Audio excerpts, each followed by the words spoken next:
Right. That's tough. Yeah. That's tough. And I put myself in that pressure. Right. Under that pressure, and I felt it. You Right. know? Yeah. So that first one, you had a tournament where, you're kind of like, oh, fuck, this isn't the start I wanted. It was exactly like that. Yeah.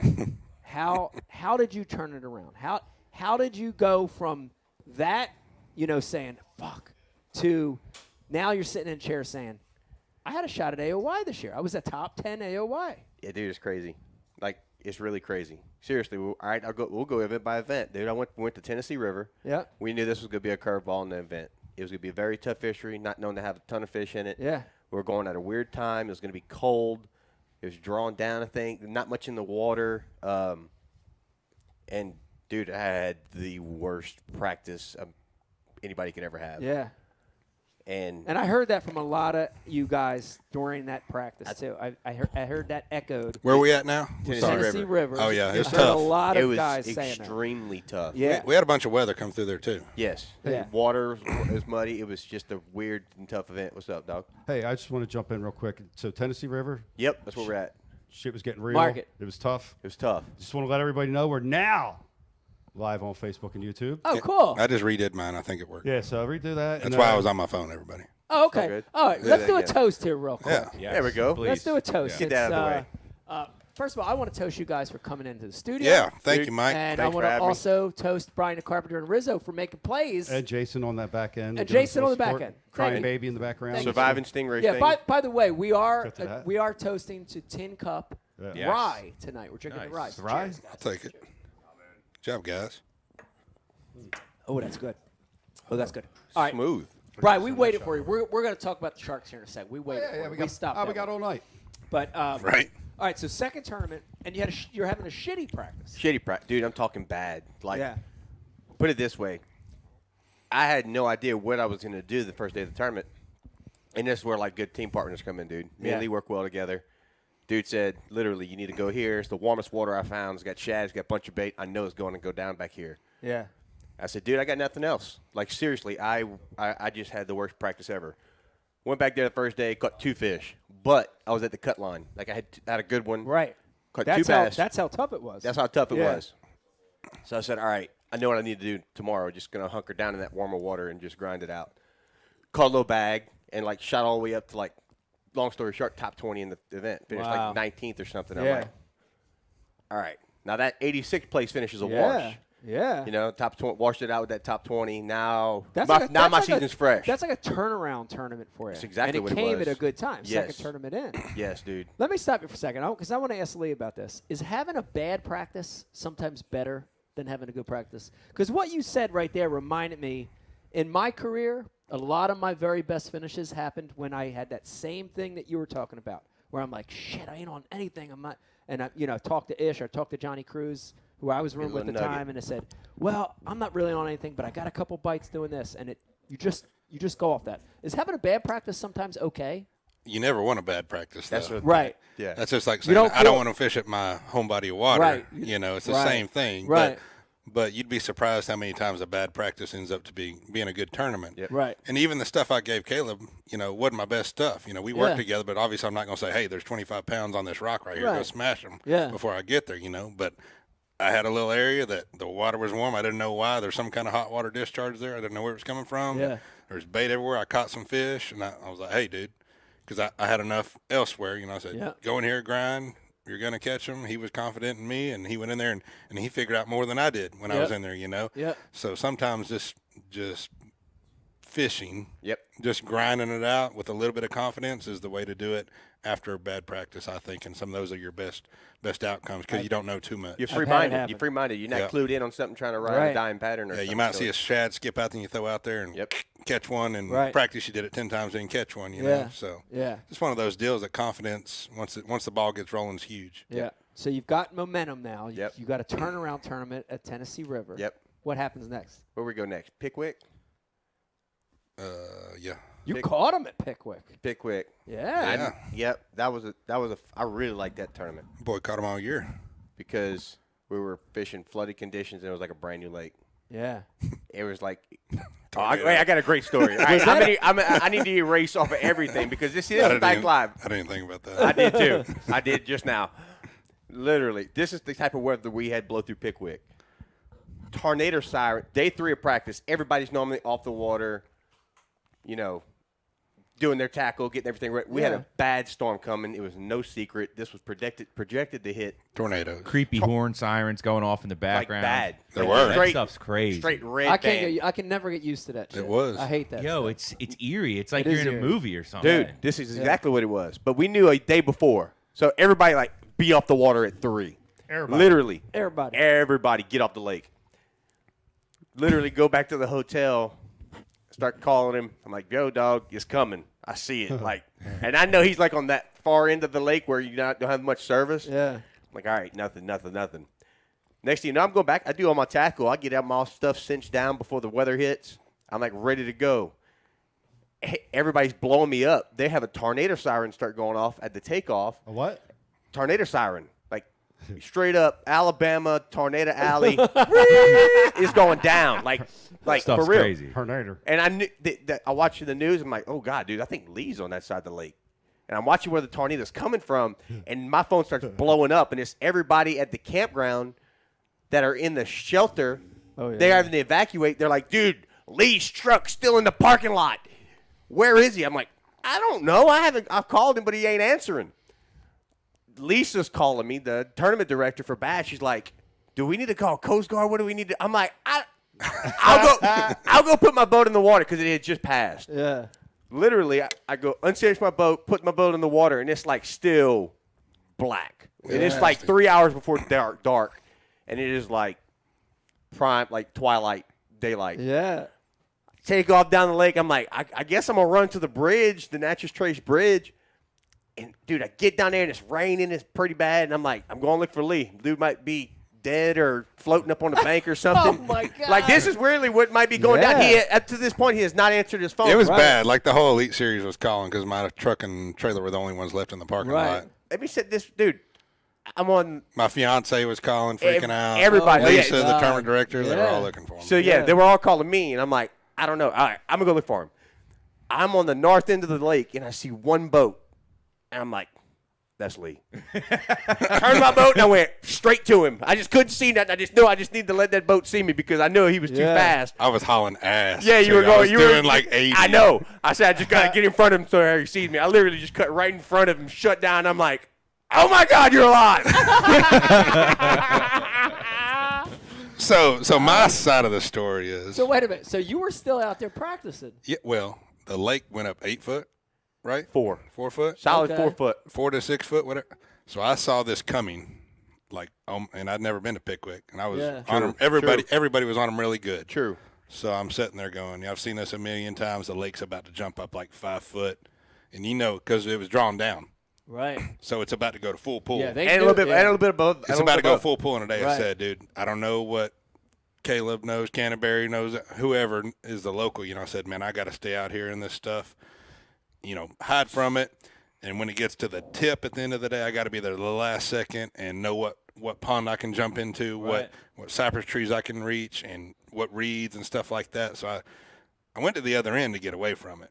I watched my radar. I went down to Waterloo, stayed away from it, and all the bad stuff went around here. But I didn't have any service. Right. And it was pouring down rain the whole time, so I Yeah. didn't have my phone out. Right. They had a million missed calls, so I was actually out there kind of hiding from it, practicing. And when that stuff got passed, I went back up to where I wanted to fish and was getting all the little stuff, but obviously there's nobody out there, so I'm literally you know how it is. I'm trying to hit a million spots in the last 2 hours of dark before it gets dark. And it's 80 miles an hour. And I see a boat just go right at me.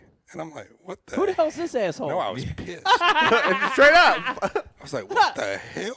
I was literally doing 80. My boat was hot at that lake. And they pulled right in front of me. And I ripped my boat down off the plane. And what the hell? And it was Caleb. Dude, He was like, are you alive? Yeah. I was like, what are you talking about? Because I didn't know about I tornadoes. said, Lisa's about to have the or Coast Guard out here looking for you right now. Yeah, you were minutes away from having the boat with the sirens, and For real, and the guns on the front Guaranteed. out there looking for They you. were coming. 100%. They were going to be dragging for you They any were second coming.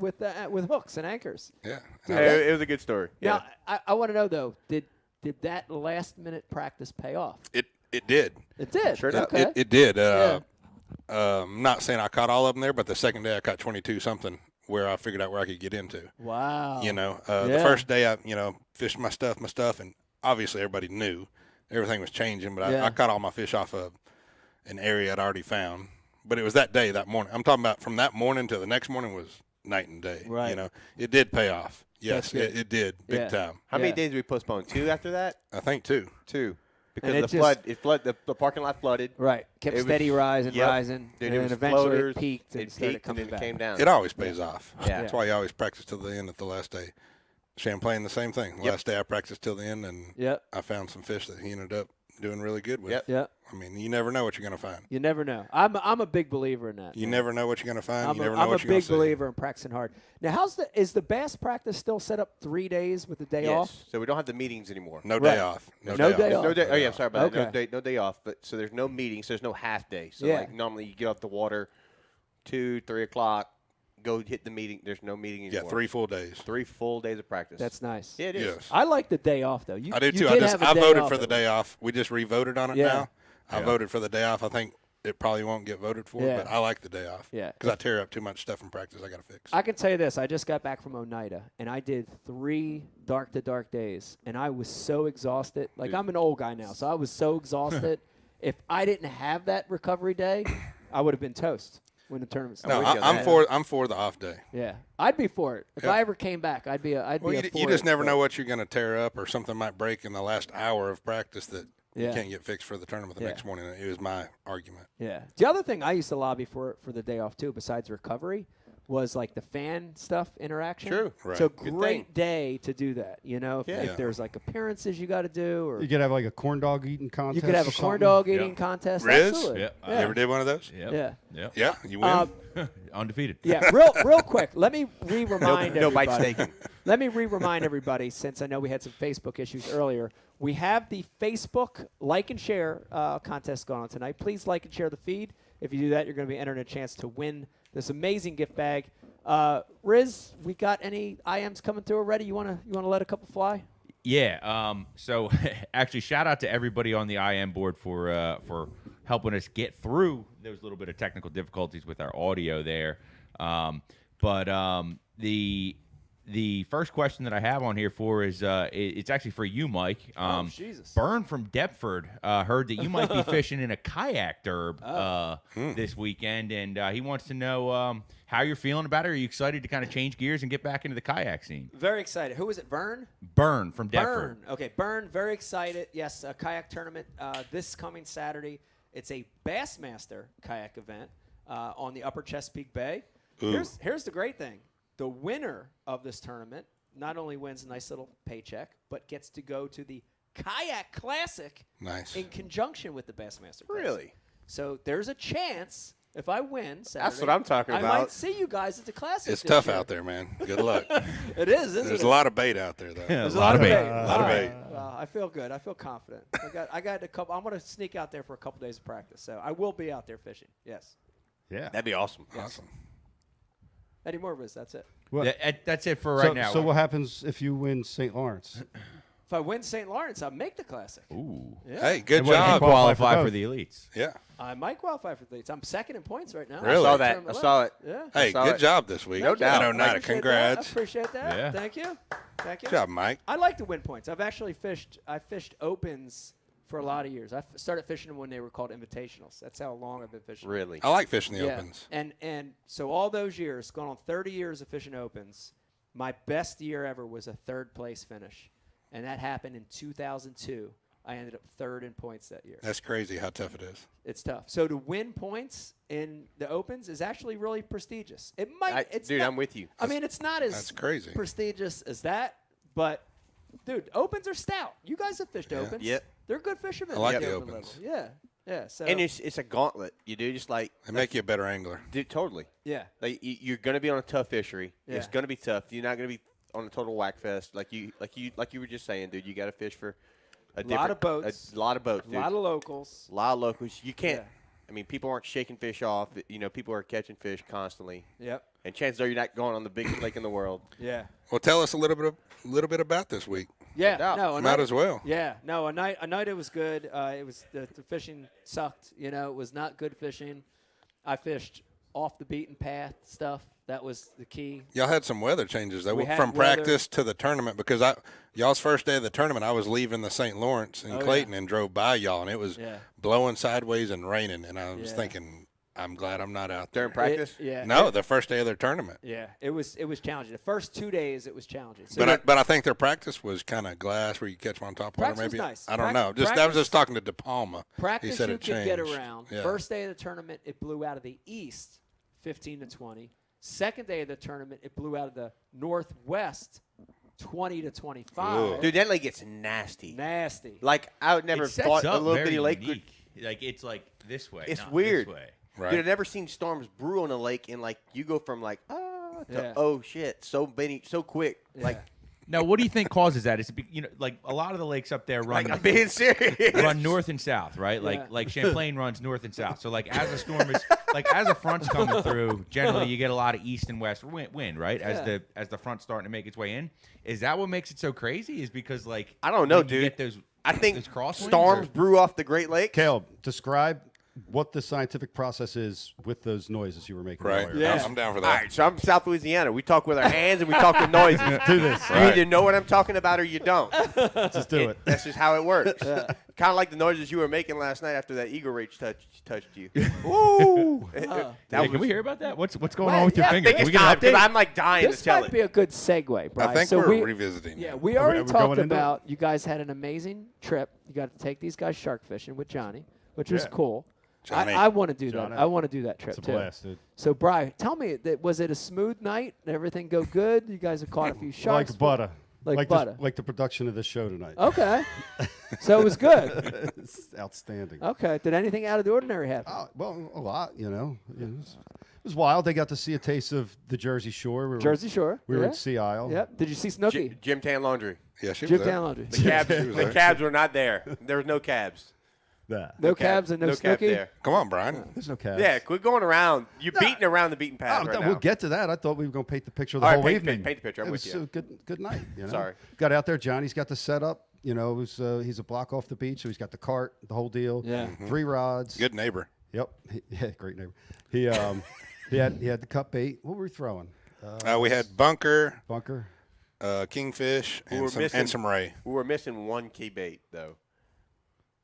Senko? Cinco. Black Senko. Senko. Shanko? A black Cinco. 5 line of A Shankos? black Cinco. We had a Shanko. Probably could have caught him.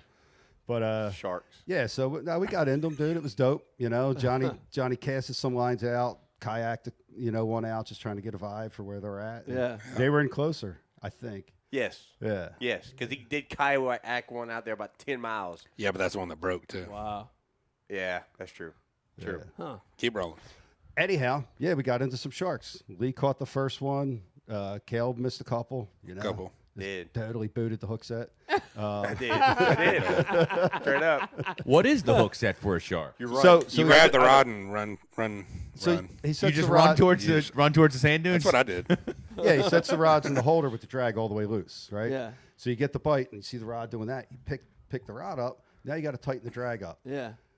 And I only jumped up and set the hook on one fish last night. And when Yeah. I did, it's like, all right, I got to tighten that up, but the line's going.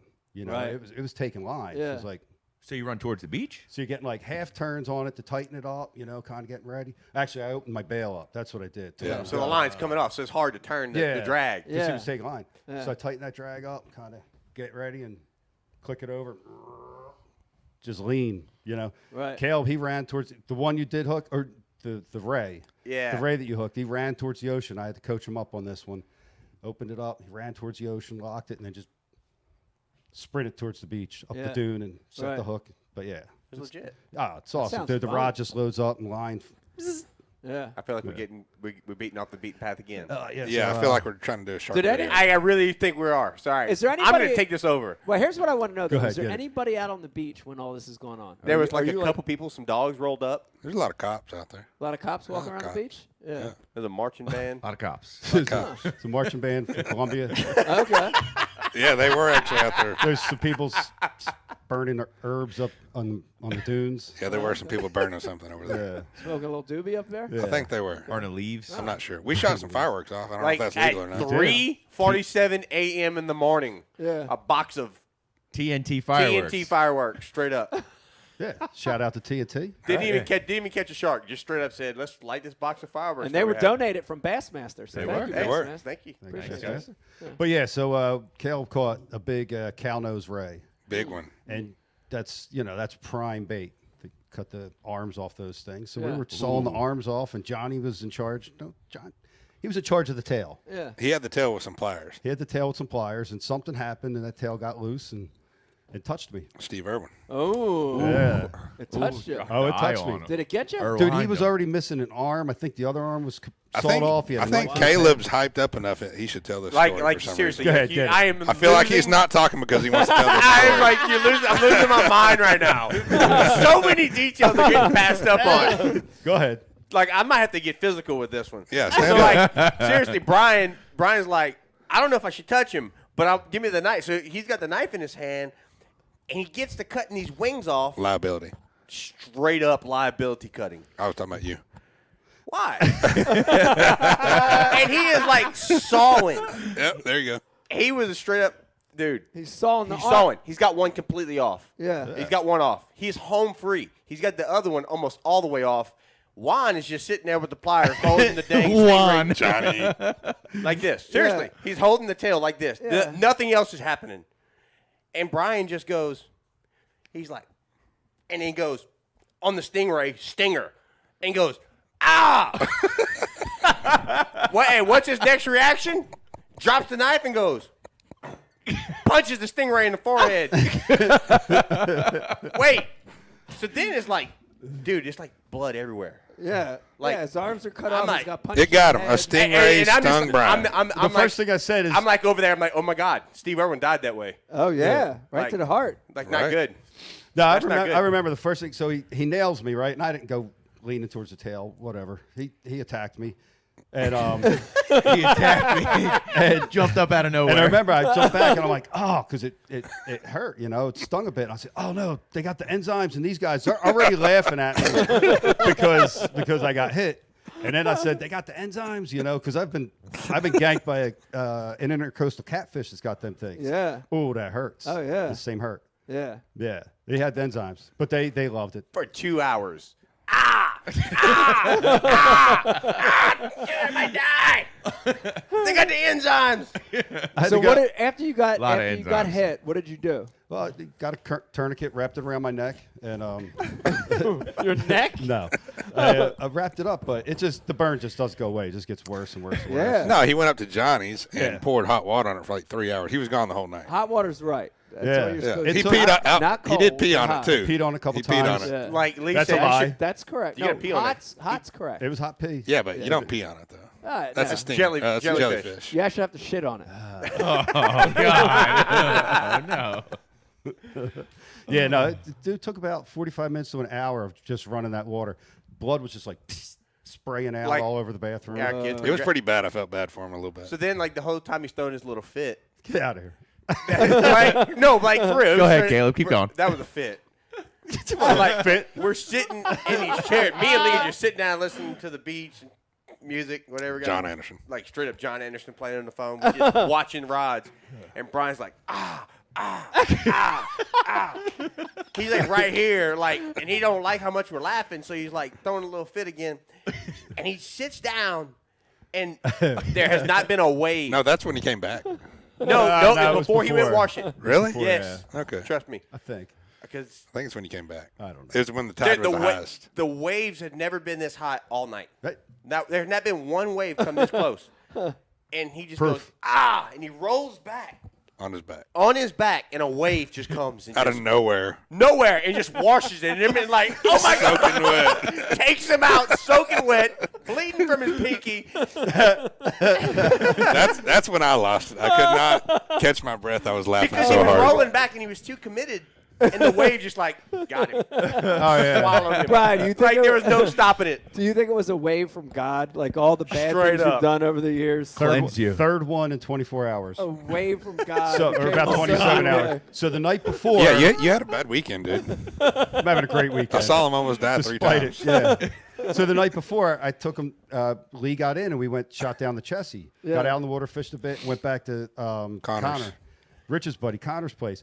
Get there, just got out there, outside, drinking a beer, on his porch. There's a light there, there's bugs flying around. Hey, look at them bugs, And out of nowhere, this freaking thing comes across and hits me in the forehead, right here in the eye, above my left eye, in the eyebrow. Stuck there like that. I'm like, what the? What Stop on it. That's Fucking exactly murder what hornet, he did. dude. You're Like kidding exact. me. Yeah. A gigantic. I mean, it hornet, wasn't too. even like he was around and I was in his space. I didn't get no warning. He just, Mike, Dude. we've been there 25 times this summer. We've never seen a hornet. Whoa. killed three Three more of that night. So murder them hornet, stingray. What's the third? Rogue Wave. Rogue Rogue Wave. wave. Yep. Wow. Bad things come in threes. There you go. I'm good. Let's go. 1, 2, 3. I'm still You're here. over. I'm still here. Oh my God. A lot Well, of bait. stingrays are bad, so I'm glad you survived that, Bri.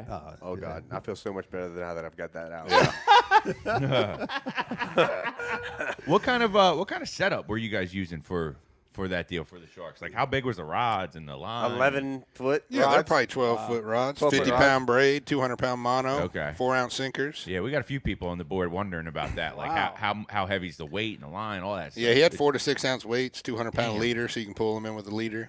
50-pound braids. Some of them he'd throw, but he had kayak. He'd kayak them out too. kayak the bait out. Yeah, Gotcha. yeah. I feel like we're being a little relaxed last night. Dude, the funny thing was about all Johnny. the funny thing about these combos you're talking about, they're the same exact rods I used at Oneida for smallmouth. Yes, Probably. Exactly. virtually the same. A 200-pound fluorocarbon. They're actually as long as your boat.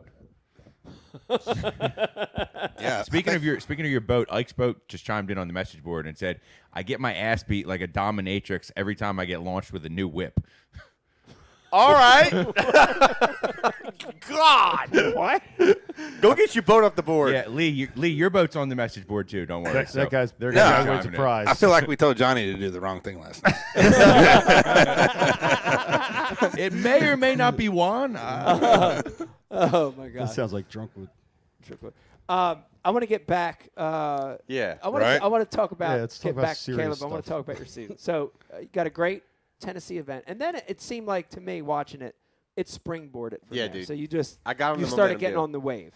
On the wave, just Yeah. like you're saying, dude. I felt it, dude. Just wherever we went, it's like it fit into our wheelhouse. Right. We broke it down easily. We broke Right. it down good. So, just everywhere I caught him, dude, I felt it.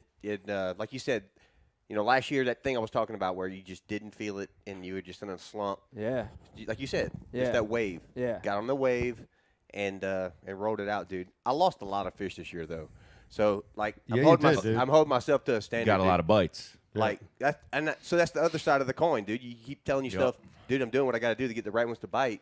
Yep. But top 10 year in AOY is a very, very difficult. Serious. Dude, Oh, that's yeah. a tough thing to do. We hadn't even realized it yet. Yeah. Serious. Dude, I told this to me and Brandon were talking, Polnick were talking at the last one, and me and him too, dude. When we went up north, we had an incentive to make top 10. It was Yeah. another 10 grand bonus. Another 10 grand minimum. Yeah. So me and him, like, dude, is like, we gotta get this top 10. We were both sitting just inside. Yeah.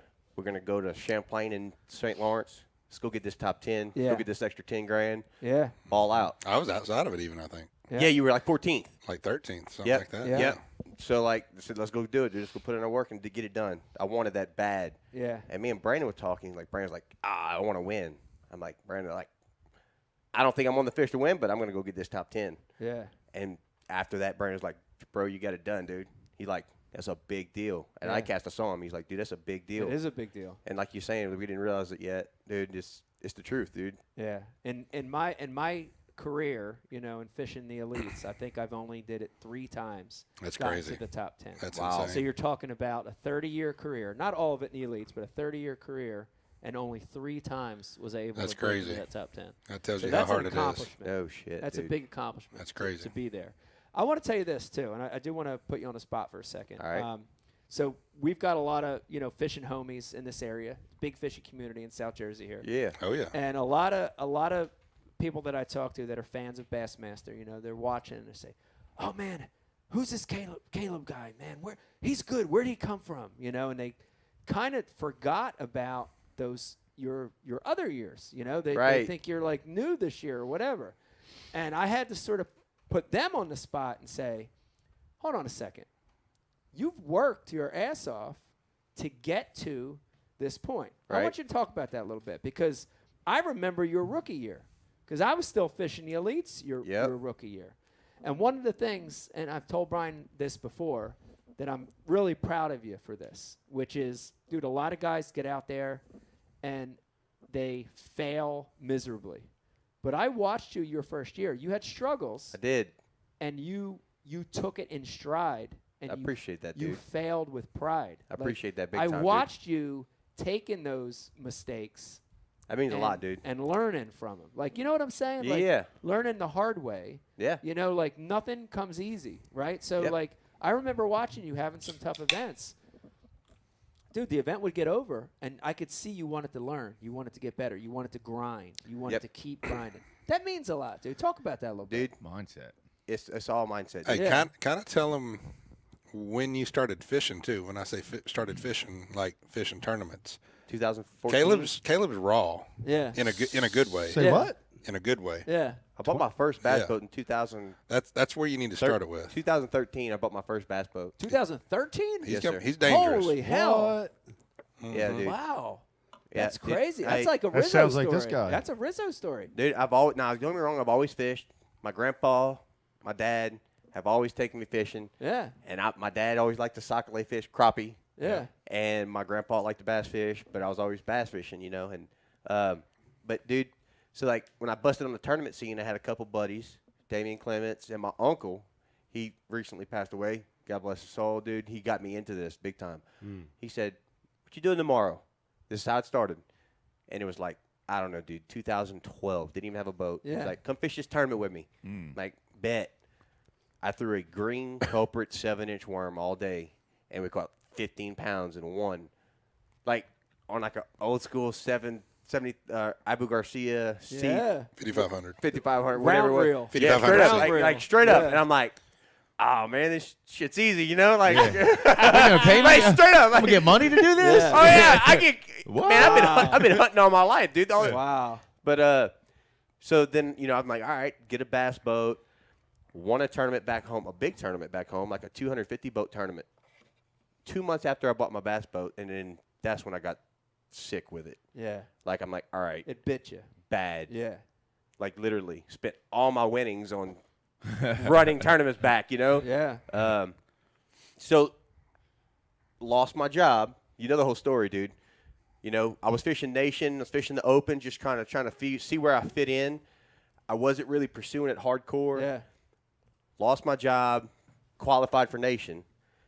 I was already qualified for Nation, won the Nation tournament, got the invite, and it's like, oh, God, dude, I'm about to be fishing for a living. I better get real with it really quick. Yeah. Right? Like, this is not an opportunity you just pass up. Yeah. Thrown into the fire. Thrown into the fire. Yeah. So that was my mindset, dude. Yeah. Like, if I was I had a family, had a wife, had 2 kids. I wasn't gonna take anything laxed. You know, Yeah. dude. I forget who told me, dude. Somebody told me something like, dude, you can't let the sour ones, the bad tournaments, ride on you. Yeah. It'll only ruin the next one Yeah. for you. So whoever told me that, it might have been you, dude. But you take a lesson from each day, you grow from it, Yeah. and you catch your ass Yeah. the next one. Well, that was the most important thing that I saw in you that year. Because, dude, Yeah. and being in it, Lee, all these years, I've seen a lot of rookies come and not accept failure Right. and not learn from the failure. Right. And I watched you accept the failure and want to grow from it. Yep. And every year I watched you get better and better. Appreciate that, man. And better. Big time. Raw That's a raw big is deal. good. Raw is good. It is good. It's like he's scary. Yeah. He really is. I watch Yeah. him, you know, Yeah. just how he approaches stuff because he doesn't have a lot of history in his head. Right.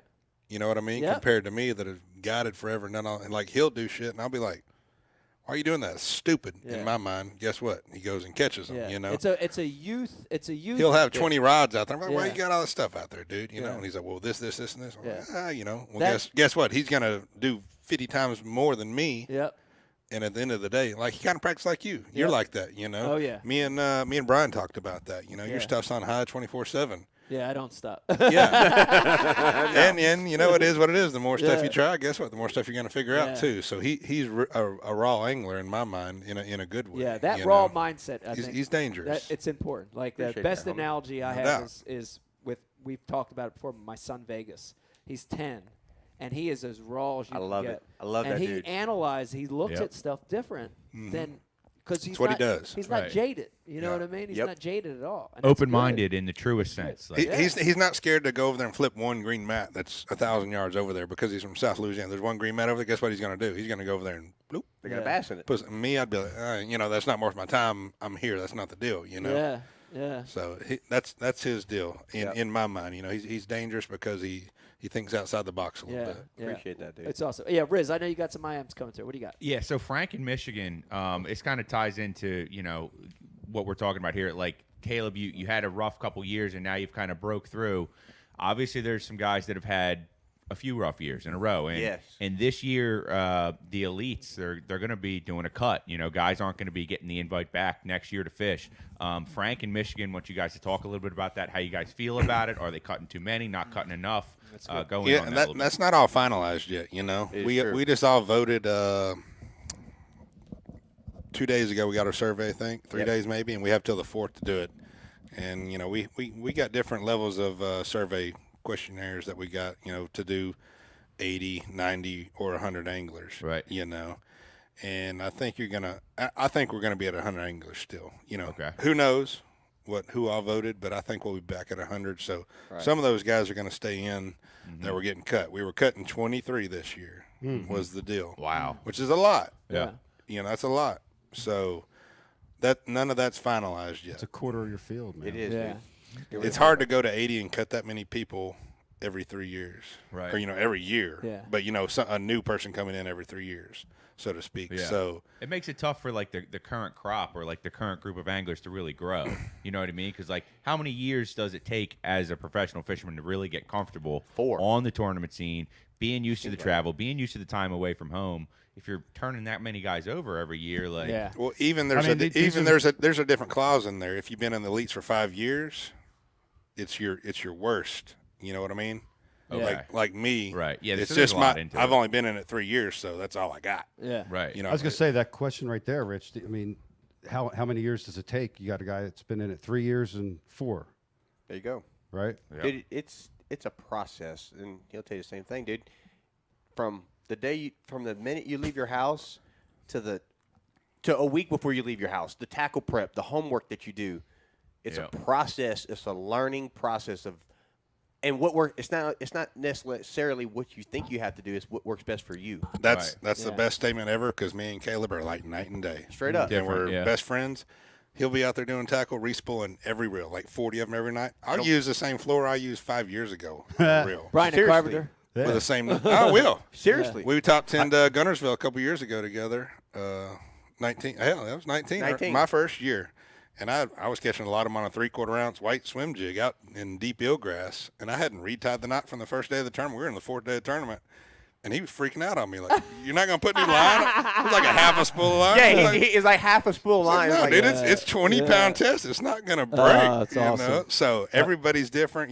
There's John Daly's and there's Yeah. It's Phil got- Mickelson's. it's Do got- your it's got deal. to work. It's got to work for you. Do your deal. Right. That's the biggest you thing, know. and you don't find that groove until you find it. So Yeah. that's the best way to explain it. Yeah, I'm more likely. Yeah. I'm using the line Mike used 5 Don't years tear ago. any Yeah. appendages off the soft plastic. You're using so- my line from the 80s. What so. was the biggest thing that's like changed for you guys in the 3 years or the 4 years, like in your progression as an angler? Like, is there one thing you can put your finger on that says, I do this way better now than I did the first day I entered the elite? Not me. I had a great year that first year. Couldn't do anything wrong. Finished in top 15 AOI, second rookie of the year. And then last year, it looks like I had a dismal season, but I won one. Yeah. Right. Had 4 top 10s. I top 10 the classic. Like everything was perfect, but the other ones were bad. just disasters. Right. Dude. And bad decisions, bad timing. Well, what is it? A lot of it was confidence. Once the ball, it's the same thing with everybody. The bad ball gets rolling, and just something else bad would happen. Something else, whether it was mechanical or mentally or whatever. And this year, it just everything went right. It's not. I can't say, hey, I did this. Hey, I figured out how to catch them on a whatever. It just happened. A lot of it's confidence on my side for sure. And experience too, though. I want to put both you guys on the spot and say that you guys have worked hard to fix things that you weren't good at, or Right. to learn things that you didn't know about. Right? Smallmouth's a great example.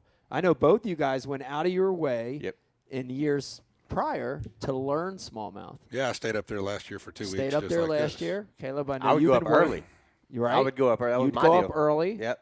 And so that's helped you a lot. That's right. Big as well. time, man. Yeah. Big yeah. time. It helped me a lot on Champlain, especially last year. Yeah. You know, just Yeah. being confident because there's fish. You Yeah. know Champlain really good. There's fish everywhere. Yeah. Well, I'd get in these little deals where I catch 4-pounder and then I'll be 280, 280, 280, 280. Well, if you keep catching 280s, guess what? You're going to be Oh, in yeah. Falling behind. 65th place. Oh, yeah. You know, so I knew this year if that's what I'm catching, just go. You Yeah. know, until you're catching a better quality of fish. Yeah. You know, so a lot of it wasn't just the smallmouth deal. It was just a confidence deal in leaving fish if they weren't the right fish. Right. Right. Yeah. Well, that's the Yeah. other thing too. Like the guys around, the neighborhood here say, "Well, how the hell Caleb catch all those smallmouth? He's from Louisiana. He don't know how to catch smallmouth." Dude, everybody was on me about that. Everybody. Dude, Even Cliff Crochet. I Well, picked that's up, not new, though. He top 10 there. Well, I picked up In Cliff 19, Crochet right? at the airport today, Seven, and Cliff said, "How the hell did 19. Caleb catch him?" I said, "I don't know. You didn't ask him." dude, I got to tell, dude, they're just like redfish. You show them something. I mean, the right fish. You got to be around the right fish. You got to be around the right fish. Yeah. They're not always trying to eat. But if you show them something the right way, they're eating. Right. They're eating. It's not Yeah. like back home. We fish for tough fish back home. Y'all fish for tough fish here. Oh yeah. These fish get pressure. These fish are not. There's not a lot of them. Right. You know, like you got to over there. Your bait's in front of fish a lot. Right. You just got to. Make them bite. Make 'em bite. Make 'em eat. Yeah. Yeah. You know, I was overthinking a lot Right. when I wasn't catching smallmouth. And Right. chances are, when you don't catch smallmouth, you are overthinking it. Yeah. Yeah. So that was my mindset. That's my mindset on smallmouth right now. Yeah. That's interesting. Not to freak out and leave, too. Exactly. That hurt me last year. Yeah. Like some little deal wouldn't go right. Like I ran to the lake last year. We go to the lake, and I had this gigantic school of smallmouth, kind of Yeah. like what you found in the open, like Yeah. 1,000 of them, and they weren't there. And I was just like, oh. wait, no. literally. Yeah. You want to talk about spin out? Like, oh, my God. You know the St. Lawrence. Fished, Oh, yeah. fished a little bit out Tell me- there. Yeah. He was and out there. That was as far as you go. Freaked out because I didn't know anything else out there. That's Yeah. all I had, So I freaking drove all the way back, take off. Got gas. Filled up with gas. Drove another hour east.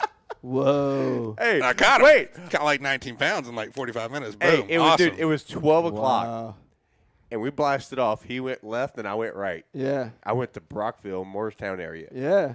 At 12 o'clock, I see him in Brockville, and I know he went to Way out. Yeah. like Yeah. out there, Yeah. and I'm like, "What the hell, dude?" Yeah. He's like, "They weren't there." Oh, my I'm like, God. "Oh my god." But this year, That's crazy. so I stay in the river the first day just to catch them. Make sure I'm in the classic. Don't Yeah. break down because I had a bad experience in practice. And the second day, I'm like, all right, I'm going to go out there and catch a big old bag. Went out there, and everything went right. Caught them out there in the lake, had big bags. So the third day, go out there, same deal, gone. Yeah. Well, this year, I didn't freak out, didn't panic.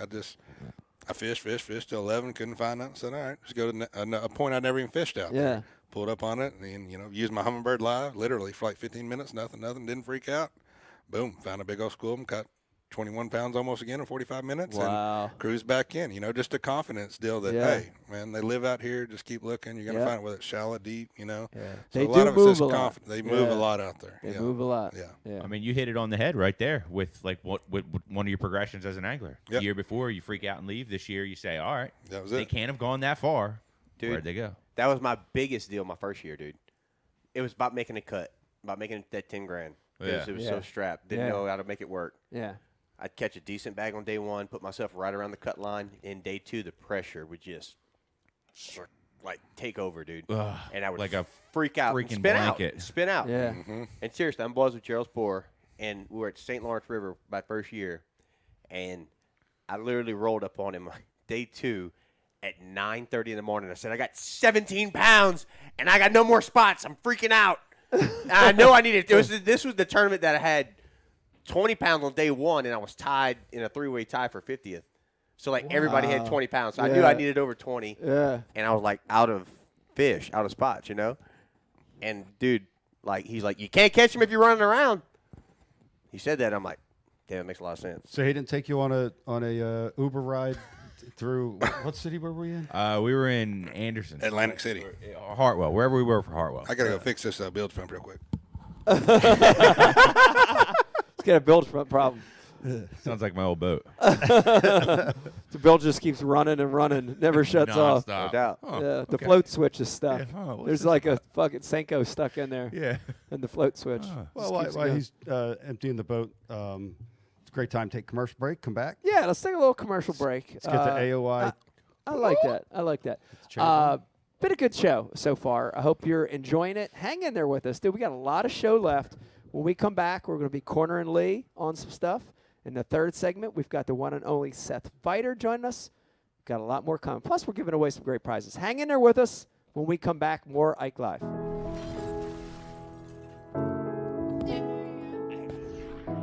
You know, right now where we're standing, we're in Camden, New Jersey. Yeah. Philadelphia is right there. This is the concrete jungle. And, you know, a lot of those kids, as they grow up, they don't fish. It's interesting because they're surrounded by water. You know, the Delaware River, the Schuylkill, ponds, city park lakes. But they don't have the influence to cast, to fish, to have a rod and reel. And that became our focus, you know, is to target kids in what we call non-traditional areas, you know, urban areas, city centers, where the population's high, and let these kids have the experience. You know, it's amazing. I mean, some of the experiences we've had, whether it's Central Park in New York City, here in Camden, other parts of the country, even just casting. Yeah. It's unbelievable to see it, isn't it? Yes. It's unbelievable. Yes. And you know, you see these kids have this experience they've never had, and they light up, you know? The big thing, I think, for the Ike Foundation is we're not saying we want all these kids to become professional anglers. No. Be great if some of them did, but we want them to have that fishing experience because it ties them to so many other positive things. The outdoors, nature, conservation. Ecology, you know, all these amazing things in life that maybe they wouldn't have been exposed to any other way. We're trying to help with that. So it's important. It's important for us. We're proud of it.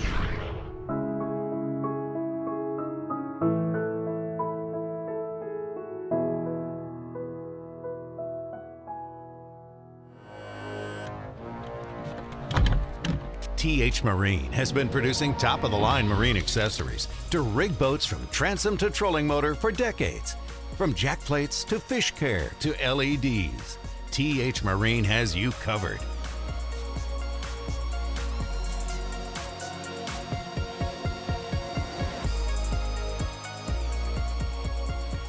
TH Marine, outfitting your boat from transom to trolling motor.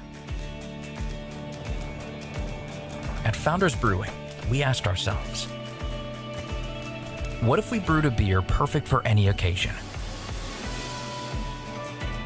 A beer that makes a weekday feel more like the weekend, and the weekend feel more like an adventure. What if we brewed a beer that brought us together and allowed us to be ourselves? A beer that is just as much of a companion as it is a reward at the end of the journey. What if we explored the unknown together and found a new way to celebrate taste and flavor and life's simple pleasures? And what if we brewed a beer that could go where you go without slowing you down? Founders All Day IPA, low ABV and full flavor that goes where you go. Perfect for any occasion. We're excited to announce our brand new partnership with an amazing company, Heshi Socks. That's spelt Heshi Socks. Go to heshysocks.com to check out my brand new Mike Iaconelli collection. That's right, I have my own custom socks in tournament colors. I promise you, you will never, I mean never, find a more comfortable sock. The great news, all my socks are under $10 a pair when you use our promo code IKE20. Go to heshysocks.com, use the promo code IKE20 to get the most comfortable socks in the world.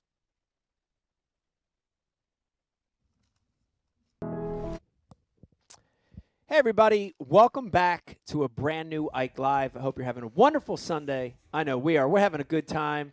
I'm sitting next to two of the amazing anglers on the Bass Trail right now. Got Lee and I got Caleb next to me. Guys, thank you for coming in. Yep, thank you. Great having you. I want to, instead of just jumping right to you, Lee, I do want to talk about something. We've already hit on it. But you guys work together really, really good. Oh, yeah. It's funny because on the MLF trail, they're like anti-working together. Like, Right. Yeah. I think they've changed the rules a little bit recently. But in the beginning, dude, I roomed with Ish a little bit fishing over there. Couldn't even talk to him. Dude, it was the most awkward thing. That's you know what I so mean? tough. Dude, you're sitting in a room. You're both fish heads. Can't talk fishing. And we can't talk fishing. Oh my God. You know, we can't talk about, you know, hey, man, caught this big 5-pounder. Can't talk about that. Can't talk about Yeah, that's tough. that sucked. Anything. That's that tough. sucked. But you guys have a great working relationship. Yep.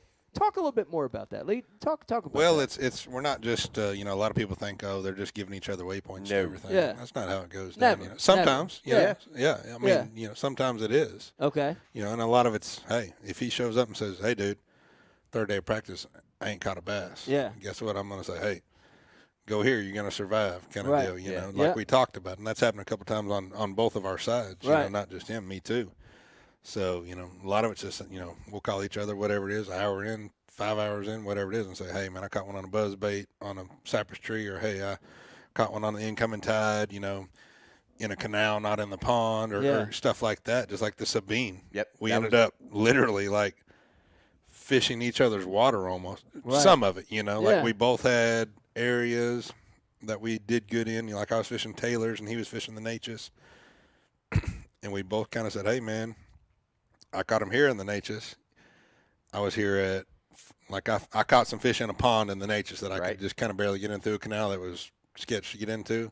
Went in there, boom, boom, boom, boom, boom. But I was in there like high tide, I think, maybe. And you caught nothing else the rest of the day in the whole Natchez, basically. Yeah, I said, hey, man, you need to go check this out in the morning, because he was going to the Natchez the next morning to just see what the deal is. You know, Yeah. he went in there, boom, boom, boom. Well, guess what? He goes in there, same thing. Hey, they're in here. Well, I ended up going a different way to Taylor's. I had groups of fish over there. He ended up using 2 of his groups of fish, too, that he gives me.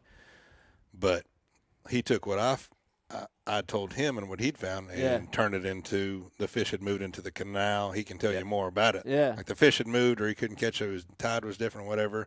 And he turned it into his own deal, you know. So a lot of it's stuff like that, Yeah. you know. Some of it we share exact spots. Some of it we just say, hey, man, you know. Yeah. Give me a This is percentage. happening. How many times has working together helped, and how many times has it hurt? Because I say that from experience. Because when I traveled with John Cruz and Ish, we had the same exact thing you're talking about. We would share generals. We would talk about Generals, yeah. pattern. You know, like, hey, this area, you know, this No, is going we're on. hardcore. But it's hurt me before. We're It's- hardcore on confidence. We go the opposite ways 99% of the time. Absolutely. Yeah. We hardly ever see each other. If we see each other in the water, Yeah. Somebody We're ran like- out of gas. like, seriously, we got to move. Like, we're not covering enough no, water. Right. we're not covering, you know, like we're usually 100 miles apart, or, you know, doing something totally different. Right. But we're confident enough to tell each other this is Exactly. going down, Yeah. you know. So it sounds like we're actually giving each other, we're fishing. We're We're never not. fishing the same stuff ever. Yeah. There's a few times where, hey, man, you're fishing over there, you need to hit this kind of deal. Yeah. That's it. Right. Yeah. It's 'Cause- really laid back. Like, dude, like he said, dude, people think we're like, have you ever given a waypoint? Have I ever given We you probably have, but it's nothing that's ever like paid off. It's not you like know? that. Dude. Right. It's just a pattern deal, just Yeah. like you said. Yeah. It's hurt me before, though. It's. you know? I don't think it's. It's hurt me because I We like, both had bad events I mean, together. I'll give you some specifics. Yeah, usually when we're sucking, we just suck. Yeah, no, I'll give you some specifics because, like, you know, I'd be rooming with Ish or whatever, and he'd be like, you know, every day he comes in from practice, he's catching them, you know. So Right. I'd come back in from practice and like, man, I didn't get shit today. Like, you know, what's going on? Oh man, come on, they're biting a frog. You know, they're biting a frog. You got to find this kind of bank. Right. And then I feel like that's me and you every time. I would spend Absolutely. Every time Caleb's like, oh my God, I caught 45 pounds before noon. I'm like, all Right. right, caught a fish. Right. But then the problem is, right? Then I'm chasing Ish's fish, though, right? It's Yes, like I'm with he you on would, that. He would say, "Hey, they're hitting a frog on this kind of bank." Then I would spend the next practice day doing that, The whole day. Yeah. and it drew me away from maybe Finding doing your something deal. else. Yep. You know what I mean? So there are times when Yeah. it Oh, can mess no with doubt you. about that. But you guys do it well. I think you got a good Yeah. working relationship. Yeah. Yeah. It worked really good this year. Yeah. It did. Yeah. Yeah. Bid. If next year you guys both have shitty seasons, will you divorce each other? Yeah, probably. just like Pickwick.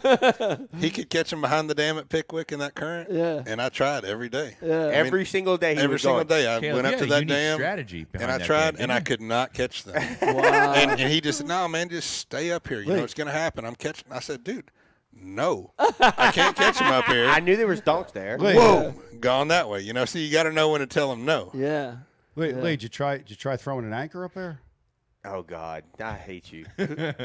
You know about that? Did that work, Lee? This is another story that I have to tell. Yeah. I can't let anybody mess this An up. anchor. Your cameraman can tell it. He almost died. Nobody almost died. Are you kidding me? I didn't tie it off. A physical anchor? No doubt. 35 pounds. Like old school? Like was it a J2. claw? All right. No, so it's brand. they're rolling 200,000. Mushroom anchor or claw? Mushroom anchor, not like mushroom. a claw. Yeah, one- like the one this that- is one that's gonna like come free, Okay. but it's a heavy one. I thought I had a 3-claw. Yeah, It like might the have been a tattoo. 3-claw. It was a Says 3-claw. Mom. It was a 3-claw. It was a 25 Oh, pound shit. 3-claw. But wait, it was 3-claw. 25 pound 3-claw we bought Hang at on, Walmart. I gotta set the mood on this. I told him to buy 2 of them. old So the rain's 3-claw. coming. The rain's coming. Tornado. The rain's coming. Tornado. It's the last day of practice. They open up 2 gates. I watch them. I said, Lee, you might want to get up here, dude. They just opened up gates, and the water started rolling. Had 2 big bites right off the bat. I'm like, probably where I'm going to be. I already knew that's where I was going to kind of be. Yeah. This guy will be. Anyway, long story short, catching half-ass decent day 1. Day 2, I bomb a swim bait in the white stuff. Like I'm as far as my trolling motor will get me in the white rapids. Bomb a chartreuse swim bait in there, 4-pound smallmouth. I'm like, oh my God, I got to get closer. It's like they are where there's the mother load right there, and I just can't get to them. Yeah. So man, I'm like, my wheels are turning.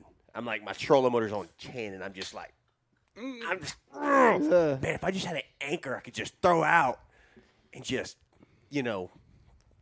I'll catch them. Catch him. I love this shit. My exact words were, You better buy 2. That's all you said. Don't even say anything I said, different. you're going to die. No, you never said that. You never said that. Billion% I said You you're gonna never die. said Wait, that you're one gonna time. you're gonna buy 2 or you're gonna die? 'Cause He they're said, two you, Both he of said them. you better buy 2 anchors. That was it. That's all he ever said. I'll never. He just grabbed one. I said, you're probably going to want to buy 2 of those. Oh my God! So you got to realize, in Louisiana, we've never thrown an anchor in current. You don't need to anchor. Everything's 2 foot. Exactly. I did tell him he was going to die. Nope, you never said it. I will never. thought it. I will never give you that one. You 100% never said it. Hundo. Dude, Lots we of were bait. about to blast off that morning, and I got it in my mind, dude. I'm tying up about a 35-foot rope on the anchor, put it in that back box, and I told my camera guy, Brian, I'm like, Brian, Should have known right there, bro. Brian's like, I'm down, bro. Uh-huh. Get it. Brian's And he always was down, but roll dog. Like, wow. so I go fish some stuff, but dude, like the whole morning, I'm like talking myself into this. Like, that water is whitewater rapids coming over the yeah. stand. I'm Like bad. like very bad. Yeah. Like you can't hear hardly. It was very loud. Right. Bad. And I'm like, man. And he goes, so when we doing this anchor stuff, I'm like, God, dog, you didn't talk me into it. Ripped my trolling motor, took all my rods, I put them on one side, put the anchor on the front side. And I'm like, all right. I get up there, and I'm like doing like 6 or 7, and I'm just holding still in one spot Whoa, with the outboard. with the outboard. Whoa. I'm like, this may or may not be a good idea, but I'm too committed now. So I get up there on the front deck, kill my engine, jump up on the front deck, and instead of throwing it out there like I probably should have, I drop it straight down. Okay? So what happens is I got to let some line out yeah, for my boat, for the anchor to catch. get that steam. I should have threw it, all right? That's where I knew I messed up.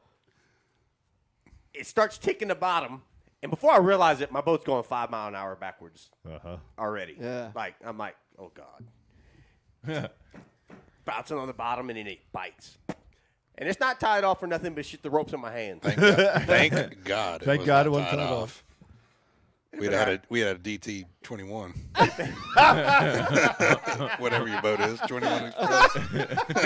DT 21. Dip the nose. A DT 21. Dude, that thing bit. When that thing bit, there was no man on this earth that could have held it. That bitch went, and I just stood up. Brian was like, "What happened?" Nothing. Started my engine, rolling off the next spot. Wow. Still got the burn marks on your Yeah, I hand? was just say, Oh, I about ripped my finger off. yeah. Like That's seriously, crazy. took my knuckle off my finger. It was Dude, how many anchors? But, dude- how many 25-pound claw anchors you think are up there A with lot. dudes that did the same thing? a lot. God. Dude, if I would have never caught, dude, I'm telling you, I was as far as I could go, and I bombed that that sharpshooter swim bait back in the whites. I don't even know how that fish saw it. I had to. Seriously, straight up, just hit him in the head, and I'm like, I gotta get closer. man. There's a mega school up there because I caught him in the blowhole in practice, Yeah. and then there was no blowhole that you could get to. Yeah. So like, Might go back to Pickwick one day. don't drop an anchor in the rapids. Don't try. That's the story. Oh my God, I love it. Thanks for that. Thanks for that. That was a That's great me. That was story. you. You did that. I No. think your cameraman told him or something. No. It was I already know Brian. better. Brian chimed in on the IM and Yeah. gave us that one. Yeah, B2. Lee, I want to corner you on something, which is you've had the uncanny ability to close big wins. You got to talk about that on here because we've got a lot of people watching this want to learn how to close big tournaments, right? And that's a hard thing to do. That's a hard thing to do, dude. Very hard. I've been dude. in that position a lot where you're sniffing on that last day and you can't close. It's hard. It's a hard thing to do. Very. You're really good at doing it. Talk about that because I want to hear it. A lot of people want to hear it. Yeah, I mean, I don't think that's a certain thing I can tell them. You know, Yeah. that's just a confidence deal, and whether it's timing or like Polnick says, you know, it's something you can't stop. Yeah. That's what he told me the day before. Like, it was different at Chick. Like, Chick, I felt it. Yeah. Like a feeling I never felt. And I've been all over the top 10 multiple times and one fish away from winning, one bite away, just like Caleb. And just, I had a different feeling that tournament, like 100% honest. Like, I knew, the second day I knew I was going to win. I was telling everybody, and I never tell any. I was like, this one's different. Feel like I'm going to win it, you know, and it just, whether it was, I don't know. That's a hard one to say. It really is. Yeah. It's a confidence thing on my end, 100% confidence deal, Yeah. and keeping the right baits in your hand to win. You right. know, Baits that you have confidence in. Right, Like the utmost right, confidence. in. right. Yeah. Even and I want to bring Patrick Walters into this because he has one, and he is going to be one of the best fishermen ever at the end of his career. Yeah. But I saw Patrick, you know, after our fork event this year that I won, he was doing the same deal I was. Big topwater, big glide baits and stuff. But I saw the live coverage afterwards about, you know, halfway through the day, kind of when I switched areas, we were in this kind of same area. I saw him like kind of live scoping around some docks and skipping a wacky worm. It's not the deal. Yeah. You know, you might get lucky and catch an 8-pounder. And I'm not talking about Patrick, you know, bad at all. He'll agree with that. Like when I saw that, I said, okay, Patrick wasn't confident enough to keep throwing that top water and that swim bait the rest of the day looking for that one or two bites because he just didn't know, you know, that wasn't his Santee Cooper or whatever clicked in his mind. Right. So I think a lot of it's just being confident and keeping the right baits in your hand. Yeah. Just like I did the frog at Chickamauga, never put it down. Yeah. I didn't go throw a jig on a bluff. I didn't go throw a top water or a fluke or whatever. I knew I was going to get bit by the right fish eventually, and I did. You know, you're going to get that one bite, whether they stay on or not. You know, that's Polnick's destiny. He talks about, you know, and it's a confidence deal for sure. That's a hard one to talk about. Some anglers have that their whole life. Guys like Wheeler, dude, he's won since he was 18. Just Close. I don't have that. I didn't have it, but it's getting there. You know, in my head, and that's the confidence. You know. So it's something that kind of evolves, whether it's mental or whatever. I don't know. Well, you know? definitely have the confidence. You can see the confidence. Yeah. And Riz, I'll put you on the spot about this. Confidence is an important thing when you're fishing. How has guiding, how has Lake Fork, how has all that stuff built your confidence level? It's made me very malleable, not just as an angler, but as a person too, with sponsors, top to bottom, everything. But it's taught me, you know, hey, You know, if this ain't working, go do this. You know, if that ain't working, go do that. You know, you're going to catch them, dude. Just keep what you want in your hand and do the right thing. Yeah. If it doesn't happen at the end of the day, who cares? You know? Right. And it's just kind of just like Champlain. I made the wrong decision there in our we both top 10 the other day at Champlain 3 weeks ago. And I went and did some stupid shit. That's what I asked myself. I did too. Like tried to pull some King Kong stuff. I'm gonna go where I've never been. You know. That's one of the first things that goes through my head. Like if I'm not catching, I'm like, am I doing dumb shit or am I just not getting I was bites? doing dumb shit that day. You know. Throw a mag draft. Yeah. No, Could be didn't throw throwing mag mag draft, draft in muddy water. Didn't throw mag draft, Brian. Carolina rig a mag draft. Yeah. This might be a great segue, though, speaking of confidence, Yeah. because it's a hard thing for a lot of anglers. Even for me, all these years doing it, I still have days where I don't have confidence in my fishing and what I'm doing. I'm with you on that. Amazing. But what I saw this year from this guy coming on was the utmost confidence in everything he did every day. And I want to welcome him on Ike Live, the reigning Angler of the Year. Man, that never gets old saying that. Right. Reigning BASS Angler of the Year, Seth Feider. Yeah. On Ike Live. Seth! What's up, boys? How you doing tonight? Doing good. All right, listen, first of all, we need to catch up. Where you at? What you been up to? Talk to me. I'm at home in the basement now. Had a really big party last night at the local bar. Hell yeah. Yeah. VFW. Yeah, pretty rough day. It's called the Double Wide. It's literally Oh, that's even better. better. Yeah, Even better. it's the spot. Yeah. There's a lot of cars there this morning when I went and got my truck. That's awesome. Started up pretty good. I think we got to bed about 4:30, and I'm feeling it now. But it was fun. Got all the boys together, all the guys I grew up, fishing team tournaments against and stuff, and we got together at the bar and had a party. Did some shots out of the trophy, and it was a good time. That's awesome. That's awesome. Congrats. Oh, yeah. That Thank you. that almost is more worth it than anything. The ability to share the win with your buddies, right? To celebrate with your friends. That's a great thing. We weren't there, but we were up with you, man. Yeah, we were all up with you. I'm sharking. We were up sharking. Seth, I want to put you on the spot with something. I've talked to several people, including Ken Duke, he's the would you say he's the most knowledgeable guy, Brian, in bass fishing and all bass fishing? He is, right? Indubitably. Undoubtedly. And from talking to everybody, the word is that this is the best season that anyone's ever had in modern BASS fishing times. That's got to feel good. That's got to feel good. And it really is. Like, for me watching it, I got to sit out this year and watch it. I think you did have the best bass fishing season in modern times. How does it feel? I mean, has it soaked in yet? Because that's a hard thing to swallow. It's a hard thing to say. Look back and say, "Holy shit, I did! I had one of the best bass fishing seasons in history in modern times." That's amazing. Has it sunk in? Not quite, I don't think. The AOI's starting to, but the rest of it, not so much yet. It took a while, It doesn't hit you right away. It was really till I was driving home from St. Lawrence that it really started to sink in, and that's something that just kind of keeps dripping in as time goes on. Yeah. Well, right before you came on, Seth, we were talking about confidence, and for me, getting to watch you this year and see you each tournament, I saw confidence. I saw a lot of confidence in what you were doing. Tell us about that, because we heard from Lee about it. I want to hear it from you. How did you get to that point where you felt like everything you were doing was right, every bait you were picking up was right? How did you get to that point?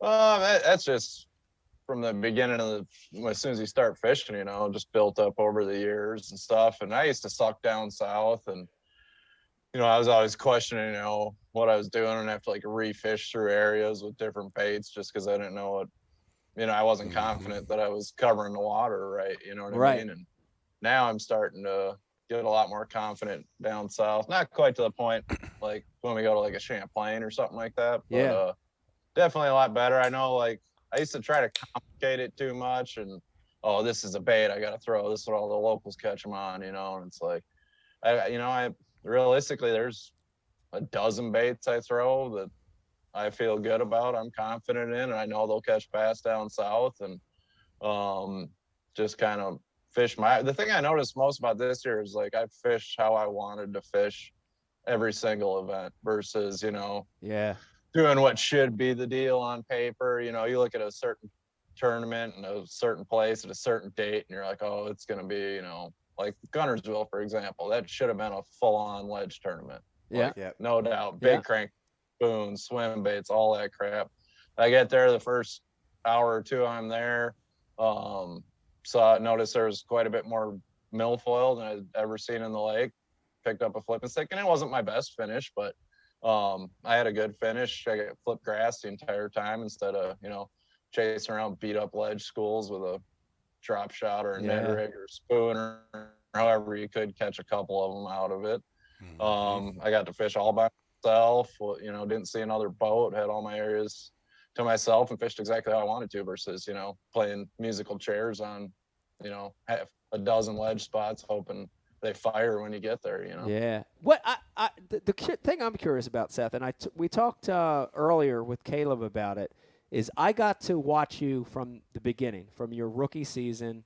I got to watch you on the water through media events with Rapala. I've got to watch you in this evolution.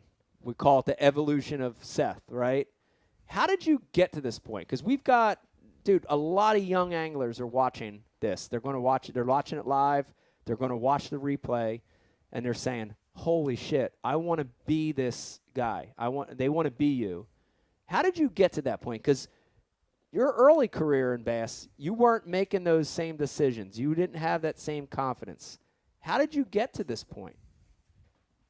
I think a lot of it's just time on the water, being a lot more comfortable, you know. When I started out, it's super intimidating, you know. Right. I'm just a little bass bum from Minnesota. You make it through the opens, and then, you know, you pull up to your first blast off, and you're there, Hackney's there, Kevin Van Dam's on one side. It's like, holy shit. Yep. Like, these guys are the best in the world. And like, you know, that confidence kind of just, you know, the first two seasons sucked for sure. And then at the end of it, I had that little spark, and ever since then, confidence been up, and then just a lot of time on the water down south, you know, all those reservoirs, tidal rivers and all that stuff. It's like, we don't have that around the house, so it's all new to me. And, you know, the more time I spend down there and fish it, I get a little more confident, and then, you know, also getting more confident in my abilities and setting really high goals, you know. I know Polnick talked about it that one year he won Angler of the Year. I know it's super unrealistic, but his goal was to win every tournament that year. Right.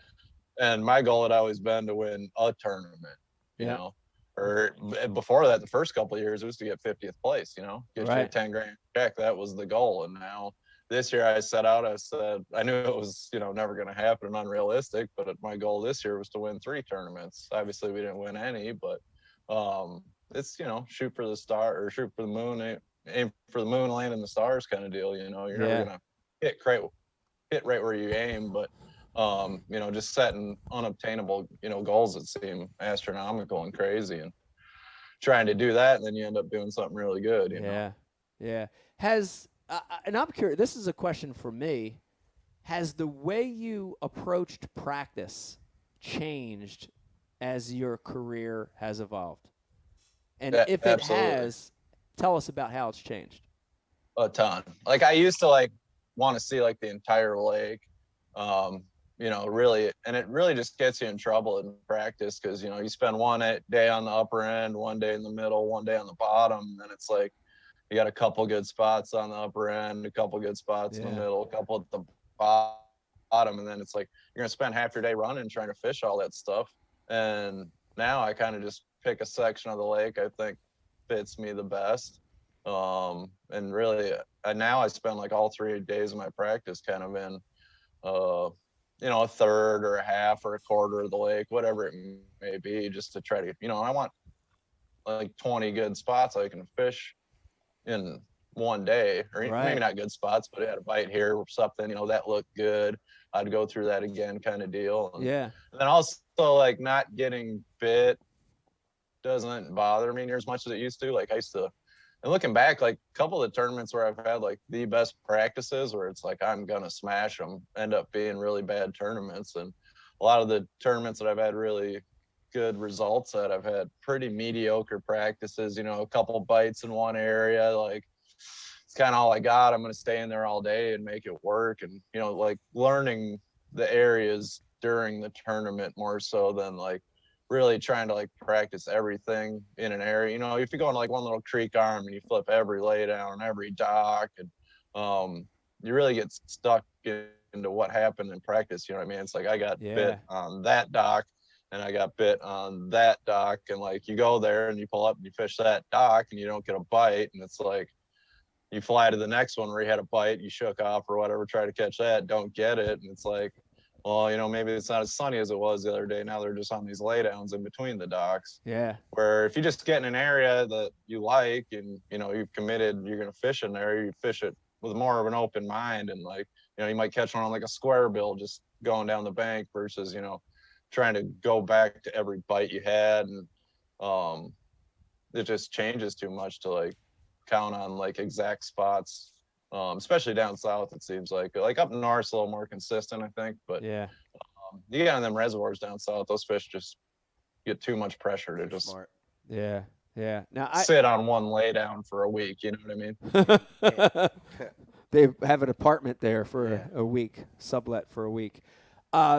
Seth, I want to make sure I say this in the right way, which is I've heard from other people, and I would even agree to this in a little bit, that you're a simple angler. And let me explain that. Agreed. There are guys that have the best electronics and they study maps and they have 50 rods on the deck and the latest techniques and these alterations. And to me, you're more of a natural fisherman, you know, just a more simple angler, like a dumbed down version of the best angler in the world.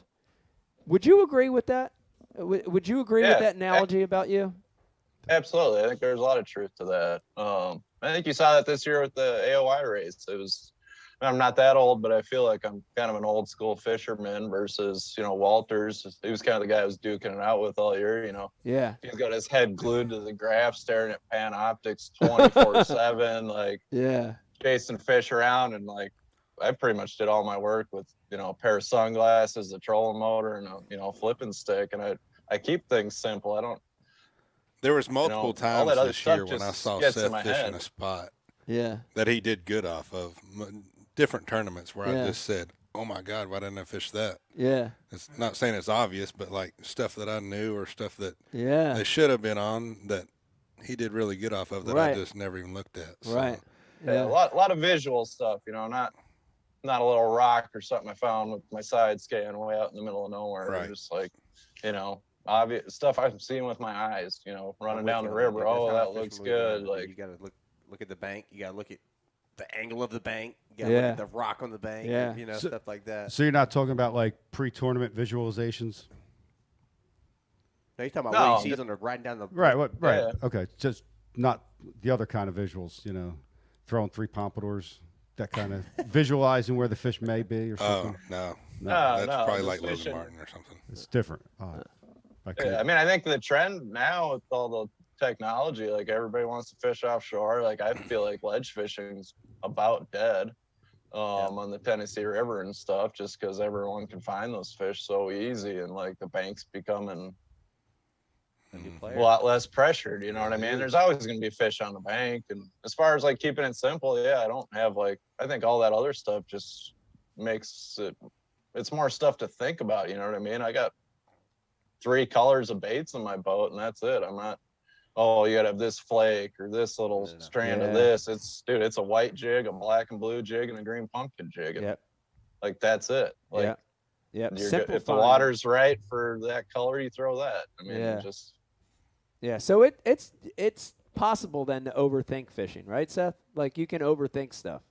I think so, but then you see other guys, you know, like Aaron Martins. I mean, he's crazy, really. I mean, top 10 fishermen in the world, and he's like the opposite of that. You know what I mean? He's counting strands in his skirt, flakes in his worm and stuff. So I mean, I think that gives you some confidence if it's like, oh, I have this color and no one else has it. But for me, it doesn't work. It just confuses me. It's like, oh, I flipped green pumpkin blue flake in there. If I would have flipped green pumpkin green flake, I would have got a bite. Like, no.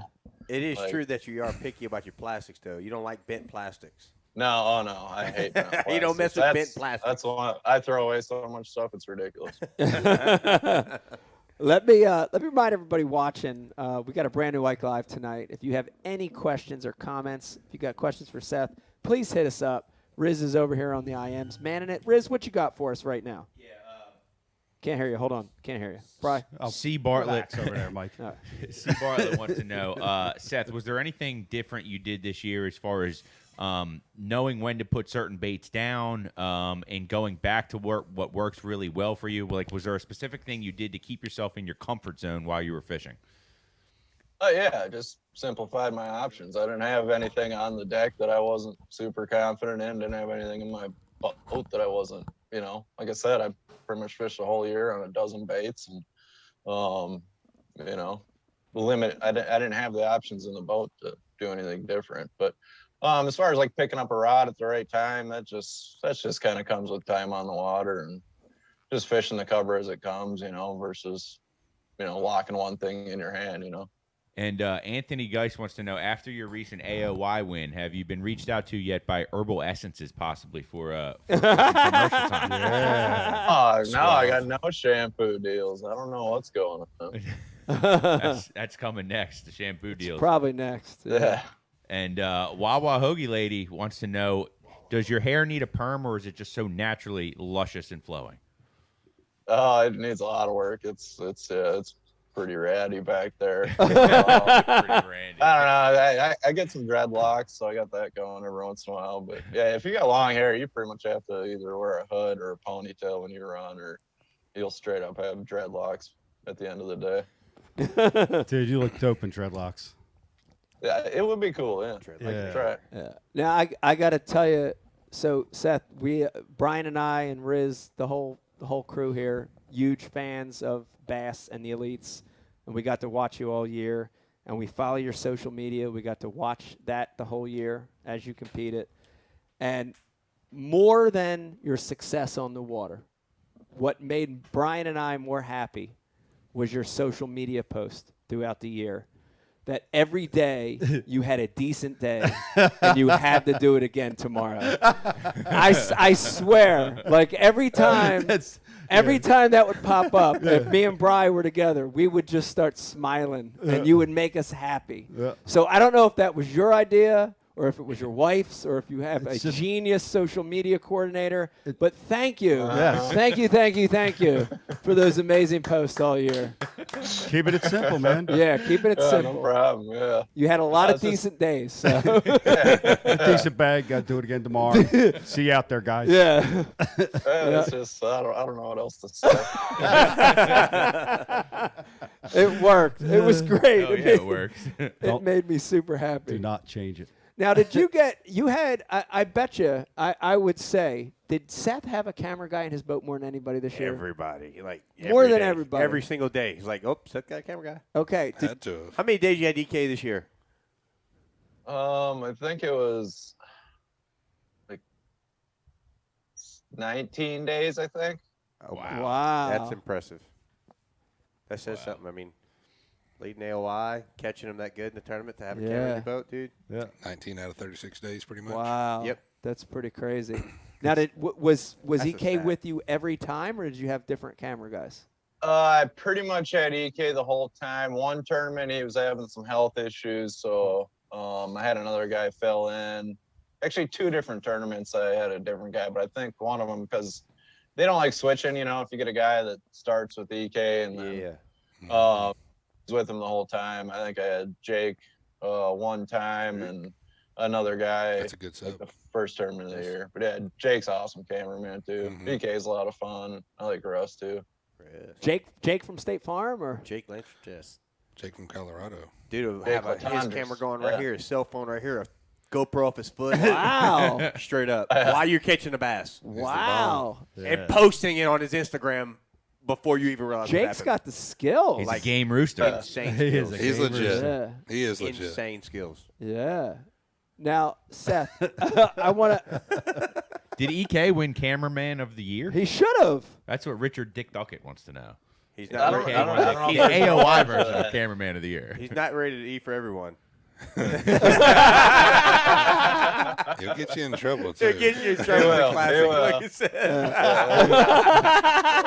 That's who we should have called. We should have called Matt. Why? tonight. Why would not call Why Matt? do we not call Matt? Look at Seth's still laughing over there. Now, Seth, I know I've asked you this before, but I want to ask you this again. And remember, this is Ike Live. You got to tell the truth. That's the only rule in this whole show.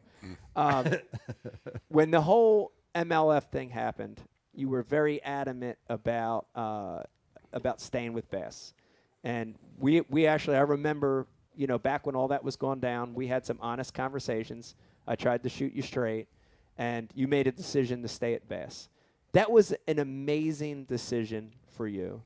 Do you look back and have any regrets about not going over there at all, or is that not even a thought at this point? No, absolutely not. Best decision I ever made in my life. Like, I couldn't imagine what Yeah. my life would be like if I would have made that. Like, I'd probably be in the opens just every day wondering why I made that terrible decision. Like the Yeah. opens are tough, man. Like, I want no part of that. Like, I know I had a good year this year, but like, there ain't no guarantees over there. It's 3 tournaments, and I mean, you have one bad day, you're done. It's like, Dude, I want have a hard no enough time part of catching being 5 back bass. in the opens. Yeah.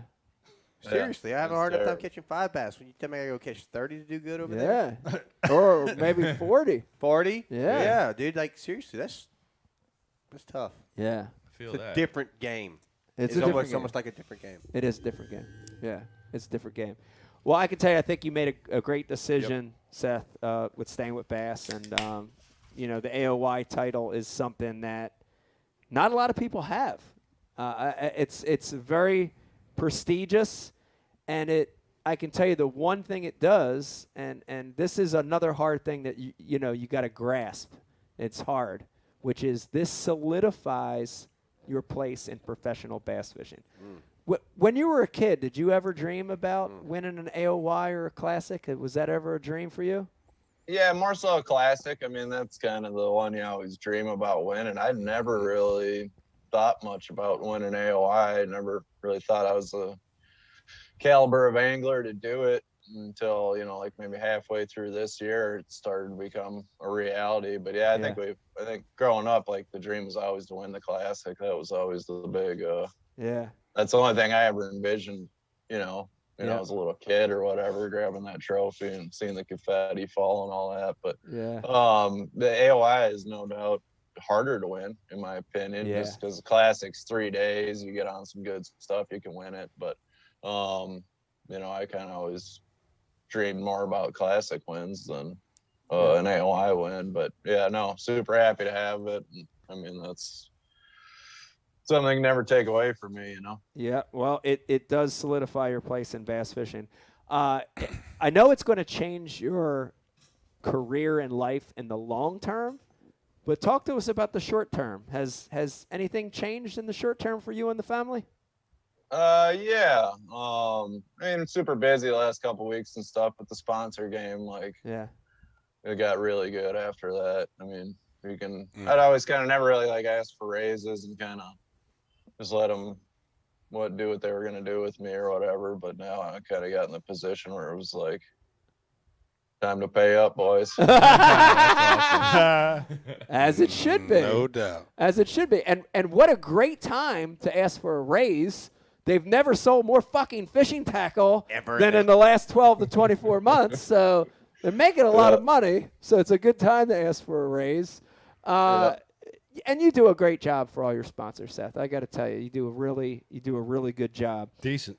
Decent job. Decent job. Decent day. Got to do it again tomorrow. You got to do it again more. Decent year. Do it again. There's one thing I want to point out, and I got to point this out because I think it's a success story. And whether you did it on purpose or not. I don't even care.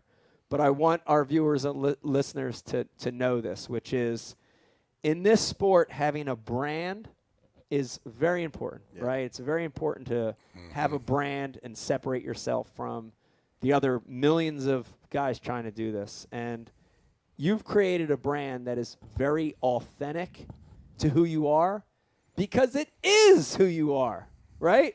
Your brand is you, and the best brands are real and authentic.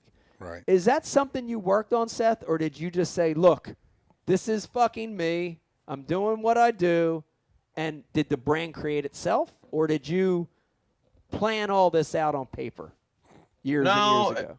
No, and actually I probably tried harder to like not be myself like the first couple of years, trying to be your quintessential Southern bass pro. And kind of clean cut, doing everything the way you're supposed to do it or whatever, being the nice guy and whatnot. And kind of just said fuck it. I thought I was out, before that whole Mille Lacs deal, like I didn't think I was gonna be fishing the Elite Series the next year. So and then when I started being myself, it just kind of happened. It wasn't strategic or anything that went that way, but then it just kind of did its own thing. But I think the first 2 years I was going out of my way to not be myself, and that was probably the worst thing I could have done. I can relate to that. I think a lot of people can, and I think it's great that you've developed into a brand that's authentic and who is actually you. I could actually pinpoint it. You want me to pinpoint it to a day where I felt like your brand stood out from everyone else? I'll pinpoint it to a day, a time, and a line that you said. And I can't remember the exact year, but I was fishing bass that year, had a last chance tournament. And it was up on, you were doing commentating. Do you remember that, Seth? It was up in Minnesota. Kagama. Yep. And I was actually, I fished that event. Can't remember. I was trying to make something that year, classic or something. I can't remember. Yeah, and I was there, and it wasn't a day that I fished, but I was watching the commentary, and you were commentating, and you were just being yourself and being very authentic. This was all live, and you said, balls deep. Live.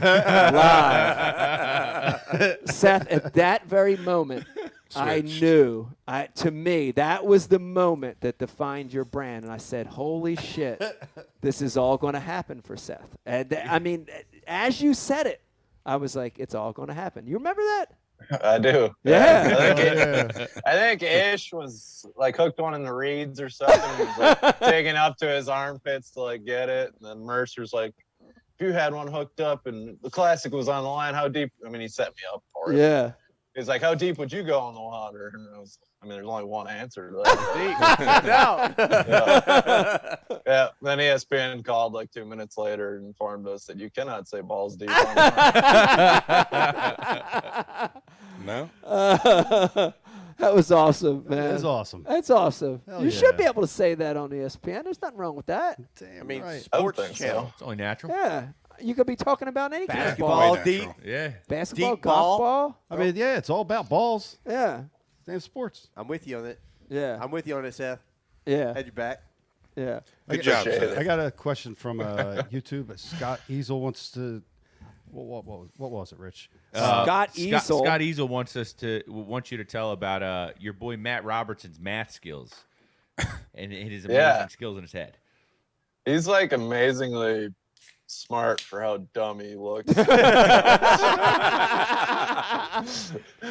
like crazy good at math. I remember one time he was like, I don't know, something was going on and he had to write an email, and I'm like, it was something important. It was about like a sponsor, and he's like, no, I'm a really good writer. I'm like, yeah, okay, yeah.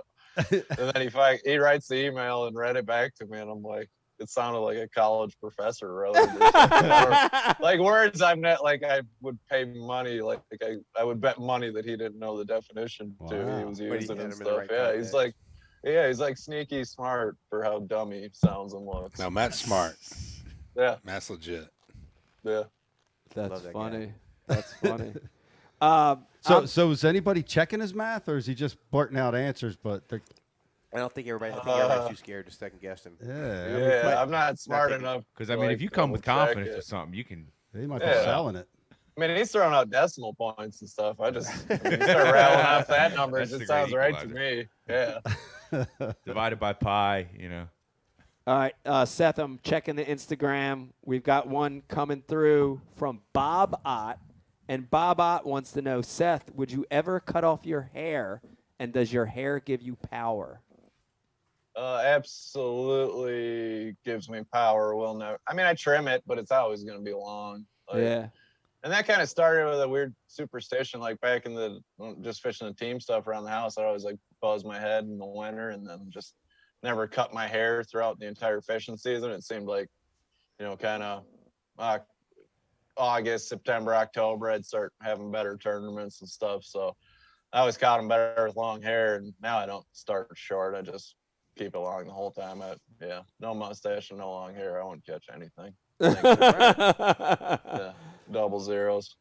Man, you gotta see now. I would be worried that like my competition would come into the hotel room or whatever at night, and you wake up with no hair. You wake up shaven. Maybe they'd roofie you and then shave all the shit off. That would be bad. Speaking of shaving your head, is Travis Lejeune wants to know: is Mark Zona now your primary barber? Ooh. No, Mark Zona's not allowed anywhere near my head. I had a couple rough tournaments after he scalped me. That's pretty bad. So that's pretty bad. Oh.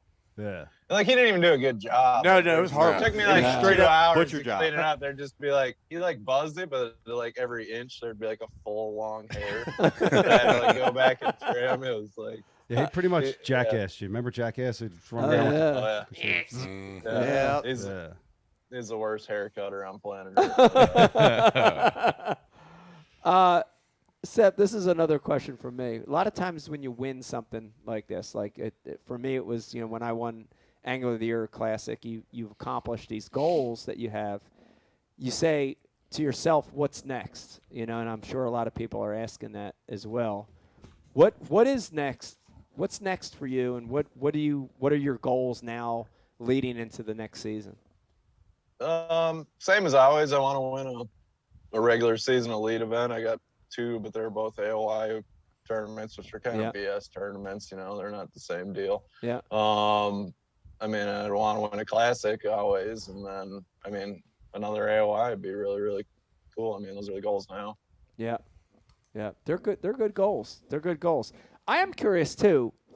We talked a little earlier about you guys got to vote on whether the field gets lowered this year, whether it stays. Do you want to talk a little bit about that? Do you want to weigh in on that?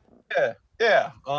They're trying to cut the field down a little bit. I get their side of it. You get more exposure per angler with a smaller field, but 100 boats is not that many. I voted for 100. I just think with that many guys coming in from the opens, it's right around 13 or 15, something like that.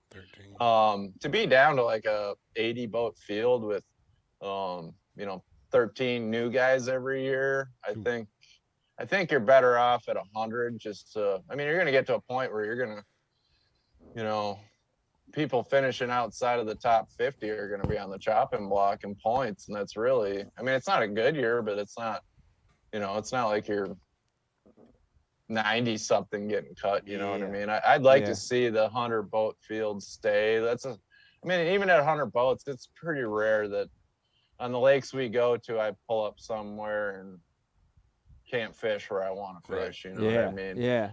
It's not like 200 boats. That's definitely out of control. But 100's in a field. Every place we go is really big. And I'd like to, just if you're going to take that many guys in from the opens, I think you need to stay at 100. I understand like what they're trying to do, trying to get more exposure for the anglers going to a smaller field. But, I think 100 is plenty. There's definitely room for everybody there. And I think you still need to bring in that many guys from the opens, give people something to fish for there. Because there was talk about too, maybe only a couple guys from each division getting in. And I don't think that's right. Right.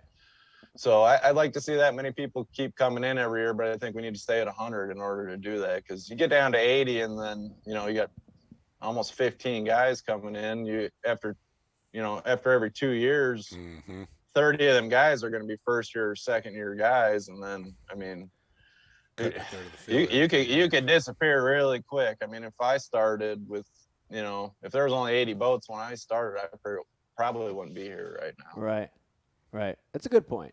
Tough to requalify. Yeah, too. and I can tell you that the rule of business, and this is true on every business I've ever started, is you need 5 years to sort of get going. You know what I mean? So I agree with that. Yeah. Yeah, and some guys kill it right away their first year, but there's a lot of guys you've seen that have been kind of mediocre their first couple of years, and then no offense, Caleb, but you're one of them too. You didn't have a great first couple of years, but the last couple 2-3 years, I can every year you're getting better and better and better. Appreciate that, homie. You're going to be shooting it out for an AOI in the next couple 2-3 years, no doubt about it. He sucks at you can see the progression happening. You know what I mean? I get what you're saying, man. I appreciate that. Yeah. Stick with bass. All right, this is a good question for all three of you guys right now. I'm going to start with Lee, go to Caleb, then we'll end with Seth. Who is the guy to look out for next year on the Bass Elites? A new guy that you had on tour with you this year that is the guy to look out for. Lee, start with you. Rookies this year. Yep. Was Brian New a rookie this year? He was. He's not a rookie, but he's a rookie for Bass this year. I mean, that's the easy pick. He's good. He's pretty freaking good. Yeah. He's talented. That's too easy. So I'll take that as the first. All right, Brian New. Caleb, you can't say Brian New. Give us somebody else. I'm going to go Justin Hamner. Ooh. That's a good one. Good one. Like, the dude's really, really, really, really good. Really fishy dude. Yeah. Yeah, talked to him. We've hung out with him. Yeah. Really fishy guy. Like him a lot. I could see that one. Seth, give us a pick. Who to look out for next year? I love my boy Matty, but I'm going to say KJ Queen. He had a really, really strong year. Super young kid. I think he's only 23, 24. I don't know. Seen him doing good. I need to stupid stuff that a rookie would do, but he's definitely he can put gas got the ability to fish. Like stupid stuff like that. I think he starts. He does this for a few years. Just like the stuff that. This was Matt's rookie year. Yeah, I didn't think about that too. Matt's good. Yeah, I mean, Matt doesn't even count almost. It's weird. Because he's that good. I mean, Matt's the real deal. Yeah. He doesn't even really count. Yeah, he's almost like a non-rookie rookie. Matt's legit. Yeah. And like Seth kind of said, he's more than you think. Oh, yeah. He's smart as shit, and he's good. Yeah. At everything. Talk about KJ for a little while. I got to tell that story for a minute because I think it's a good one. That's the kid with the van, right? Yes. Yeah. Wait, what?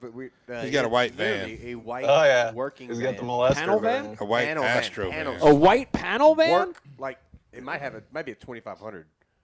Might be a diesel. I think it's straight from some school, like Sabine ISD. Straight up. Wow. First School three, bus? First three events, it wasn't even wrapped. And it was like, This white van. who's that homeless dude? Dude, I love this. Pulling No a nitro, windows. No windows. No Pulling windows. nitro. I'm Oh, like, yeah. Bubble window. One bubble window. straight up. We're at the living in the Sabine. back of it. Go to blast off. Mercer's about they're about to call numbers. The kid goes, oh shit. Starts scrambling, jumps out of line. Forgot to put gas in his boat from the night before. Got to run 30 miles one way. What? Literally, we're going. He's going to the gas station. Oh my God. And like, the dude's young, like, right? So like, I feel like I've done dumb shit like that. Yeah. I felt like that before. Oh yeah. So later on that day, we have cameras in our boat because we both top 10 that event. He had a good event there. And I'm down this one little bitty narrow ditch, and it's like 2 miles long, and I'm all the way at the end of it. And I'm fishing on 10, throwing a buzz bait, cruising a bunch of water, and this boat, he's like trying to come back there, but he don't want to run back there and mess me up. I could tell, but I could tell he's not trying to fish. And he's getting on his trolling motor, and he's like trying to troll to me because he sees me over there. I'm like, all right, this kid needs something. Oil. Something. Bait. A wrench. We got bait. No, he needed a wrench. He busted a trolling motor prop. He's like, bro, do you have a wrench? I'm like, I do. I gave it to him. You had a wrench? Yes, I have tools in my boat. Anyway, I gave him the wrench. I'm like, yo, dog, chill out. You're good. I know, because I know he's already like spun out from not getting gas. Well, you forgot the other part of it. He freaked out. He didn't have gas. Loaded his boat up, hauled ass to the gas station. He left his life jacket and his kill switch in his boat, and those nitros have like, you know, a weird one. Like, it's only for a nitro. Well, his life jacket and kill switch flew out on the way. So he gets back, gets in his boat. Oh my God! Where's my life jacket? Scrambled. And he couldn't just get like a regular kill switch because he had to have that nitro one. Right. So he had to sit there and find Bass had a nitro there for a test drive, or somebody had a nitro and he borrowed one from somebody. Did he wear like the orange throwable life vest? He would have. I don't know. I know I was boat 8 or 9. We were all three of us were in that top 10 actually. That's funny. Me, Seth, and Caleb. And I was in like, where's the guy that's supposed to be in front of me? Because Drew Cook was in front of me. I was yelling at everybody. I didn't know he didn't have any gas and he was gone. Total panic. Total panic. Right. That was all in the same Once day. he figures all that out, Yeah, it was a bad KJ's day gonna be for a dangerous KJ. dude. Wow. I beat somebody that day with KJ. Wow. That's crazy. You had a bad day? Yeah, that's when I drove the Trinity and catch shit. That's a pretty good boat run It is long. to not catch shit. Yeah, me and Jake were all, no. All right. All right, I'm going to corner you guys on another question for all three of you. Start with you again, Lee. Best new lure coming out this year that you saw at ICAST or that you helped design or that you know about? Best new lure coming. Oh, my gosh. I didn't go to ICAST. I was catching smallmouth.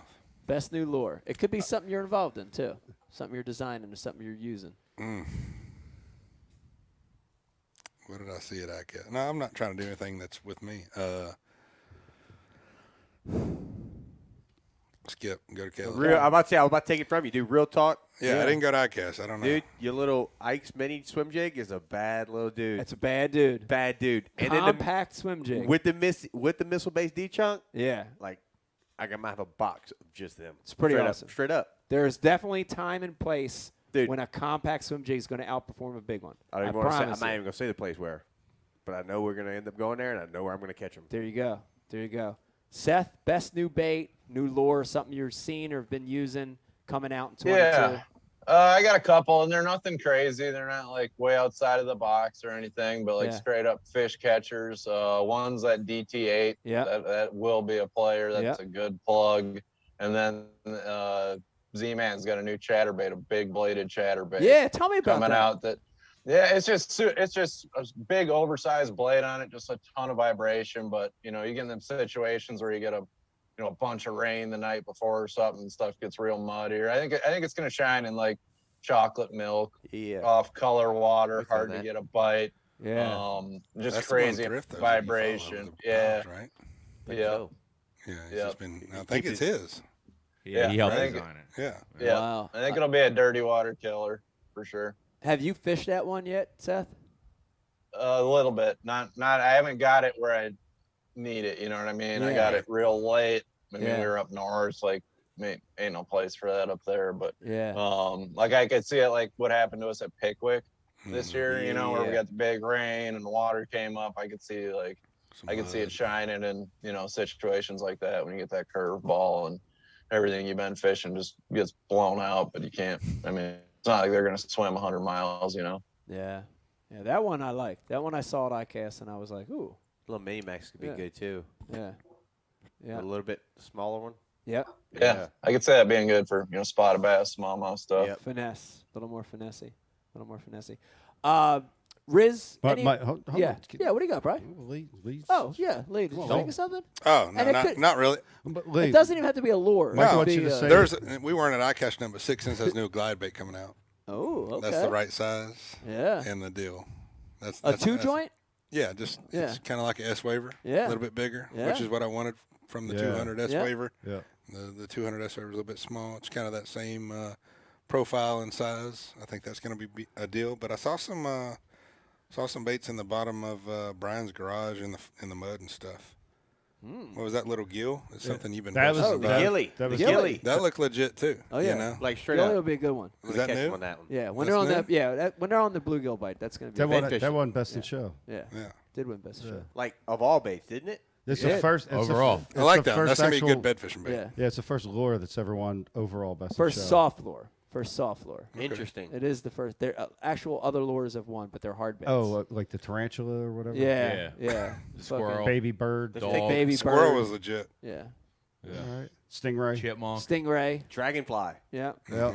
Murder hornet. Oh, that's Murder fun. Stingray. Yeah. Riz, what else we got for Seth before we let him go? Give us some good ones. I got a coming through. question for you, Ike. Oh, shit.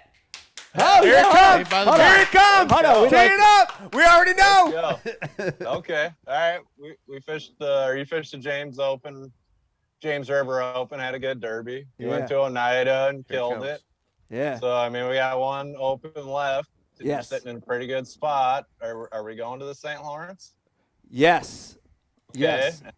If we have a good tournament at the St. Lawrence and we qualify for the Elite Series, Huh. will we see a Mike Iaconelli comeback? Now remember, you're on Ike Live. You can't lie. I can't lie. Can't You're lie. right. We tell the truth here. You're right. I'll answer both of your questions, Seth, and I will answer them truthfully. First one is absolutely gone to Thousand Islands. Absolutely gone to Thousand Islands. And I was telling these guys earlier, winning that points title, it doesn't hold a candle to what you did this year at AOY in the Elites, but all the years I've fished Opens, I've never been able to win the points title in the Open. So I would love to try that. You know, it would be a goal to try to win that. So that's number one. I want to do that. And then the second part, you know, I think a lot of it has to do with where life will take me in the next 2 or 3 months. But I can tell you this, and this is Ike Live, so I got to be truthful. Gotta be truthful. And I'll look right at the camera when I'm saying it, so I'm being truthful to Here we go. everybody looking at it. And you're talking to the AOY right now. I'm talking to AOY. I have to be truthful as well. That's right. If I do come back to tour level tournament fishing in 2022, it will be back at the Bass Elites. So I can tell you that for a fact. If I come back to full level tour fishing, it will be back at the Elites. Yes. And I That's want to pretty do it. badass too, like having a ledging exemption and just being like, I'm just gonna go qualify. Well, that's it. anyways. I'm glad you said that, Seth, because that's the other part That's to it. badass. Yeah, like, that's the other part to it. like Now, I don't- didn't get in on some old BS. Like Yeah, and I don't earned my way back. I don't in. take anything away from those guys that are I'm with that you are on that, doing it yes. that way. Like Brandon and Gerald got back that way. Some of the legends that are there fishing with you guys right now may get back in that way. Right. I don't take anything away from those guys getting back in that way at all.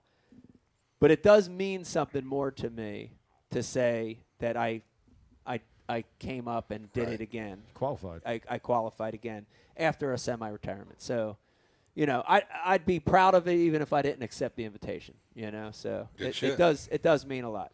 I can tell you again, and being honest, I think both circuits are great. I like MLF. I like what they're doing, but for me, Bass is home. You know, it's where I built my career. That's good to hear. And I would, if I came back to tour level fishing, I'd come back to Bass. So great question, Seth. Oh yeah.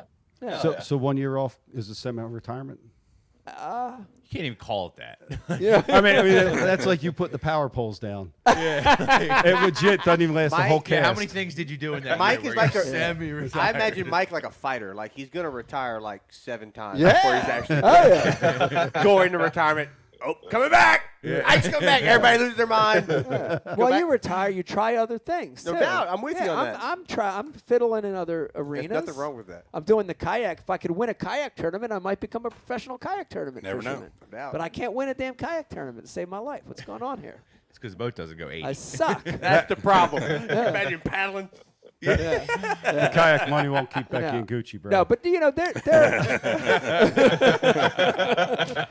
that's probably true too. But this is real talk for all three of you guys, dude. And I want you guys to talk about this because we got young anglers watching that are aspiring pros. Dude, the life of a pro angler is amazing. It's a great thing. It's a childhood dream, It right? is, dude. It's got so many good things. But it's also a tough life too, right? It is tough. Dude, I've been gone for a month. Start with you, Lee. I want Yeah. you to talk about the reality of tournament fishing. I want to go to all three of you guys. Yeah, There's tough parts to it. It's tough. I've been gone for a month exactly almost. I think I left the day before 30 days. I've been gone the day before my birthday, so it'll be a month tomorrow. Yeah. And I got a fiance at home, Taryn. I love you, miss you. Yeah. I'm about to get married in a month, in a few days, and Yeah. a stepdaughter, Brooklyn. Love you too, and a dog. And it's a long time gone, you know. And I didn't have to be gone the last 2 days, but I got a lot of sponsor work done. Yeah. A lot of stuff that I had to secure for the next year. You Yeah. know, those things aren't just there in ink. You know, you Yeah. have to have relationships with these sponsorships. to keep them rolling, you know. And that's one of the deals. I stayed up there and made sure some of that stuff was secure and learned a lot too. You know, you're always practicing. Everybody knows that, and it's a lot of time on the water. You know, time away from home. Yeah, it's a big thing. Travel's a big thing. We're professional truck drivers on that side. Professional truck drivers. Give me another negative of the sport, Caleb. I don't want to harp on the negatives, but it's not easy. Dude, it's hard work. Dude, like Seth was talking about, dude, in the beginning, dude, just fishing for checks and the unknown paydays. Dude, Right. I worked for 12 years in the oil field straight out of high school. I knew when I was getting paid. Right. You know what I'm saying? Yeah. Like, in this deal, nothing's guaranteed. Yeah. Like Lee's talking about, there's relationships with the people that you meet and sponsorships, keeping those relationships up to be able to get that guaranteed money to where you can pay your bills and fish freely. Right. That's the next level of the game. Yeah. You know, dude. Just that's the tough part, and being away from home too. That's a big one too. But the unknowns of guaranteed payday. Unguaranteed payday. You know, Yeah. That's a big one. Yeah. And Seth, you've done this for a long time.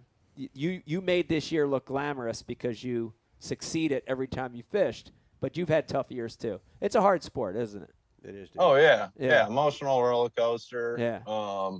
For me at the moment, the hardest part is I got 2 little girls, being away from them. Yeah. But that's definitely the hardest part now, especially my 3-year-old. She like tells me she doesn't want me to leave. And, Yeah. you know, she's mad at me when I FaceTime her when I'm gone. She doesn't want to talk to me. I mean, the second I walk back in the door, they all jacked up and loves me again. But it's heartbreaking. But the thing I think most people need to know about is like the sponsor money. Like, you know, I thought just qualifying for the elites would get you a bunch of sponsor money, and it doesn't. Like, you know, if you're coming into this and you don't have a, you know, millionaire dad or something like that, like a lot of us didn't have, like even qualifying for the elites is not that big a deal to the sponsors. Like, you got to do something on the elite series, start getting your brand going, have, you know, you don't necessarily have to win a tournament, but be in contention for one and get some airtime. Stuff like that before you can really start getting companies, you know, to pay your expenses versus, you know, when you start out, like I thought, oh, I'm going to get paid like crazy. And that is not the truth. So if you guys are trying to get into this, like, just know it's going to, like, just qualifying for the elites doesn't get it done. It takes, you know, it takes some success on the elite series before you start getting some decent money coming in, you know? Yeah, it's definitely a lot of hard work for sure. Riz, what do you got? Yeah, I got one more question on the IM for all 3 of the guys actually, and it's from Scott Scott Rupp on Facebook, and he wants to know if you guys could pick one person on the Elite Series to pick a team tournament with, to fish a team tournament. Who is that going to be? We'll start with you again, Lee. Okay. I can't pick Caleb. We'll just go ahead and do that. That'd be too easy, you know. No doubt. Like, it's guaranteed. Yeah, so I'll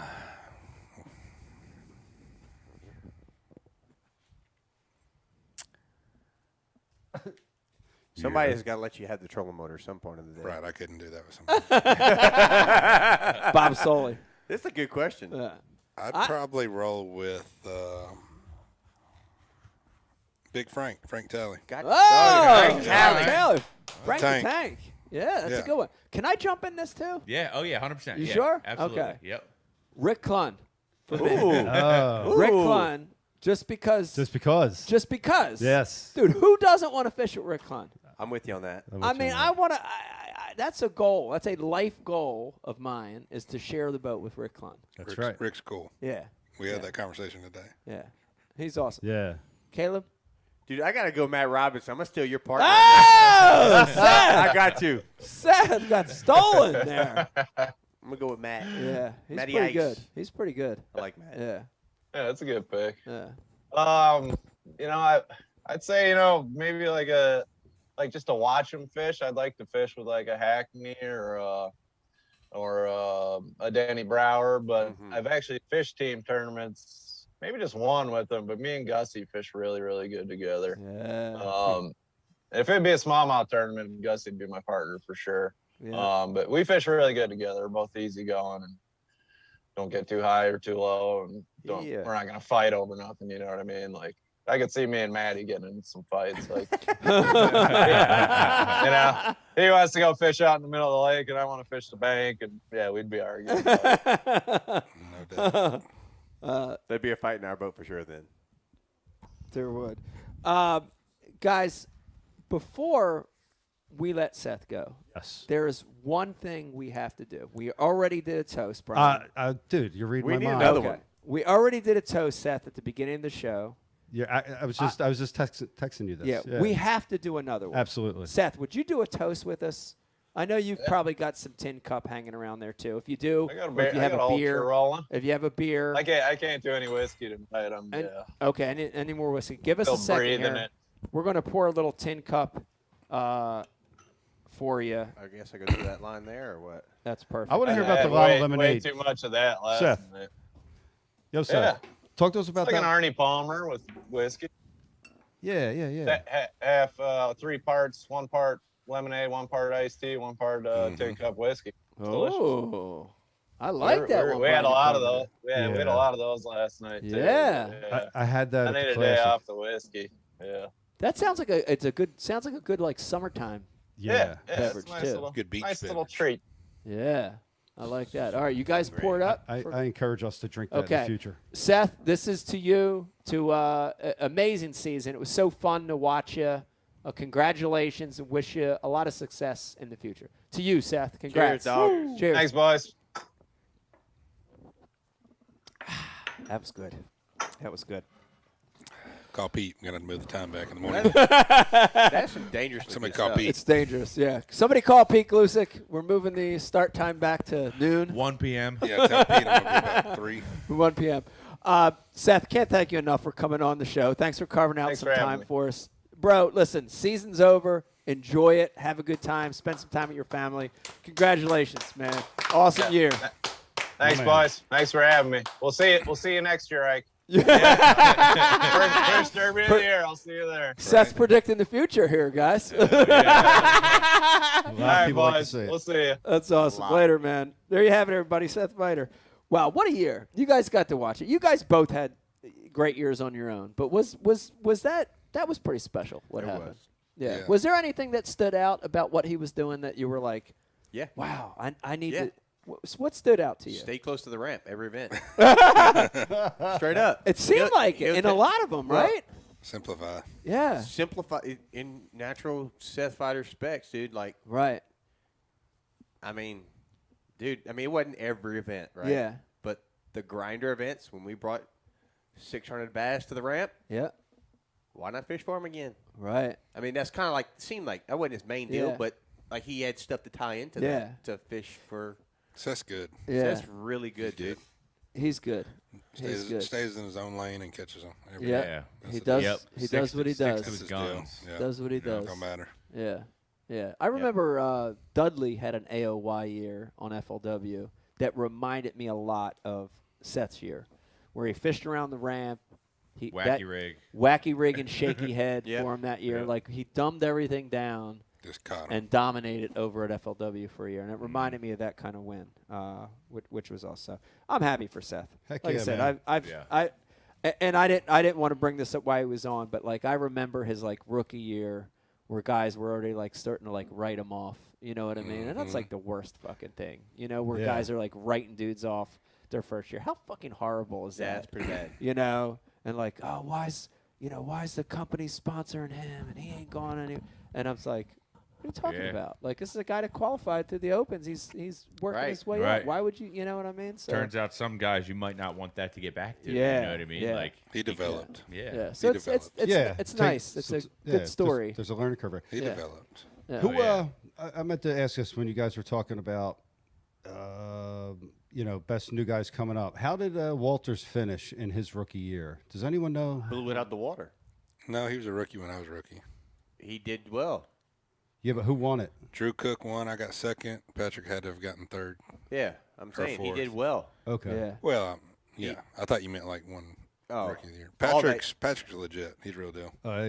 He's legit, and he For- works for hard. life. Yeah. Very He no, works hard. No, he's Yeah. good. He don't even count. Yeah. Patrick's legit. Yeah. Oh, So yeah. I don't know if you knew this, but Rapala had a media event a few years ago and down at Santee, and I got to stay at Patrick's family has a camp there on Santee. Oh, really? And then I got to stay at. Do they all wear the little shorts, the real short shorts? No, Yeah. that's I think only so. Patrick. Oh, it's only Patrick. No, I think no, it's the whole family. Don't I think ruin it's it. the whole family. It's the whole Yeah, family. Dad and Really? everybody. I think it is. Yeah. Yeah, Pretty they all sure. come down to the boat ramp at the dock. There's a picnic table But there. they're not Everybody's tucked in like wearing. Patrick. No, they are. Tucked in shirts. All of them. Yeah. A lot of them are over there, except Carl. No, the whole family. Yeah. The whole family's got the I got shirts this little tucked thing in. where I point out Patrick. Don't do that, Carl. Like, Come on, 'cause do you not see what I see right now? But the thing I was Do going you to not see say. what I saw last night? When I met Patrick, me and him and his dad got in a big knockdown. Oh, yeah, tell that dragon. story. No, I ain't gonna tell that story. Right now. Say what? Me and Patrick had a good introduction. Open. Yeah, Ross Barnett Ross Barnett. Tiny little lake. and his dad. How wide was the area you were fishing? Not wide enough. Not wide enough. Step back. You show him to step back a No, little. I told him to come to the ramp. Like that. Nobody showed up. Wow. That's how me and Patrick met each other. That's pretty awesome. That's But you're pretty good awesome. now? Oh yeah, Patrick's my boy. He's legit. Oh, he's legit. He's gonna be one of the best by the end of his career for real. Yeah. I Absolutely. agree with Yeah, that. he is a hard worker. He's a hard worker. And I was going to say the thing I noticed about him is, you know, a lot of people in their life, they got a lot of stuff going on, you know. So you Yep. got this, that. Dude, he's very singularly focused on fishing, Yep. Yeah. which is a good thing. Like Yep. if you want to be the best at something, just do that if you can. You know, if you What can. works for you? Yeah.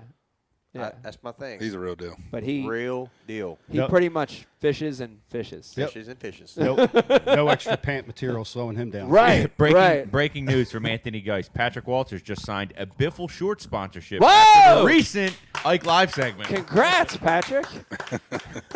Good work. Biffle now has his own line of shorts. So. Wow. How about that? Huh. Biffle's nipples.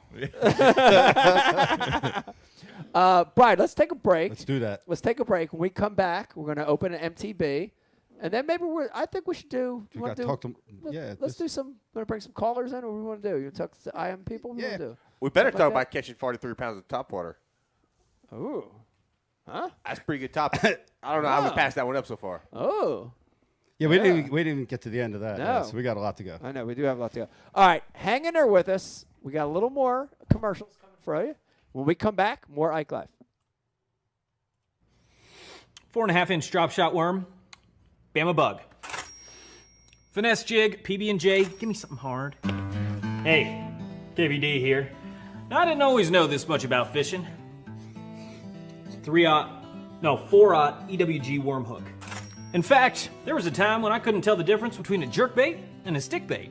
But then I signed up for Mystery Tackle Box, the original monthly tackle subscription. And now I know more about fishing than I do about calculus. And he knows a lot about calculus. Plus, I get amazing extras like free fishing magazines. October 2016. Featured article, 4 places to throw a frog. Exclusive decals. Zombie bass. And how-to videos for all the great baits I receive. How to tune a crankbait.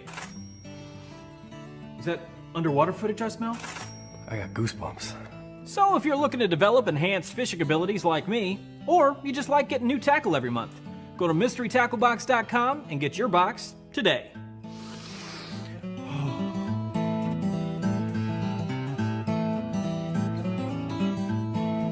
Ooh, live minnows. Is it lunchtime already? Nature's candy. Look at this stuff. That's one of the keys, this scent right here, right? It's not liquid. It's almost like a paste. And when you put that on that hard bait, this is on a Rapala X-Wrap, it just sort of coats it. And I love it because it stays on there. You know, I've used scents in the past where you put that scent on, 2 or 3 casts later, it's gone. You don't have it on there. This lasts 20, 30, 40 casts. Dude, the thing I love about this stuff, watch. I want you to watch this as Brian puts this on. Look at the material, right? You've got, we're using shad today, so it's got natural bits of shad in there. It's got enzymes, aminos. It's that sticky icky. It's that sticky. You know, if you know, you know. Yeah. Dude, no jig, nothing. Just liquid mayhem on a bare hook. Liquid mayhem. The bottle of Liquid Mayhem. You know. You take pride in your boat, so it deserves the best protection possible. Our durable woven fabric prevents ripping and provides UV protection, and our tape seams provide protection against the elements. The heavy-duty shock cord hem and strap and buckle system provide a tight and secure fit. Our top-of-the-line boat covers come with a ventilation system to keep your boat free from mold buildup. Empire Covers, protecting what you love. This is your tackle. Not that kind of tackle. You use it to catch this, or this, or this. You also use this and that and these. This is your environment. So is this. You love it, live for it, but it will turn this into that. This is the Flambeau Z-Rust Max Tough-Tainer series. These are fully infused with exclusive Z-Rust VCI anti-corrosion technology. This is a U.S. naval battleship. The same Z-Rust technology used here has been used on those to protect advanced weapon systems from corrosion in conditions like these. For the fish, it's invisible, odorless, tasteless. And for you, it's FDA-safe anti-rust protection for a minimum of 5 years. This is the next level of tackle management, not that kind of management. This is the Flambeau legacy of tackle systems. What's your tackle worth? It's more than who you are. It's who you're with. And it's more than what you do. It's where you do it. Tin Cup Mountain Whiskey. Been awesome to watch it. Mike just said off camera, bro. Off I'm proud of camera. you. I'm proud of you. And you just put me on camera. Hey, everybody. Welcome back to a brand new Ike Live show. Hope you're having a wonderful Sunday. Man, we're having such a good time. We've got two of the absolute best fishermen in the world. Number in 5 and number studio 7 tonight. AOI. That's right. We've got Caleb Sumrall, Lee Livesay, who's taking a leak right now. Leak Livesay. Lee's peeing right now. Checking the bilge system. Checking the bilge out. Lab. And of What's that stand course, for? Got it. Brian the Carpenter, we just had Seth Feider on. That's right. Number 1. Number 1, 5, one. and 7 tonight. Yeah. So we're talking That's pretty good. 3 top 10 Yeah. AOY anglers Yeah, 3 of the best. And in the room at the same time. Come on, Yeah. Beck. You want to sit down? Come have a Caleb, seat. I just want to say, on the record, I'm proud of you too, man. thank you, man. I appreciate you. Yeah. Yeah. On the record. I really On the record. appreciate Yeah. that. On camera. This is For the record. Beck. This is a record for this show. Uh-oh. We have 3 top 10 AOY Do we have a anglers headset? in the studio. For her. 2 in studio, 1 on Skype, all at the same time. Isn't that pretty awesome? It is amazing. Nobody heard that. It is amazing. Nobody heard it. Here, put these on. Did you finally get your kids to bed? You did? Can you hear me? Yep. We can Loud hear and you. clear. All right, so Yay! Miss Rebecca joining us late tonight. First of all, Beck, who are you wearing tonight? Who are you wearing? I'm wearing darkness. I have no idea. Gucci. Gucci. I got my Gucci belt on How was the soccer game tonight? because everyone wears a Gucci belt to a soccer Of game. course, you should. How was the soccer game tonight? It was so much fun. Was it? Yes. Estella even said to me at some point, she goes, well, she tortured me beforehand. I don't want to be here. This is awful, Mom. And then the game starts. She goes, this is way more fun than I thought it was going to be. I'm like, yeah. She Changes admitted quick. that she was having fun. Yeah. Yeah. That's cool. It was fun. That's cool. We should go to more games. I like Yeah. that. you didn't go. I know. I know. I had a ticket, too. That was the royal way. The Wait. I want to address the schedule real quick because Lee, we were talking. Bass announced the schedule already for 2022. -1, right? They left 1 as Correct. a TBA. to be announced. Ooh. Give me your overall opinion of next year's schedule. I like it. Yeah. It's a lot of travel. Yep. Yeah. A lot of east to west in there, if you Yeah. don't have a place to leave a boat. So Yeah. I'm looking forward to it. I like the change of venue with the Oahe mixed in Back there. to Oahe. Caleb, we got some history Yeah, there. Caleb's been there, but I Yeah. haven't. I like the unknown. I like to see what people do where they've never really been. You know, Yeah. Mississippi River. That's a good little change right there. So Yeah. I'm ready to see where the TBA is. Okay. Caleb, your initial thoughts on the schedule? Dude, I love it. We're Yeah. going back to Santee. Yeah. That's going to be a total slugfest. Yeah. I think it's going to be, you're not going to see a ton of fish catches, but when you're going to see a lot of big fish catches. Florida, I think the St. John's is going to be, it has the potential to be really good, depending on how warm that couple weeks before it could be. You know? Harris Chain can be epic. I mean, Oahe, that was my first real breakout tournament my first year. Yeah, I remember. And I remember because we were talking a lot. We were either staying together or we saw each other. Were you at the campground or we were? No, we saw each other at the ramp every day. I come talk to John a couple days. Okay, I think. Yeah, because we talked a lot in that event. Was that after the St. Lawrence that year? Because you were on an Ike Live show that Dude, year. I don't know. It was either right before It was my or first right year y'all after. had me. It was my first year there because I was in my Bass Nation boat. Yeah. Yeah, dude. Yeah, you were. Yeah, you were. That was a very interesting tournament. That was an interesting tournament. Very interesting place. Yeah, and you remember the weather at Oahe? Yes. Lee, I don't know. I don't know if you about, could pay me to go back Talk there. about tornadoes. Talk about hail. Talk about. Do you remember? Dude, they had thunderstorm rolling in. You could watch the clouds just roll. Dude, they had like we hail. thought we were gonna die. Yeah. It was the freakiest thing I had ever experienced because that was the only time we've ever had to go in a shelter. We had to go in a shelter. Didn't somebody's boat get messed up or something at the hotel? Well, I'll tell you this: Was that hail something different? killed cows. Yeah, the That cows up system- the road. The cows were dead. Really? What? Dead Yes. cows. Yeah. From hail? From hail. The hail was so big. Death by hail. Yeah, and then Can you imagine? Just Death by chilling cow. in a Cow pasture death. and Death by hail. Insurance. yeah, yeah, and then after the first storm just like came that. through, I asked. I was like, do the campers tip over and stuff? This wind is crazy out here. And the guy's like, yeah, don't you see they're all strapped down? And everyone who wasn't just us transients, All the seasonals had their strapped they were campers strapped down. Hell yeah. I remember Steve Kennedy talking about that one in his Lance camper, the one that rides on the back of his truck. Oh yeah. Yeah. And he said, well, when I woke up and he was kind of rocking like this, he's just kind of real laid Yeah. back. He said, I thought I got a little worried, but then it kind of, I wrote it out. Hold on, let me try to do Steve. Whoa! I so We all had to replace our poop pipes. The hail destroyed all the poop Oh pipes. yeah. There was poop everywhere. You could call it It Blackwater. was, dude. pipes. Not good. Blackwater. Why, the whole scary part about it is we watched this storm coming for it seemed like 2 hours. Yeah. Yeah. Like it was just a black wall as high as you could see. I remember that. Like you remember seeing And I on wasn't social fishing media, it, You were you on know, social just media. watching Dude, it. it was Yeah. legit. So, Like, Mike, Oh. how do you like the schedule? You guys are all putting me on the spot tonight. It'll be nice to watch. You got the wrong crew, it'll dog. Be, it'll, yet. be, it'll be nice to watch y'all at all these events. Ooh. White just told us where she stands with it. Wow. Wow. Interesting. I like the schedule except Florida. This is from a personal standpoint.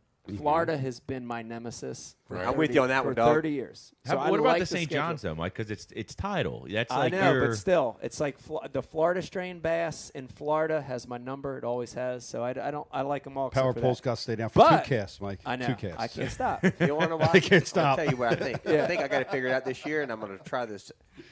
You can't not fish where the people are. I just saw that. I just saw that from where I came from. So that might be true. You got to fish where the people are. You In Florida, you have to. In Florida, Have to. yes. Oh, it's the opposite. I'd You be don't like terrible that. in That's Florida, I don't too. like that. That's my other problem, horrible. man. Because I avoid the crowds. I'm with like you. the I know. plague. I know. That's our problem in Oh, Florida. dude, I can't do it. Can't I do it can't either, Do it. I but we hate got it. to. I hate it. So what's your favorite lake out of the schedule? If you got one. I would say South Dakota. Yeah, I which would one say are you looking Oahe. forward to, Mike? Yeah. Really? I would say Oahe. Not from the standpoint of the weather, but from the vastness of the lake. Let me just give you a story from when, and you remember this. So, dude, you look at the map, and I'm big into, like, paper maps still. I know. I'm Right, like an right. old head. But I'd get the paper maps, and you're looking at it like, oh, cool. Oh, yeah, I see this little flat. One day of practice, I'm going to hit that, and then I'll run up here and hit that. Right. So, in practice, I go and there's a launch near that one place I want to start. I'm like, cool. I hit that. I hit that. Then I'm like, I'm just going to run up there and hit that other one. Dude, like 50 minutes in, I still ain't there yet. Yeah. And it looks like that far on the paper map. Gigantic. And I'm place. still running. Everything looks the same. You're just looking around. There's no houses Big old anywhere. plateau. I think it's 100,000 acres bigger than Champlain. That's ridiculous. It's Holy the crap, really? I think it's 100,000 acres bigger than Champlain. Yes. Dude, it the did- vastness. Like legitimately. Yeah. Like The legit. vastness of that fishery, there's something about that is, as a fisherman, you have to like. I said it. No, was I'm with you on appreciate that. that. Yes. I said You it, know? the second Yeah. I left, anybody I've ever talked to, it's been my favorite lake that I've ever been to. Yeah. Period. Yeah. And it wasn't easy. Smash them. No, Yeah, it wasn't. it wasn't was easy tough. fishing. No. Dude. When you shut your boat down in a spot that you think you'd go fish, you would just hear nothing. Nothing. You were in the most remote place in the country, your ears would just start ringing. Hear some rams ramming together. Like, seriously, I would hear deer walking on the mountainside, like 200 yards away. You can hear their hooves. Yeah. Dude, straight up. Here's the other. If you catch a fish and you hear a boat, whoa, and you're like trying to hide it. But you can't. The boat's so far away, you can't even see the boat. You would hear him before you see him. Here's the other crazy thing. You ready Straight for this up. one? No trees. None. That's Not right. one tree in the Zero world. trees, Rolling hills. bro. Yeah. Zero. I didn't think about prairie. that. No lay downs. You ain't fishing lay down No there. lay downs in that lake. There ain't no matted grass in there. Rizzo No would be in largemouth. trouble in that lake. No lay downs. No bait. But get No back, bait. get No back to bait. the schedule. The nice So that's thing one is, you're looking forward to the No, most. but I want to talk Wait, about where's the something else. Mississippi out of? Is it lacrosse? Lacrosse. Yeah, now that one I like. That would be number 2 on my list. No Fork? You have history at Fork? I like Fork a lot too. You don't like that? I do like Fork. I would probably 3 or 4 on the list. I like Fork a lot. But anyway, getting back to the schedule.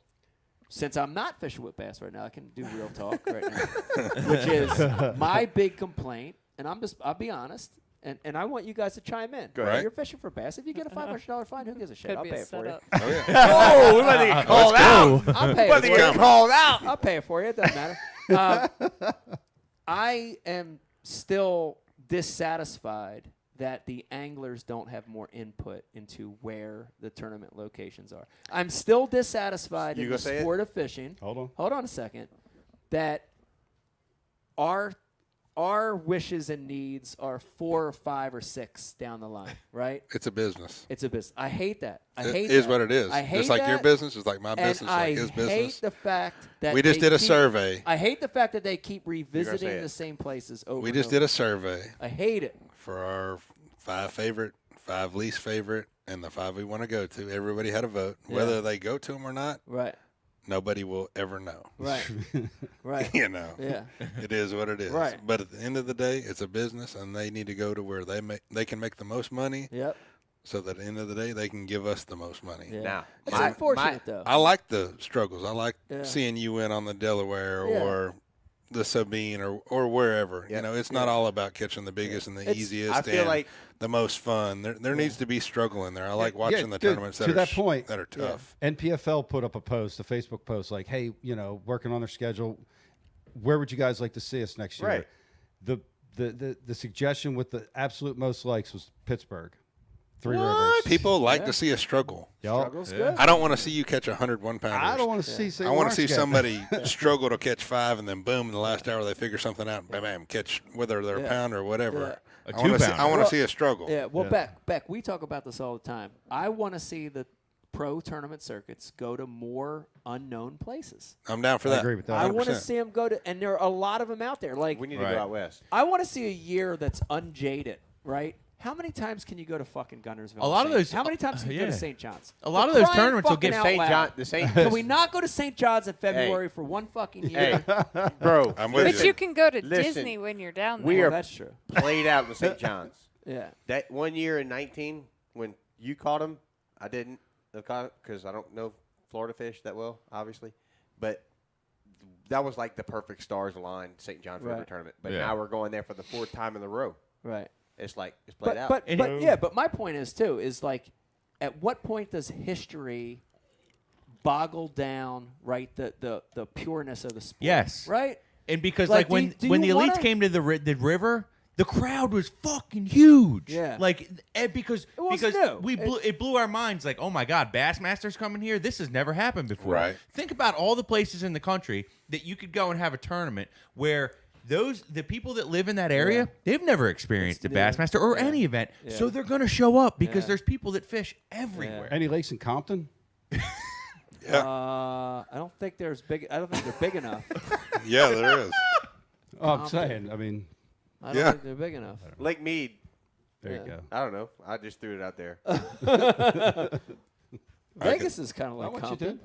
Yeah, I mean, because there's people that are starving to be able to go and see this kind of event and this bass fishing. Listen, and I we're not just catering. I like the fact that like the one thing I loved about the old MLF before they went to the tour format Right.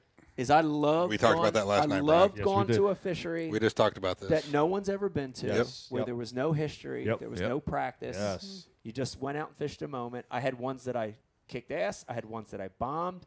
But when I did, I felt clean about it. You know what I mean? Like I felt like it was pure. It was my fault. It wasn't. I didn't lose to history. I didn't lose to bought information. We literally talked about that I last felt night. clean. You know, like I was still pissed off. I'm still fucking mad about it now. Well, Even let's now. okay, but hold on. Let's think about this for a second. They've always been going to the exact same lakes year after year. It's always been that way. But due to the digital age, we can now watch it and replay it. We can know exactly what the guy did, what the bait looked like. Back in the day, you had copies of magazines. The only thing you had is if you and everybody lied.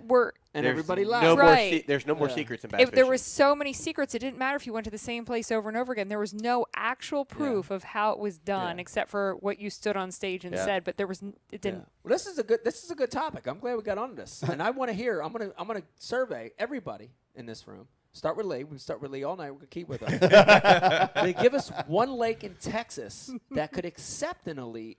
That's a big lake. What do you mean by accept? From a standpoint of fishability, size-wise, to take 90 or 100 guys that we haven't been pummeled Possum with. Kingdom. Possum Kingdom. Great one. That's a real name? I love That's it. the name yes. of the place? Oh, it's badass. Yes. It's got giants in it. It's huge. Does it have Badass. possum? It's a toady song. Probably. Where is it near? As many as you want. Badass. What town is it near? Badass. Remember that song, Mike? Badass. Hey, Yeah. y'all too. Yeah. Toadies. Yeah, Toadies. Two toadies. It's a good song. Remember my insurance guy we talked about, that fire to truck driver? Yeah. Possum Kingdom. That's his home lake. Okay. My buddy Matt McMillan. He's Maybe probably we can have not him call in. He's not watching. No, we don't. No. He's firing somebody right now. All right, Possum Kingdom. Beck, you're up. One lake they haven't been to that could accept an elite. I don't know. What the? I'll give you one. Lake X. I'll give you one we were just at. Can't fit them here. Upstate New York, Lake George Yes. in New York. Yeah. Full of fish. Giant lake. That's all I hear about. Full of fish. Yeah. Not as big as Champlain, but half the size of Champlain. Plenty big enough for 90 to 100 boats. There's probably a handful in New York with all the Finger Lakes and Dude, everything. There's got to be. Seneca Lake. It's as big as Cayuga. They haven't been there in years. They actually were there They a need long somebody to time put- ago. There's so many. Caleb, give us one. Oh, I'm going to pick a controversial one. You can do it. In Louisiana? Louisiana Delta. Back at the Delta. I Let's like that. go to the damn Delta. Let's Like, go. back. All right, straight up. I'm down Let's for that. talk about this topic because Okay. it's a private water deal, right? We'll Right. never Yeah. Bass will never go back to. You say you go pay my fine? Yeah. We'll never go back to a Louisiana event because of the private water deal that Louisiana has, right? Right. It's a muddy water, not physically, like it's a gray area. It is great. We'll explain that bad. to people. We in this room all know what that means. Yeah. People But can own water in Louisiana. Any other state in the world, you can float it, you can boat it. Yeah. Not in Louisiana. No. Yeah. They can actually put Corporations up can own gates water. and own Yeah. water. You can't Yeah. go into ponds. You can only fish man-made canals, Gated natural canals, bayous, yeah. and stuff like that. Yeah. But they're not all marked well. So the problem That's is the it's like problem. it's so muddy to know what you're fishing in. No, they're marked until the night before the tournament starts. Exactly. And then there's that. The sign disappears. Still feel like those areas can be drawn out pre-tournament. There can Yeah. be Correct. Bass has done maps that I've seen. Can't go in this red area. Yeah. Whole big old area. Fine. Yeah. A Like- Delta Dart legit for bass.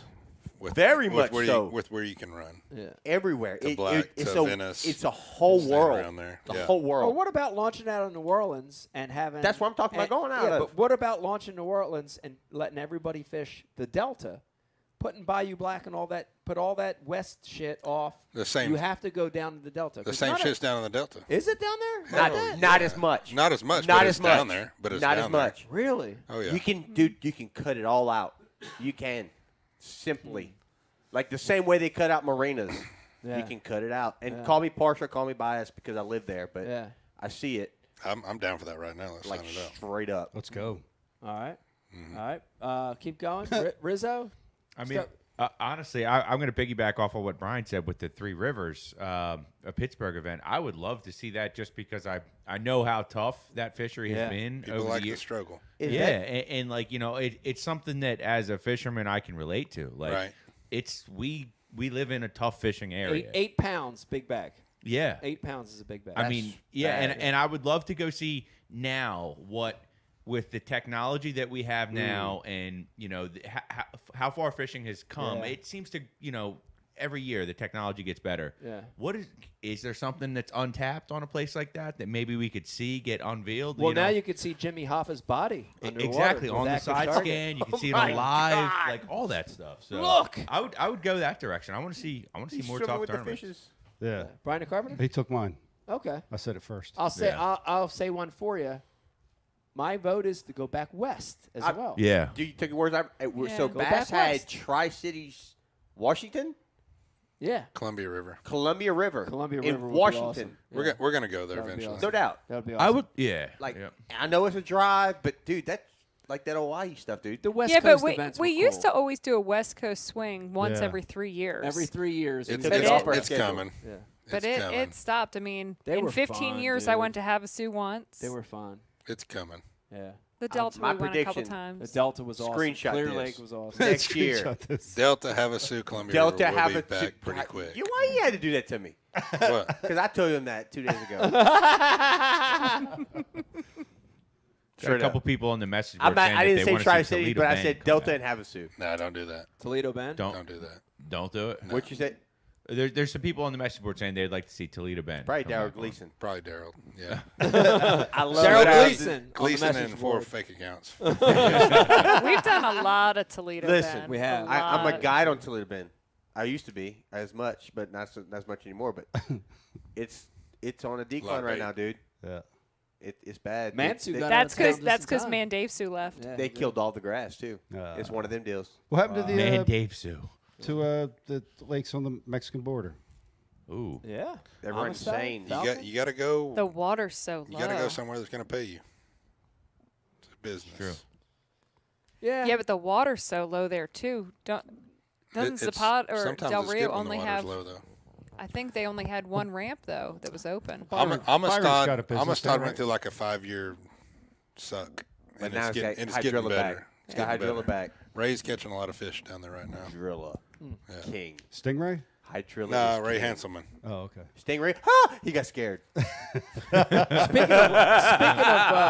Speaking of Ray Hanselman, I believe he got in the Classic on Saturday Yes. because of Yeah. the winner did not fish James River. So Did that he was a nice- really? that was a nice little Oh, yeah. opening. I thought it Yeah, was, Ray got in. Yeah, Ray got in because of that. I thought Scott Martin got that in. I thought it was Ray Hanselman. Yeah, Ray it got was in. Ray. Scott's the next guy. Scott's the next guy. So if And here's the interesting. You ready for controversy? Uh-oh. Because Ike Live, Uh-oh. here's what we Here do: we go. we entertain, we Stir tell the the shit truth, pot. Stir but the pot. we have controversy. Mm-hmm. The next guy in line is Scott Martin. Yep. Brandon Polnick, if he would fish the next tournament, which is Thousand Islands, would open up another spot. Scott's gonna be out there helping in practice. Brandon Polnick is declining going to the next Open on Thousand Islands, thus negating Scott Martin's final attempt to get in. Oh. Oh. Really? How about that? Actually, if a if a guy wins that didn't fish all of them, he could still get in. But if Brandon would go fish, he would He'd get in. automatically get in. Who else is How the about only that? guy? Whoa. Is like Patrick fishing still? I know Patrick fishes. No. No. He's No. not fishing the northern. Uh-uh. Brandon's the only guy. Brandon won the James. So Brandon if he won fished the all James. three, If he had Scott fished would all get three. in. He's not fishing it, so Scott's not in. Right. Oh. Yeah. Now, I wonder if there's something there going on. Do they get No. along? Brandon just wants to go home. He wants to go. Dude, all he's it so is. far from home. You Lee can- does our- not No, he- want to start rumors. No, he doesn't start with me. But he, I but just you- know how it is. No, He's but already in you the are- Classic. you are He true. wants to go no, home. you are true. Yeah. Because I saw him and Tiffany at the weigh-in on the final. He's day. got a good spot out there. He's ready to go home. They both look tired and exhausted. They I both bet look they like are. Dude, they were gone. I don't know how many months it was, dude. Yeah. He told me. I forget the number. It was You like, could tell they were done. They had enough. they have not been home. Yeah, he's going to go elk We've hit hunting. that point Oh, yeah. before. Yeah, they had enough. That's a sour subject too. Yeah. He's got to go guide Carl because Carl drew a tag and he didn't. That's what he wants to do. It's legit. No. He was like, "Dang it, Carl drew a tag and I didn't." In Montana, Oh, like that like the sucks. Mecca, like a big deal. Oh, Carl Jocumsen? Mhm. Yeah. Oh, okay. Okay. That's cool. Huh. Yeah, that ain't got nothing to do with Scott. I'm with you on that. No All right, doubt. no controversy there, Brian. Well, you know. Well, we keep, tried. Keep trying. All right. Never give up. Never give up. Never accept that your best controversies are behind you. All right.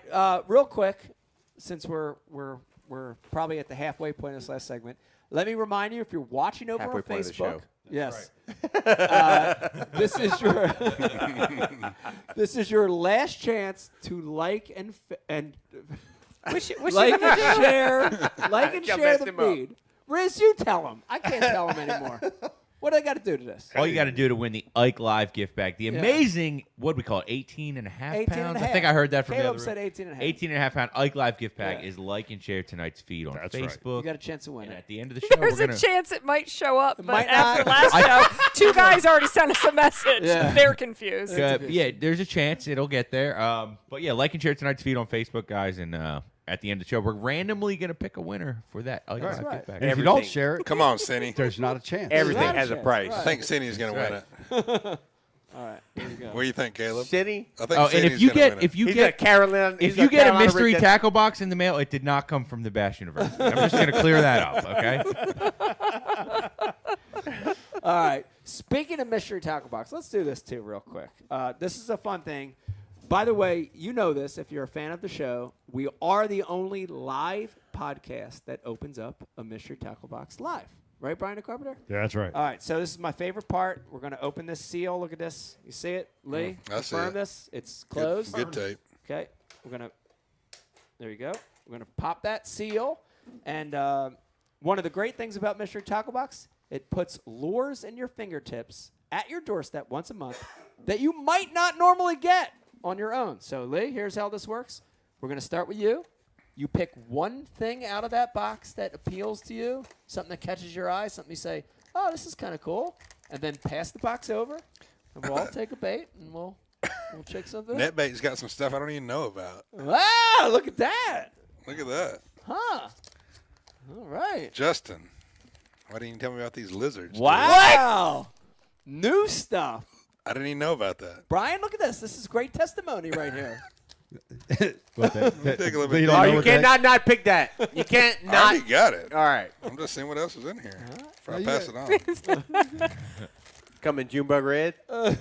Guaranteed. It's like he's I bet touching it all the don't. chocolates All right. before he eats the one. All right, Beck's Oh, looking. yeah, that's mine. All right. All right, Beck's looking. All right, I've got me a. Oh, hold on. oh. Hold on. Let No, I don't everybody- want this. What? Nobody picked that one. She's like, I don't want I'm that. taking that one. What you taking? I'm taking that. Oh, that's the easy choice. You got the spear point? What you get? All right, and we'll pass that over to Rizzo. You'll We'll let get- those guys get a couple baits too. Sloppy sevenths. Okay. All right. So we're all going to analyze the baits. We continue with the theme. Lee, we're going to start with you tonight. What did you pick out of the box? What do you got? I got some net bait 6-inch lizards in green pumpkin magic. Wait, what? Ooh. Yeah. Net bait lizard. Yeah. Ooh. I didn't even know about it. Wow. Did you say net bait 6 cents? Green Yeah. pumpkin Yeah, magic. pretty much. By He the way, did say that. that's probably Yeah, one of the it's best a joint colors. deal. I love that color. Tilapia. No. Green pumpkin magic. I Can't love go that. wrong with it. Green pumpkin with Basically silver tilapia. and black in there. Yep. Yeah. That's legit.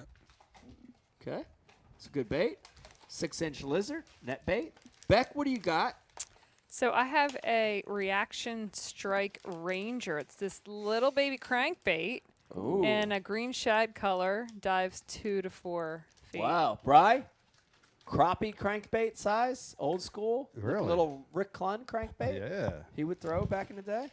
Dang, dang. I like that it has tournament grade hooks. I don't know how that makes them different than Well, the weekend angler. They're but- not bronze. All right. Here you go. You ready for this one? yeah. This one I picked. I actually knew about this bait, and I think there's something to this. I want to show you. This is a crankbait by 13 Fishing Oh, that's the, called Jabberjaw. It has a metal floating bill, so the bill actually rotates. Look at that. It jabbers. It jabbers left to right, and it's metal, so it's got that chatterbait, the metal Yeah. metal sound. Yeah, yeah. So I kind of think. So you that got might be- rattles? Hold on.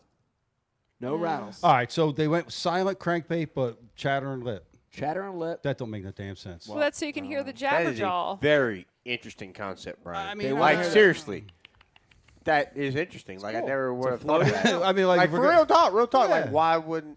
Well, wait, there's some me rattles in stop. there too. All right, I don't know. All right. Caleb, But what if do you got? had rattles, you wouldn't hear the jabber. It's Who an knows? interesting. It It's all about says- showing something a little bit I different. mean, you hear a song, you hear more I than got one the instrument. Guggen Squad Hammer Buzz, the Mustad Hook, Whoa, Guggen. 3/8 sounds, I think. Actually sounds decent. It does. Dude, it's It got a looks good squeal too. straight out the box. It's got a little rubber band tie. You throw that buzz bait on braid. You can yank on them. Yeah. I love buzz bait. There you go. And the Guggen. blade's got Sabine holes River in top it. 10 on the buzz bait. Blade's got holes in it, right? Holes with it. Get a little gurgle. Bubble. That's an old bubble trail. Cavatron. Old Bubble trail. Cavatron style. Cavatron. Yeah. All right. Got a bait keeper on there? Yeah, you got a bait keeper. Just- 2 of them. Just seeing. You got a wire and a. 2 bait keepers? Ooh, opposing, dual like it. opposing. Wow. All right. All right, Rizzo, what do you got in your box there? I got a Gambler Lures, baby. I got a Gambler Lures 4-inch flapping shad. Hey. That's a Jabberjaw trailer. Yeah, it could be. And it's like a combo between like a fluke and a paddle tail almost. It's a That's a swim bait. Yeah, little small profile bait. I've seen this thing, something similar to this work. Lots of bait. Might Out of be the good back on of- a- might be out of the good on a back of my swim boat. jig. Yeah. Yeah. So Gambler Lures, baby. Gambler Lures, baby. Woods. Brian the Carpenter, what do you got there? I got stuck with a sticker of looks like a ninja. Brian always gets the last pick. Some hooks. I don't know what the hell's going on with them. Good looking hooks though. Are they? Yeah. Yeah, those are legit. Heck yeah. Those hooks are actually legit. Are they? Yeah, spear point. Yeah, it's crazy Yeah, those are design. good. What's so I think they're from out west, if I'm not mistaken. okay. Does that hold a bait on there better? I don't know if I could show this hook. It's just a crazy design. Just a little different bend in there. Yeah, spear Likes point. it good. Yeah, and then we Guys got, are cool. We got this here Weston thing. Bat? Yeah, it smells like licorice. Ooh. I want to eat it. Looks like licorice too. Weston Bat. Yeah, pheasant on the wall got a stinger like a stingray up there. Just watch it out. Yeah, be careful. Oh, Beck, did you hear that? Brian got stung by a Oh, stingray. but you know what? This is a perfect time to tell Mike's story. Wait, when did you get stung by a stingray? Last night. Last night. But I promise you, Oh. 10 million times, Ike was way more of a man about it. Oh, No. let's hear about it. No, I was not. No, it didn't go well. Yeah, but I got stung in the foot. Either party was not there to witness. Wait. I'm going to go off of mine. Caleb, how about this? Did you pee on your own foot? I didn't pee on my own foot. I peed on my hand. You did better than. Did you roll back in the waves? No, but I Did did you everything roll back wrong. into the but waves? we did of the- everything wrong. We put ice on it instead of heat. Heat. Yeah. And then I all of a sudden Googled it, and I was like, stop. No, we ended up at a hospital in another country. Yeah, Mike got carried off the beach by his daughter. No, I didn't get carried. Wasn't that bad. Somebody almost carried you off. I was fine. I was just mad. Angry. Yeah, you had to take shots straight into the. Oh, that was like a relief, though. Yeah. Oh, what'd had they give you? It was some kind of like They pain, you know. they Like a- basically numbed like the a number. entire foot, But it was in and a then syringe, gave them a ton and of I didn't antibiotics. even care. Yeah, 'Cause oh, I yeah. saw the like hole, Yeah. and I just like jabbed it in the hole and shot it in there, and I was just No, like, he had to do it like 5 times, like all around it. He literally did needles all around it. Dude, Oh, you stepped on him. Yeah. I stepped on his ass, and he got me right in And the soft straight- spot of my foot. Straight through a shoe, a water shoe. It was through a water shoe. wow. Christ. Yeah. Yeah. Stingray. I got it in the pinky. This stupid little 1/4-inch cut cuts nothing, but damn, does that shit hurt? It hurts. That sucks. Yeah. It's from that poison in there. The enzymes. Yeah, the enzymes. Boy. It's the first thing I say. He got the enzymes. He got the enzymes. Yeah, but Freshwater catfish don't have them, I guess. Nah. Yeah. They've been getting me. It ain't nothing like that. no, not like You this. don't have gap tops up here, do y'all? Who? What? Yeah, probably. Who? Yap tops? Probably call them Yeah, sail- it's a saltwater catfish. They Probably got call 'em sail- really long got a laptop. top dorsal fins. Nope. They sail ain't got 'em. cats. Y'all call them sail cats? They ain't got them. Telling you. No. Nope. Dude, Channels, just blues, like how we don't bulls. have stripers in the Gulf, they got stripers in their saltwater. Right. We have gaff tops. That's our stripers. Okay. But they're good for nothing. They're like mosquitoes. Hmm. They're good to get you stung, that's all. You catch them about that big, and they're like, you just get them out your boat. as Damn quick as you can. enzymes. Damn enzymes. That's Yeah, totally enzymes or proteins, whatever it is. Proteins. Heat shock proteins. Yeah. Grown ass man acting like a woman. Come on. Speaking of bad, Brian. And I dealt with that and showed you how to catch a fish and drove your ass home at 6 a.m. while you slept. All right, he's getting upset. I love you. I'm good, bro. I love you, but whatever. Dude, I can't. you rolled back in the waves crying. No, I wasn't crying. I don't cry. Literally, Like a Hawaii wave rolled 5-0. in. He rolled backwards into the waves, spewing blood. Take me. Mike was so angry. I think he almost broke the shower. That's when I ripped him out of the shower, and I was like, I'm not paying for a shower in this rental house. And then I tossed him in a car, and I was like, we're going to the hospital. Tossed him in a car. And he's like, I don't need to go to the hospital. And I was like, yeah, you do. And very fortunately, there was a local man at the hospital. I think he was like the security guy. And when he asked what had happened and we told him, he rushed us past paperwork and got us right to Oh, you the hear that, doctor. Caleb? And he was like, Still didn't help. he's like, this Whatever, man dude. needs help now. Uh-huh. Shit hurts, bro. I can't wait. Your day's coming, buddy. I'm not going to be chopping off a wing of a stingray like this. With a saw. Hey, I make towards plays. the What- stinger any day soon. You might be. Oh, did Nope. you retaliate? Oh, no. The stingray was a straight up OG. He punched it. On his last dying breath, he went, He punched it in the head. He did. He had no arms He left. punched it in the head. They were cutting the arms off the stingray to use for bait. Yeah. Oh. And John was But- holding the tail and let go. very carelessly cutting the arms off the stingray. Brian punched a What were stingray you using, in a the butter head. knife? That's right. Should have had a chainsaw. No, it's a very sharp knife. Dude. It was doing the job Yo, very well. that thing was this thick. Really? Oh, yeah. It's a big Wow. stingray. It's a big one. Yeah. Got it, Mike? Lonker. Yeah, I wanted to bring this up real quick. We were talking about qualifying for the elites next year. Jacob Prosnick Yeah. is in He's gonna fifth do it. in points. Gonna do it. And it looks like he will do it. No, he's leading overall points. Is he between the two divisions? All three. Then he'll definitely do it. Gotta be. Yeah. Yeah. He's leading. Yeah. So He's coming Jacob back. Prosnick coming back. So he's going to fish both Jay leagues? Powell. No, he's fishing one. He quit one. Yeah, he to left. fishing go MLF for a for sure. bass. Yeah. Did you need me to say that out loud?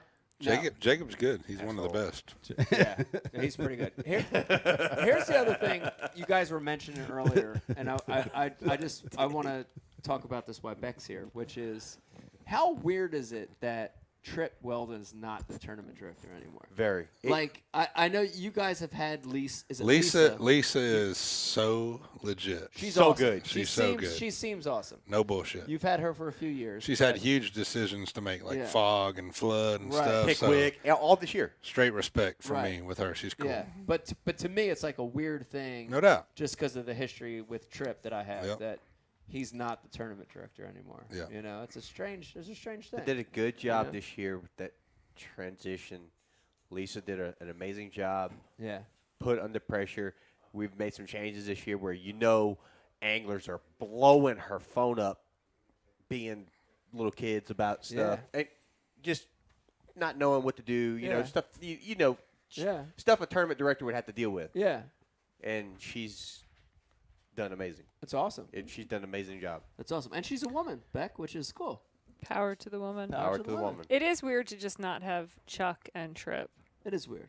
Yeah. It's just, it's like going home. That's like walking into your parents' house. You know what I mean? Right. Chuck and Trip are there. Right. Yeah. It is strange.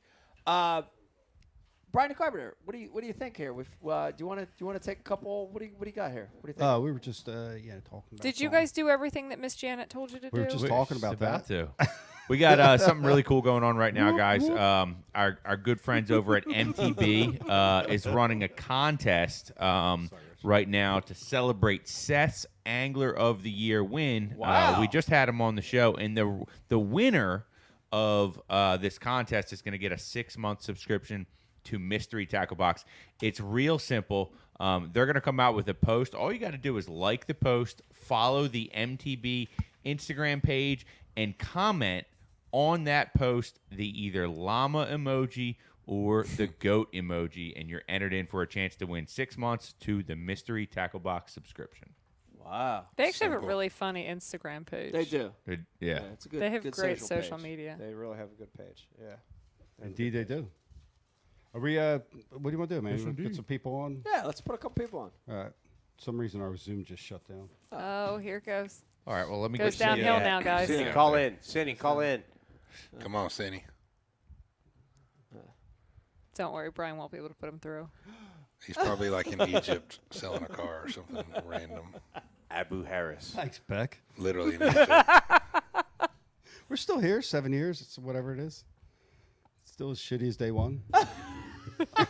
But we're here. I was late to a soccer game today because I was making sure that Vimeo and Facebook were communicating with one another because they weren't earlier today. And they weren't when we started. No. They we s- had they- we had to reboot twice. To get 3 the show times? started. 3 times. Yeah. Well, that wouldn't have been what I did though, because that I would don't have know. disconnected. I don't know.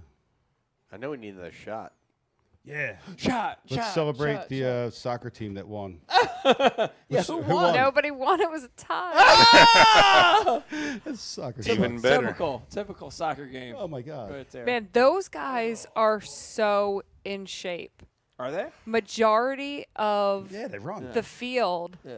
Run all does day long. the entire 90 minutes. Yeah. And it ends up being like 100 minutes. Because here's the thing about professional soccer that I didn't realize till very recently, but if you get subbed out, you can't come back in. Yeah, you're done. Once you're out, you're out. You're done. Wow. And so I those didn't know that either. So it was 63 minutes until the first sub ever even came in. Wow. Yeah. That's crazy. That's crazy. Now I want to. I know Caleb works out a lot. You guys travel together. He does. I see on his Instagram and social media he does a lot of working out. Do you work out too? Not at all. And You're the opposite. So Oh, he, yeah. He goes on these runs and stuff, and you're like, I'll see you tomorrow. See no, you it's tomorrow." it's a problem because he'll wake up hungry as hell. Yeah. Just like today, he woke up. My gosh, let's go eat. I said, I'm not hungry, dude. Yeah. And he gets mad at me. Right. Because I'm not hungry because I didn't burn 10,000 calories last night. Right. Right. It was a trap at first because I would go to breakfast with him and he would order like 2 pancakes, bacon, eggs, biscuits. And I'd be like, Waffles. hell yeah. So I kind of like, hell yeah. I'd be like, Yeah. order all this stuff. And Right. I'd be like, what am I doing? I just want 2 eggs, Yeah. you know, and Yeah. a piece of sausage. Yeah. So I've had to learn to deal with him because he works out so much. Yeah. Is that hard? Like that you're in this routine and Lee's not, or is it not? And No. You just do your own thing. I mean, yeah, it's just like we do our own thing. Yeah. Yeah. It's just like you said, I'm always hungry. Yeah. Because I'm like on level 10 all the time. But like, when I eat, I put down groceries. I eat a lot of food. Yeah. And it's like when I wake up, my body's programmed. I got to eat. Yeah. Put down He's groceries. like, dude, I'm not hungry. Yeah. I'm like, I'm going to get something to eat. Yeah. I'm about to go smash bacon, eggs, pancakes, everything I can get in front of me. Yeah. Especially if we're going fishing the next 2 days. I want to build up my calories. Right.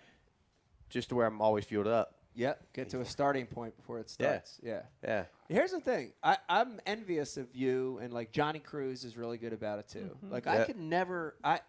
I'm like Lee. I can never. When I get into the tournament mode, I can never find like time or could never break away from that tunnel vision of the tournament to work out or try to maintain. Yeah.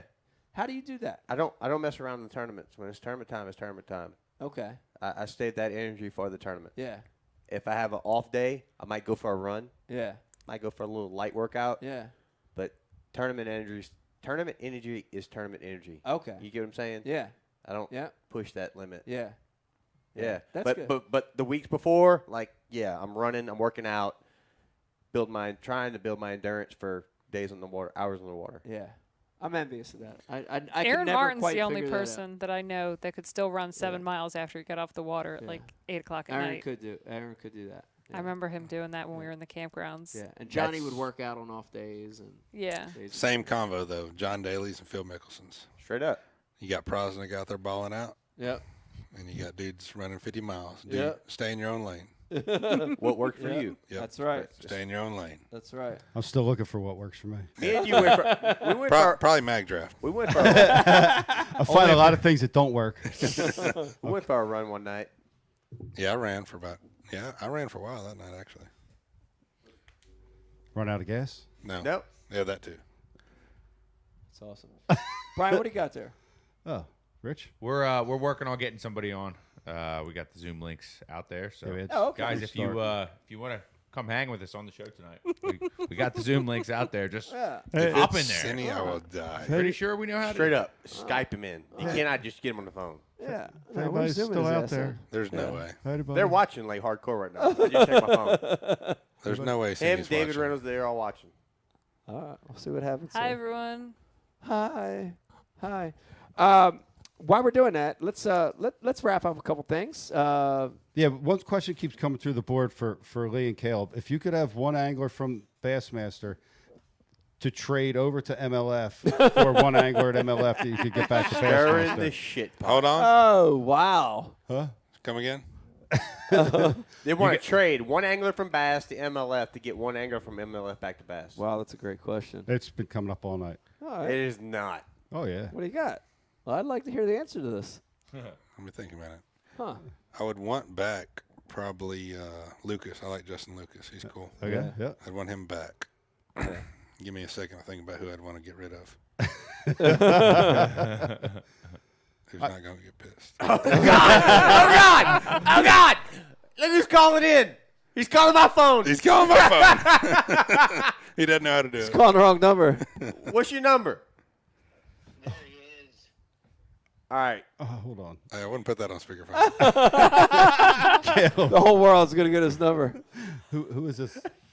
That's Cinny, the guy I keep talking about, my Egyptian buddy. Oh, well, I'll send him the link. Come over here, Caleb. Yeah, Oh, God, he's with a bunch of people, too. go over there.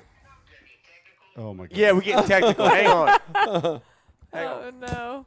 He's actually like the funniest person I've ever met. keep it PG-13. All right, so go ahead, Lee. Yeah, back to that. Golly, that's a tough one. Would you tell me to come over here? I don't think you can answer that one, can you? It's a hard one to answer. Yeah, I'll take Lucas. Lucas to come over. Yeah, But who would you I get like back? Justin. Justin was like the only person when I was fishing the opens that was, above me that came and talked to me and gave me any time of day. Yeah. Like constantly. Not constantly, but like went out of his way to say, hey, dude, don't know you, but good job or what's up. Yeah. So I like him. Yeah. Justin? Good dude. All right, so who are you getting rid of? I mean. Yeah. Call me. Yeah. You got to get rid of somebody. You got to. I don't think I can get rid of him. Trade off. Did somebody That's at fair least enough, beat you in a tournament or beat you to a spot that you really wanted to fish? They got there first. Like, doesn't have to be like really mean. Just you were mad at them that day. Yeah, we could totally lie. Yeah, here. out of here. This actually, this brings something up. I do want to talk about this, and I don't agree with this at all, but I want to bring it up, which is we've heard here on the show a lot of times that, since that break, since that split, does it mean any less to win at Bass? My answer to that is no, because I know how hard it is, and I know how, a league is a league. It's difficult, but you guys don't feel like that, right? No, it's. Let me tell you something. Because I don't, but I was there for my first year. Straight hammers, dude. I was there for my first year. Yeah. And this is not degrading anybody. Don't take this. I feel like I had the perfect perspective of it all. Yeah. I fished against everybody that left the first year. Yeah. And then everybody that left. I was like, I was new, didn't get the invite. I was like, oh shit, don't know what was going to happen. The group of guys that came in were freaking hungrier than ever. Oh, yeah. And worked. I'm not going to say any harder, but it was not easier. Yeah. You know what I'm saying? Yeah. So the prestigeness of a win, I can't imagine what it feels like, but it's the work ethic is still there. Yeah. You know what I'm saying? Yeah. I agree with that. I mean, I think the talent level is the same. The only difference is the name recognition is not the same. You got to build new stars. You have to build new stars. Yep. Yeah. You have to build new I mean, stars. I think if we're going to be honest, that there's guys that are, there's a lot of new guys that are going to have. There's that learning curve. Right. Right. I mean, there just is. Yeah. There's a lot of guys that stayed too, though. It's not like everybody left. No, 100%. That's what you got to remember. Yeah. You got guys like Keith Combs that have won so much money. I mean, the dude's made a retirement just in TTBCs. Yeah. That were $150,000. He's won four of them, I think. Don't worry, we know. Oh, yeah. Yes, he knows. Yeah. A rod knows. I know, but I mean, there's straight hammers Yeah. in Rod there. knows. But again, getting. I want to real quick before we get our guest on. Yep. You know, like a guy like Keith Combs is an unbelievable angler. He's and I'm going to just say this, dude. He's 100 times better than I'll ever be. Seriously, he's got that kind of talent. But Keith doesn't have that name recognition or brand that a lot of the guys had. Right. You know, and No, it doesn't agreed. matter. Not every guy is going to create a brand and try to Exactly. be a household name. You don't have to do that if you don't want to. Correct. But he never did that, right? So, Right. you know, that's the thing. And I'm wondering if, you know, is Bass helping you guys? You know, are they helping build brands? Are they helping you Yeah, guys but you know build as well your as I own do, brands? You have to be.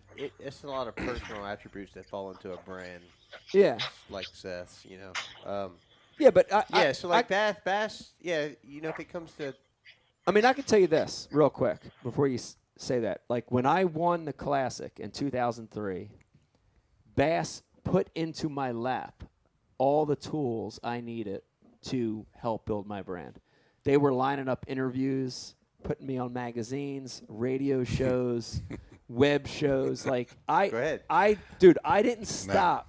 From when I won the Classic, I was home for like 2 weeks for the next 365 days, and a lot of it was through Bass. Is Bass I'm actively going to go doing ahead that and now? go out there and say no, they're not. Okay, so see that to They're me, not. and again, and that's me saying because I've won 2 blue trophies in the last 6-7 months or whatever it is. Right. So they're not. They're not. So but there's other people reaching out to me, you know, to build that brand. Right. Jake Latendrous, right, one of our videographers, So what has reached out to me. You know, that's the only person that said, "Hey, dude, yeah, you need to do this." And we're kind of not saying modeling Seth, but it says, yeah, "Hey, you know, Ike Nelly's doing this, Seth's doing this." Yeah. Just like we're talking about. Jake's the only person that's reached out to me and said, "Hey, it's time." That's good. You need to do this. And I'm glad we're talking about this because again, Bass has not. Right. No. So see, I'm in a situation where I'll say anything because I ain't connected to anybody right now, right? You guys should be getting that attention, right? Like that's something I lobby for the anglers more than the organizations any day of the week. I really do. You know, like every show, I try to push that the anglers should have the control and the power, and that's something you should be asking for. I'm disappointed in Bass that they're not doing. Yeah, that but you for have to guys. remember that when you won, ESPN owned ESPN did own Bass, Bass. and That's so true. they had it That's in true. house to ultimately do all those things. Yeah, but they should. But let me finish my point. I'll let you finish your point, and then I got a rebuttal to it.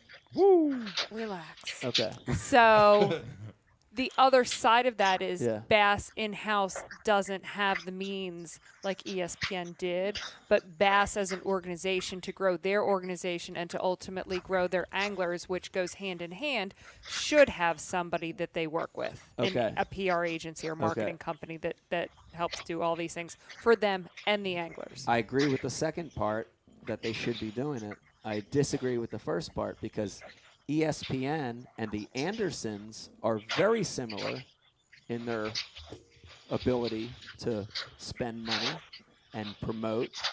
So I disagree with that first part, which is Bass as an organization and the Andersons as an organization should be pushing the anglers. They could send you fireworks. Well, they should be more. They should They do did more than that. sending fireworks. Anyway, the point of all that is there's no perfect organization. No. There's You're no always gonna perfect have faults, organization. You're always going to have problems. You're always going to have things that you want to see done. But the one thing that stays united is the anglers. You know, I wish it'll never happen, but I wish the anglers could get together and work as one. All right, Brian, what do you got? We've got a caller on the line. Oh, we do. Who do we have? Rich, who do we got? Let's find out. Travis Lejeune. What's up, Travis? Somewhere. Travis. How y'all doing? Travis! Is How it you doing daylight? tonight? What's Is it up, daylight Caleb? where you're at? It's an old high school buddy of mine. Is it? Straight up. Really? Yeah. What up, dude? No, it's not. It's not daylight. There's just a whole bunch of lights under my patio to keep the mosquitoes away because I'm in South Louisiana. So, What's going on, Travis? how are you, Mike? Pretty good. Pretty good. What do you think about the show tonight? It's fantastic. You guys Good. are killing it. Good. It's All right. awesome to see people back in the studio, man. That's awesome. All right, tell us, Caleb, tell us a little bit about your history together. Yeah, give us some stories. Oh no. There's No no stories. stories. No stories. no. Oh, no. That's what we're here for. Now you got to tell us stories. Yeah, Come on. Let's get to the man. juice. So yeah, so I've been knowing Caleb since ninth grade. This kid, Yeah, good. ninth grade. Wow. All right. Yeah, we did a lot of fishing together, hung out a lot together, did some hunting together. It's What'd y'all been a hunt? great time. Everything that moves. Everything that moved. 2 legs, 4 legs. 2 legs or 4 legs?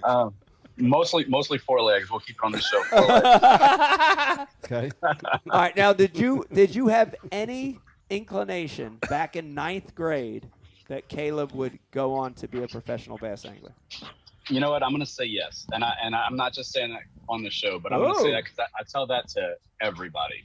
I tell that to everyone. I fish a lot with my brother. I fish a lot with some other high school buddies, and I've always said it. I mean, I remember the days that I was fishing with Caleb in a 14-foot John boat with a blue 25 horsepower Yamaha on the back. Who's this? And I mean, we were getting anywhere and everywhere. I'm talking pulling the boat to work to where we can leave after work to go fishing. Days we should not have been going fishing. We're going to encounter problems going fishing. Yeah. Like we may or may not have skipped out on a few classes and went catch some fish. Sure does. We played golf together on the golf team. I think we fished probably every pond on the golf course. Yeah. So you joined the golf team so you could fish. Pretty much. Yeah, absolutely. Some of the best untouched waters you ever met. Dude, you ought to do a TV show on golf course ponds. We probably have. We want to. We were trying. We had one lined up, and it fell through. Am I ruining it? Yeah. Damn it. Yeah. Caleb. Tell us one thing about Caleb that the general public does not know. Oh, God. One thing about Caleb that the general public doesn't know. Well, I guess I would. Does he have 3 testicles? No. I mean, we were great friends. We never got to that level. Okay. I'm gonna go with the easy one. I'm gonna say that I probably would say that the general public may not know that Caleb's just an absolute stand-up guy. You know, over here we deal with hurricanes and things like that. And Caleb does a lot with, Cajun Navy and going out there and helping out a lot. Oh, yeah, dude. Appreciate that. It's definitely great to see him finally get the attention I think he deserves. He's probably one of the hardest workers out there. And we're big fans here. I mean, we probably have him on every screen every time he's fishing. And we're pissed off when he doesn't have a camera. And, we're excited every time that he does. That's awesome. So Yeah, we're definitely always pulling for him out here. And it's always great to see him get things like this. And we definitely appreciate that in our little community down here for sure. That's awesome. That's awesome, man. Thank you, gotta dog. feel good to hear that. Damn right it does, man. Yeah. Here's the thing. Since I got 2 Any good Halloween stories? The Halloween parties? Halloween? Costume I parties? have a New Year's one. Oh. Close. I want to hear it. Does it involve throw up? No, so I don't even know if Caleb remembers this one or not. So no. No, you can tell. That was just a drunk story. You can tell that one. It was, yeah. So, it was definitely going into our senior year. It's our senior year, and we went to a buddy's house to shoot some fireworks and do some illegal drinking. Oh God. And Caleb shows up. Caleb shows up with a 20-ounce Dr. Pepper bottle, and I don't know if y'all know this, but Dr. Pepper's not supposed to be clear, and it was clear. And Caleb wasn't sharing, and he was chugging this thing like it was real Dr. Pepper. I mean, he was chugging it. It was bad. And about the end of the night, when we're ready to do the grand finale, he fell down and he wasn't getting up. I mean, we were lighting packs of Black Cats and throwing them on this dude, and this dude wasn't moving. and so it gets to the end of the night, and we gotta help this dude out. I mean, it's like, man, we gotta get you in, and he's like, dude, I gotta take a shower. And we both look at each other like, we're not helping you take a shower. And he's like, I gotta take a shower. So we were like, we're gonna get him started. We're gonna get him in there, close the door, do all that. About 45 minutes pass, and we're out there drawing straws to see who's gonna go in there and check on him to make sure he didn't drown or die. And I draw the shark straw, and I'm like, okay, I'm going to go in there. I'm just going to call the name or whatnot. And I kid you not, guys, we go in there, and the dude is in his boxer shorts, right? And he's kneeling down in the tub. And I don't know how he did this, but he literally turned the tub faucet around, like upside down. And the water was pouring out. and he literally had his chin, and the water was just. Oh man! Gotta make it work for you, dog. That's right. You gotta make it work for you. Playmaker. I was like, Playmaker. what are you doing? You know, like, bud, what are you doing? And he looks dead at me, dead serious, like, dude, I'm taking a shower. Wow. Water coming up. Wow. I The like it. visuals Yeah. of that. I like it. Oh my gosh, I love Respect. it. That is respect. There you go. Wow, that's awesome. Boy, y'all just. And I got a quick one just for you, Ike. So I met Okay. you back at me and my little girl. We met you back at the Classic. So it's Caleb's first Classic. We drove up to South Carolina in support, and you were there. You were giving out the Ike Foundation. You were giving out the tackle boxes. Yeah. And so we get in line. My little girl's excited to get her box. She got her picture with you. Got her box. To this day, she will not let me take that box out on the boat because she is so scared it gets wet and washes your signature off of it. Yeah. Will not let me put it in the boat. Right on. That's great. That's awesome. I love to hear that So, stuff, man. Yeah, That's great. man. I got a story for both of you guys. Did you know New Jersey is as close to Louisiana as you could get in a state? I want to tell you why. So I had Cliff Crochet, stayed here at the house when we fished the Delaware River tournament. And when we were driving somewhere down the road, and a P-row crossed the road in front of us. One of those little gators on the back, this little John boat, and we looked and we were both just like astonished, like, oh my God, like is that boat from Louisiana? Right. Why the hell's that boat from Jersey? Today, I picked them up from the airport, and we're driving. We make this turn on the road that I live on, and as we turn, there's a dude walking down the street, and he's got overalls on. And he's holding a fishing rod, just walking down the street. I looked at Cliff. I said, Jersey, it's just like Louisiana. I will tell you this: there's way too many deer walking around To be close to Louisiana. Louisiana would have every deer leg up. They'd all be dead. No doubt. Yeah. Straight up. Too Ours much is meat both walking similar. around. Yeah. They're very similar states, though. Yeah. Somehow. I'm with you on that. I didn't mean to. Yeah. Mothers from another brother. Mhm. Brother from another mother. Sister from another brother. Mother. Father. We're gonna hang out when we get home, dog. Absolutely, man. Absolutely. Enjoy your stay out there. I know you're in good company there, man, for sure. No doubt. Thanks for the call. Thanks for the stories. Yes. Thank you, Travis. Yeah. You guys are welcome. That was Y'all have a nice. great night. That's good. Brian, do you ever have water coming in from your chin upside down? I mean, I don't know. Probably. That was brilliant. Knowing me, I probably have, but I can't remember it. We might not allow people to rock though again when they're on camera. That was very hard to watch, wasn't it? He had a good rocker. He did. Did have a good He rocker. did. We got one more. No, we're doing another shot. Yeah, let's do another shot. All right. Good night, everyone. Beck? Yeah. Me and Pete got a Beck, film. you don't want a shot? All right. No, Mama's calling it. Peace. All right. What we got? again? All right. Thanks, Beck. Thanks for coming in for a little bit.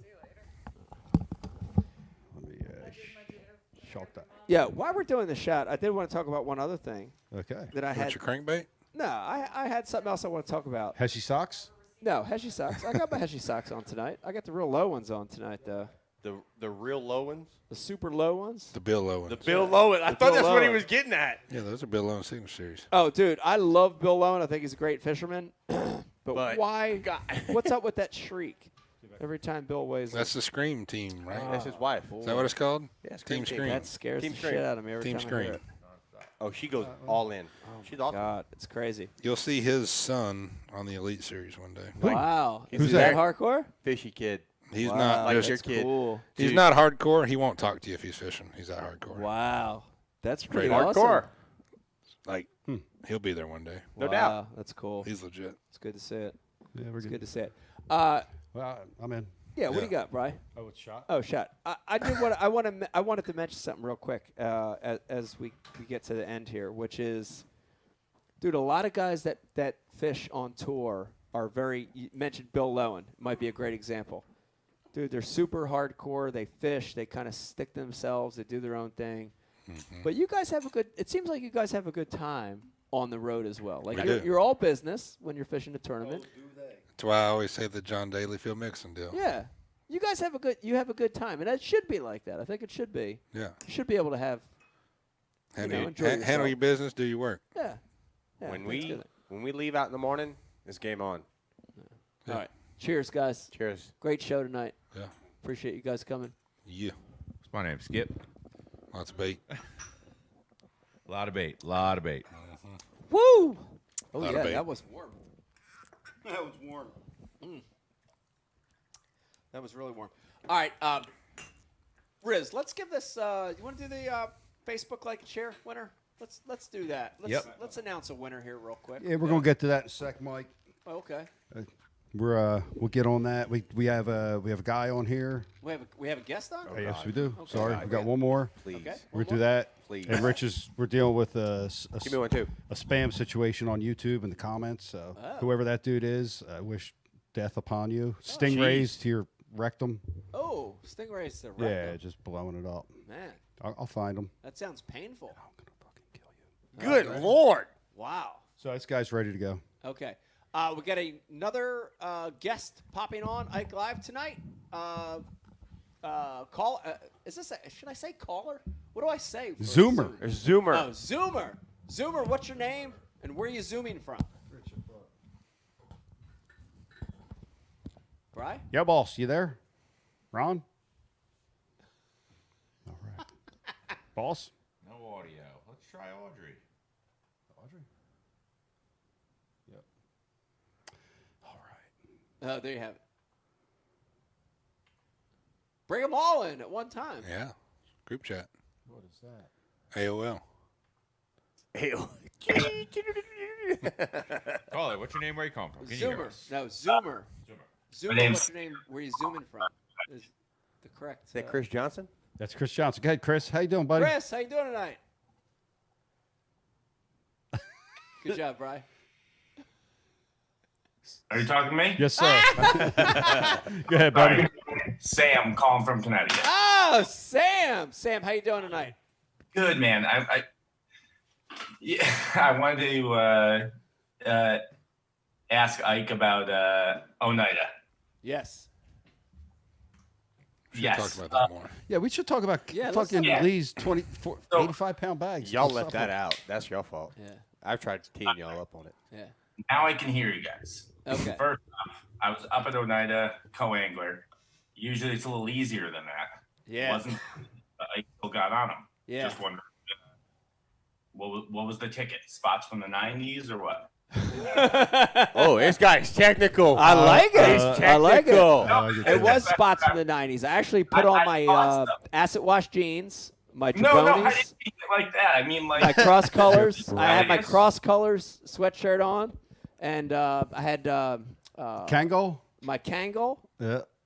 No, the deal was, and we actually, Lee and Caleb and I talked about it before the show started, and I want you to hear this. So this is Good an story. important thing. You know what happens a lot of times is a lake like Oneida that was getting so much pressure, right? Opening bass season on Lake Oneida was June 15th. From that weekend until our tournament, right? So you're talking about almost two months, a little less than 2 months.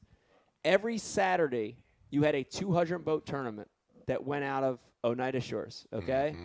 So think about that immense amount of pressure. You add to that the fact that, everything's a little late this year up there, so the fish were still in a little bit of a post-spawn funk. And every place that you would normally catch fish was getting hammered, So, like, when you look at Oneida has shoal markers. They have pin buoys. Everybody's got a Garmin, a Humminbird, or Lowrance choping 'em. with the best mapping on it nowadays, right? So the pressure was really the big factor at Oneida this week. My success was all based off of fishing stuff that was the worst looking stuff in the lake. And my key to success was I fished there since '93. I fished everything I fished this week was stuff I'd never fished before in my life. I fished the worst looking banks you could find. That's crazy. And that was really key. So instead of points and shoals and sharp tapers, I fished slow tapering banks, flats, boring, everything that looked the shittiest on the map. That's the opens. Is what I targeted. And because of that, I was able to find a couple schools of smallmouth that had been left alone. And that's honestly the only reason I did I did any good. You found a gold mine too, though. I found You didn't just find a different deal. I found a good spot. You found a great group of fish. I found a good spot. And then the only other thing I would say is, and I don't even care because it's like live. I don't want to turn it into a sponsor thing. Is that Max Scent's the real deal, and that's just the bottom line, dude. It is. I'm just telling you, it's the real deal. I'm just telling you. I got a pile of it. Right, and the Max Scent was very important on a drop shot. I caught some jig fish. I caught some Carolina fish, but the Max Scent was important. And then the only other thing I would say is in the waves, because I'm old guy, I knew how to fish waves with the drift sock. Right. When I think a lot of the anglers did not. And that's the only that's other huge there. That's the only other thing I could tell you is when the wind blew for 2 days, I knew how to throw a drift sock. I knew how to use a drift sock and present a bait in 3 to 5 foot waves. Yeah, that's that was the only other difference. That's it. That makes sense. It was very impressive to see you up there with considering 2 of the top 10 had never fished an open and they were from the area. Right. You got Stanley Seepeck, didn't do what he normally does there. You have a bunch of other hammers from the area. Yeah. Who I don't know if it was too much history, but it was very impressive to see you and Porosnik still make it happen with how remarkably tough that fishery was. Yeah, I appreciate that. Your fish moved a lot too, though. They did. They moved. Yeah. Wasn't like they just sit on one rock. Yeah. You had to find them each day. Yeah, and we were talking. The other thing about Oneida is that's hard in the wind.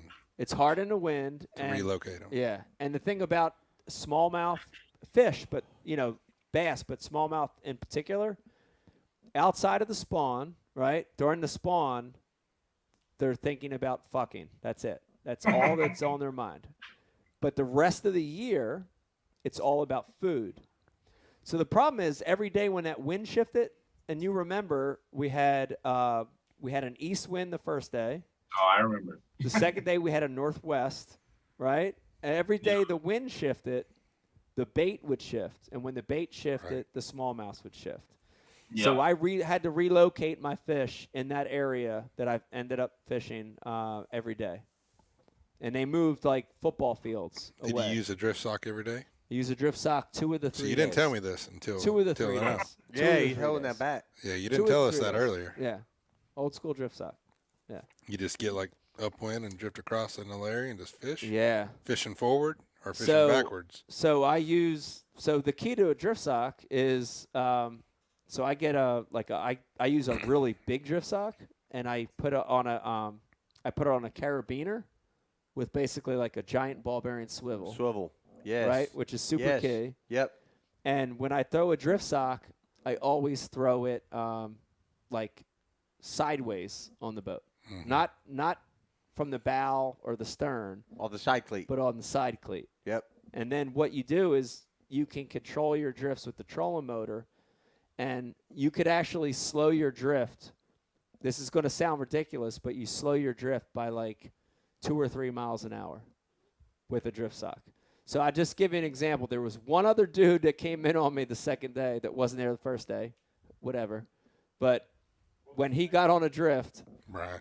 Dude, he was gone. What was his name? Brian. I don't know, but he did have he had a bass cap Mercury. I don't know, but he was gone. Like we would get on the drift, and I would throw my sock and I would do my control deal, and I'd start fishing, and I'd look, and dude, he was off in the distance. So are you fishing in front of the boat or behind the boat? I'm fishing behind the boat. So you're drifting and fishing back. I'm fishing back. You dragging or you casting? I'm dragging and using the reel. I'm actually like letting line out to maintain bottom, but I'm also upsizing tungsten as that wind increases. Like here or like 100 yards out? I start close and let it out probably a long cast, and then I reel it back. So I'm keeping it within. I have zero history with drift sock. Yeah. That's pretty cool to hear that. It's amazing. Because I know that's a deal out there. It's a super big deal. Yeah. Like I won an open on Erie out of Sandusky years ago, long time ago, and I won because of a drift sock. I know guys that drift Oneida and like throw like weightless swim baits out there and drift them behind their drift socks and stuff. Yeah. Or used to be the deal. Like you fish a drift sock on the kayak. You're gonna be fishing or no? I do fish it. I have a drift sock. So I have a H crate in the back of the Hobie, and I keep a drift sock. Hobie has they have a smaller drift sock that I keep in the Hobie. That's how I was first introduced to them, and when I have a 16.5-foot aluminum, and I definitely make use of the drift sock, and it's from finding out about them with smaller boats. Yep. It's key. It's key for presentation and heavy wind, you know? Speaking of presentation, Mike Robinson on Facebook suggests that Heshy should make a drift sock. It's a great idea. That's a good idea. Make it happen. Locked you up for a second. That's a really good idea. Like Signature Series drift sock. Damn, that's a good idea. Yeah. I'd like to, before I go, I'd like to just acknowledge that when Ike Live comes up, everyone talks about how much they love Brian. Oh, Brian the Carpenter's love. And whatnot, Brian. I mean, I don't know, after the stingray stories, maybe things will change. But up until then, people misery. Yeah. No, well, people think you add a lot to the show. So that's awesome. Well, we appreciate it. We love Brian too. He makes the show happen, and he also has a 12-inch penis. Yeah, so that's great. No. But I think probably we should just end the night with everybody, just saying what they like about me most. Lee, we'll start with you since we'll start with you all night. Correct. A lot of bait. A lot of bait. Thanks, bro. Good hearing from you. Yeah. All right, fellas. Thanks, man. Have a good night. Take it easy. Bryce, see that's got to make you feel good, dude. You're loved by people. Yeah. Man. You're the They like superstar, you. dude. No, I'm not. Sure You are. See how many autographs he had on those boots? I know, Jesus. I didn't sign them fucking boots. I was pissed. Don't You and give me a both. shit. You got You them. and me both, buddy. I will never sign them now. You didn't sign them? I never signed him. Never signed him. Oh, you're here. He hasn't signed them yet either. I didn't sign them So either. I'll both never you guys sign them. check Well, it. here's Never the thing. signed them. The fuck you won't. All right, Lee, you weren't at ICAST, but Caleb, you were at ICAST. I was at the Classic. Oh, yeah, I was at that cast. You were at ICAST this year? How many autographs did you sign? Give me an honest roundabout number. Not that many. Yeah. Brian About it. Carpenter signed like 1,000. That's At right. ICAST? What the fuck is that? I didn't sign that many. That's crazy. I thought we were getting serious. Oh, that was I wasn't in ICAST. Oh, the classic. The classic. we're That's talking right, about, yeah. yeah. The Classic, more people knew who I was this year than anywhere else. Like, It dude, was crazy. different this year. Yeah, that's Straight awesome. up. That is awesome. What do you mean it was different? It was different this year. For him, too. All right, talk about that because I People felt knew who the we were. People knew who we were. same here Awesome. for the first time ever, and I ain't done shit. I didn't sign you. I still haven't won a local tournament. Like 3 years. Keep throwing the mag drab, bro. The classic. Keep getting mad when I tear one appendage off a Yamamoto creature in your bottom of your boat. Yeah, it's like, oh, I've never seen anybody else got these creatures about starts pulling its arms off. Yeah, get rid of I'm that. like, dude, they're a buck a piece. What are you doing? They don't work. They're worthless. They don't work. We don't need action here. We're flipping. We had one left on it. It was bro. done. Yeah. It was used. Yeah. Junk. I take it off. He's like, the fuck, I was going to use that later. I was going to put a boot tail on the other side. Garbage. Yeah. What I was going to say about the classic, though, is the thing about the classic is the classic.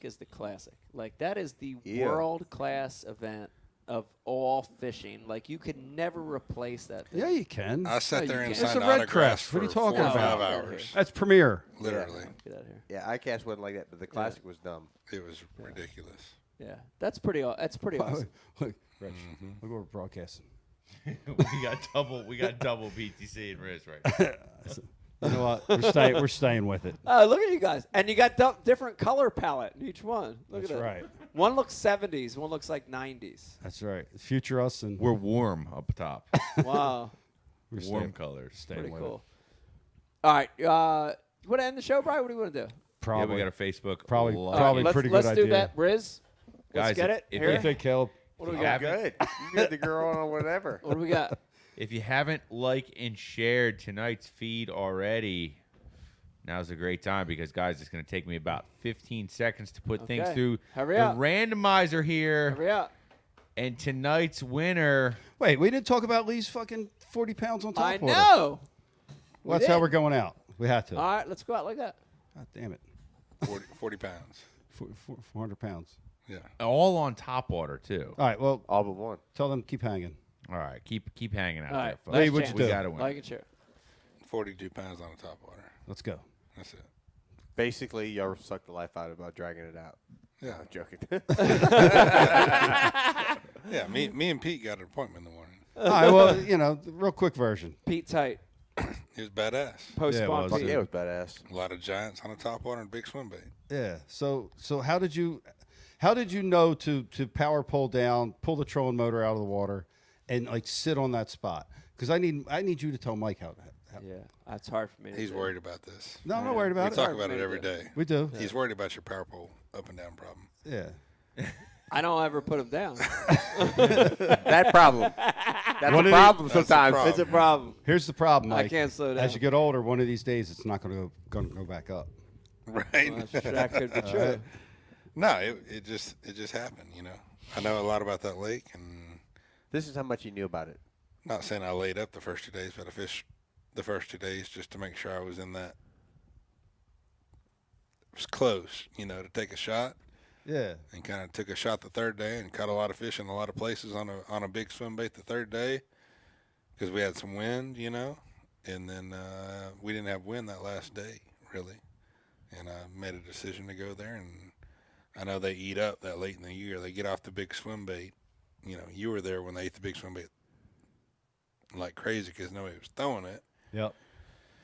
And it was just a little bit of knowledge, a little bit of luck, and a fraction of skill, and caught 42 pounds. It was more skill than you thought. He looked at me and told me he was going to catch their ass the next day. I knew I was. I started on that same exact flat, the same exact spot, the first 2 days, and didn't get a bite. It was a later in the day deal, and he knew they were going there and showing up and staying there, and they were going to be there earlier, later in the day. And literally, it developed. Obviously, it did totally.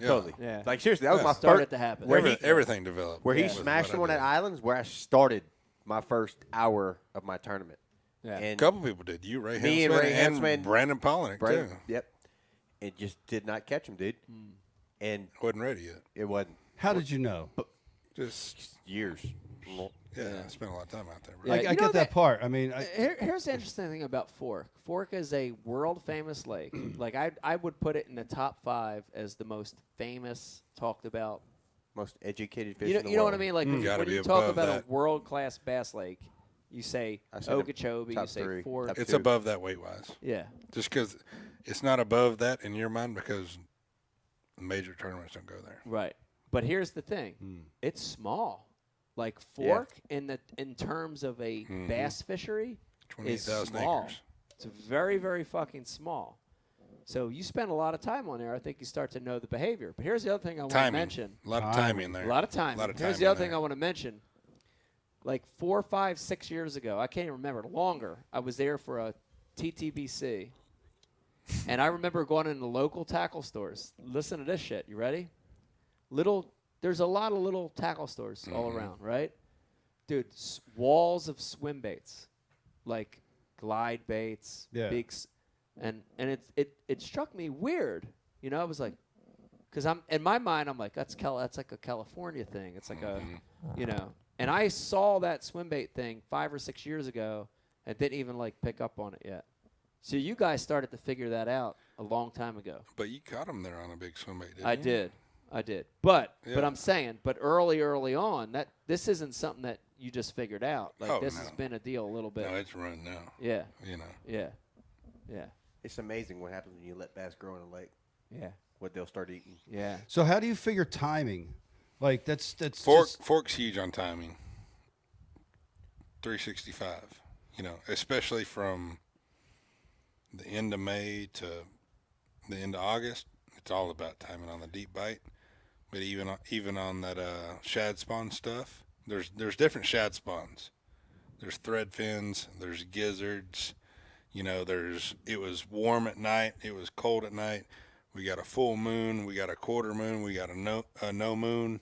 Those shad spawn at different phases during the day or at night, just depending on the moon phase. The moon phase is so much bigger than anybody will ever acknowledge in the bass fishing game. Yeah.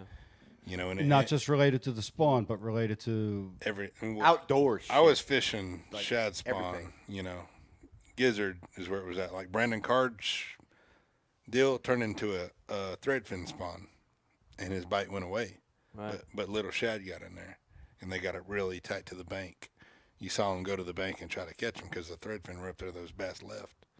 You know, those giants, the fish this big, want to eat a shad that big, literally. Yeah. Right. But those big shad, that big, they spawn during the middle of the day on the right moon. They don't spawn at daylight like the little bitty gizzards, or the little bitty threadfin. Sorry. So it's one of those deals where my shad were spawning kind of midday on the shell instead of just on a hard structure like a grass line or whatever, you know. Midday. Yeah. How the hell you know that? Time on the water. Based on the moon phase, right? Yeah, that's dope. A lot of bait. Yeah. A lot of bait. It's a lot of bait. It's a lot of Dude, bait. what are you Lot of saying, bait. dude? Just straight up, like the moon is everything, even with deer, People, deer hunting. Straight up, raccoons, probably deer, possums, everything. deer Tide. hunting, everything. The moon is everything. Stingray, Crazy. Fig trees. fig trees, Werewolf. stingrays, murder hornets. Stingrays. That's wild though, man. Like that, like I get like timing as far as like, you know, seasonal changes, things like that, but like actual timing during the day, you know. And I remember that event leading up, people were saying that was supposed to be a sight fishing event, right? It was, but you couldn't win it doing it. But you were like the only one, I think it was saying it's not going to be. It's not going to be one. That's the way to make 10 grand and go home. You know, but it wasn't the way to make 100 grand and go home. I feel like you were the only one that was saying that though. Yeah, leading up to it. There was a few people that, like Quentin Capo, knew the juice. You know, he knew the deal. Patrick figured it out. You know, a couple others. Saldane, obviously. Right. You know, there was a handful in there that knew it, but it's not easy. You know what I mean? It was not easy at all. How did Zaldane figure out the juice? I don't know. Oh. Time on the water, I guess. Really? Yeah. Huh. Okay. I mean, he's in Texas. You know. He's a Texas guy. Yeah. It's mag draft. Yeah. Mag drafts. There's a mag draft. Freestyle. There's a freestyle, other style. Yeah. I don't know. There was just a lot about that was pretty ridiculous. Like I said, the fact that like you actually could lay up in an event on your home body of water. I didn't lay up. I just didn't have anything else that was great. You could not catch them just fishing. Let me make that point very clear. You could not just go down the bank and throw a wacky worm and get a bite. Right. That's how tough this practice was. I had stuff going. I might catch 40 You either pounds knew- or I might catch 12 pounds. You know what I Stuff mean? like him where you knew you had to make a cast between here and here, this window, at this time. Yeah. This point, if they were there, but or you better be bed fishing. I had two groups, guaranteed. If I went there, I was going to make 10 grand. You know what I mean? Yeah. Went there, did it, and I caught my two biggest ones the first day on a spot I've never even fished in my life, and I fished every spot on that lake. I found them in practice, you know, pulled up, got a giant, you know, there's like 5 or 6 more, pulled up, boom, boom, 3 casts, catch 2 giants, never caught another one there, like gone. And it just developed after that. You know, I was comfortable, and I just kept rotating spots. You think I don't fish that many spots because you don't see me. I fished 100 spots. You know what I mean? Or not 100, but I fished 20, as many as I could fish. Yeah. You know what I mean? The interesting thing- The third day is the day that it happened. I got comfortable. I left, and boom, boom, boom, boom. I'd pull up on this point, catch a big one on a swim bait, first cast every freaking point. He knew they were coming. Why was it that on Fork in that tournament, and also in a lot of the tournaments that I've seen, that general vicinity of the 2 arms always catches them, like wins? Like you never see the top ends win. You always see that same. Cobb won on the top end of the. Nah, he was middle. Middle. He's right? talking about up. I got Yeah, you. That's early. Right. January, February. That's an early deal. Unless you get a blowout rain or something, and it's ruined. I gotcha. Okay. They live up there. Don't get me wrong. Yeah. Yeah. And we fished up there in the fall. Right. A lot of people like Jay Yellows caught them way up. I caught some of mine way up. They're up there. Don't get me wrong, but that's just you know, fall, early spring deal, and they're done. And if you get a torrential rain, that stuff gets blown out. Right. Gotcha. I like Fork a lot. I like it. All right, dude, that was ridiculous. How the fuck? And you caught over 100 pounds. 100 pounds. 112. You got a belt. How many belts do you have now? 1. How many belts do you have? You're going to get a belt, though, this Sooner or coming later. year. That's awesome. I got to figure out how to win one of these bitches. Keep them on first. Yeah. Riz, how many belts you got? Got one on my waist. Might not be a 100-pound belt, but we're working on it. That's awesome. I don't even have a belt. You don't need a belt. My pants fit tight, thank you very much. All right, Riz, we got a winner. We do. We have a Ike Live Facebook like and share winner for tonight's show, and that is Michael Bell from Lisbon, New York. Congratulations, Michael Bell. You won tonight's Facebook like and share for Michael Ike Live Bell. gift bag. Yeah. Lisbon, New York? Lisbon, New York. Lisbon Beach? Mike Lisbon Fish. Beach. That's St. Lawrence. Yeah. Mike Fish to St. Lawrence. Yeah, Mike. Yeah, what's Mike, up, Mike? Yo, Mike. You like them Eagles? Yo, Mike, you got any extra that flatworm for us, Mike? Coming $30. up there. $30 a bag on eBay, bro. I snagged one out at Lee's boat the other day, just sitting there, and I know where there's 3 more individual flatworms sitting on the deck of his boat. Clark Reams got them on eBay right now for $50 a bag. He does, doesn't he? Trying to make some money. Brian saw it too. I just throw Sanko. I'll go help Lee. I'm gonna need you to sign that flatworm tonight. So. Clark Reams desperate. He's got to get $50 a bag right now. It's black. $50. Soak Sanko and some liquid mayhem. Yeah, brown back. Come on. Brown back, 3 mangoes. Let's do it. Caleb, good. Tell us what this meant to you tonight. Dude, it meant a lot, dude. Straight up. Dude. Thank you for having me. Dude, it was fun. Hey, you were there for my first year, bro. It was fun. Dude. Hey, real talk, that means a lot. Yeah. For a guy like Ike to invite me on my first year, dude. Mm-hmm.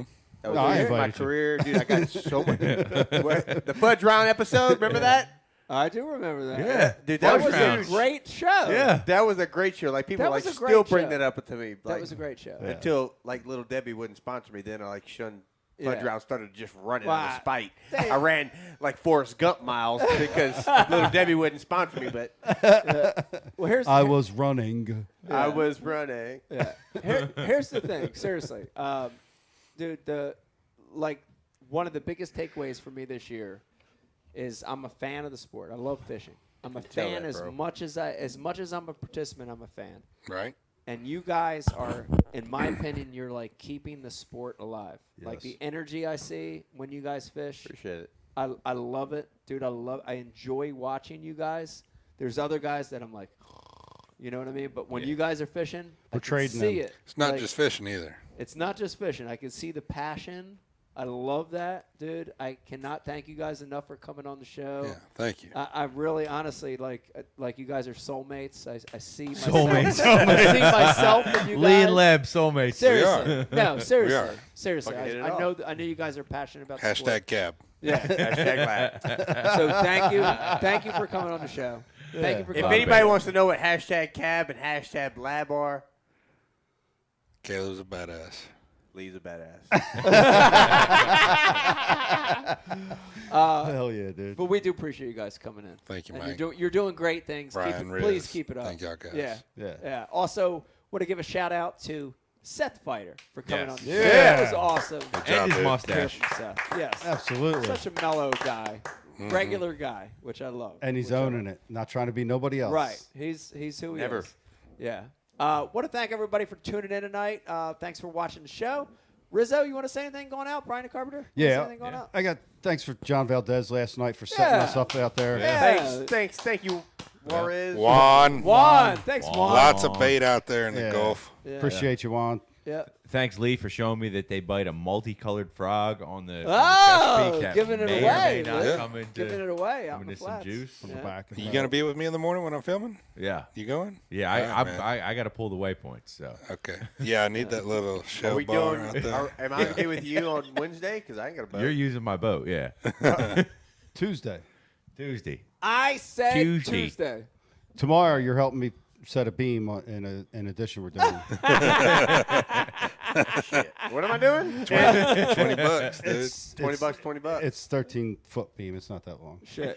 Tuesday. Are you Is guys it going a to be out cross house? Tuesday? We will. I Yep. might see you out there Not in the Tuesday. cross house. All right. I'll be out in the kayak on Tuesday. I'll be on the kayak Alright. on Tuesday. No doubt. While you guys are filming, so I might see you out there. Where? So, thanks everybody for watching. Hope you enjoyed tonight's show. Have a great night. Have a great week. Thank you very much. Goodbye. Love everybody. yous. Hold on. Bye. Mike, Thank you. Mike, I wasn't ready. Oh, Just give me a minute. okay. Jesus. Keep talking about shit.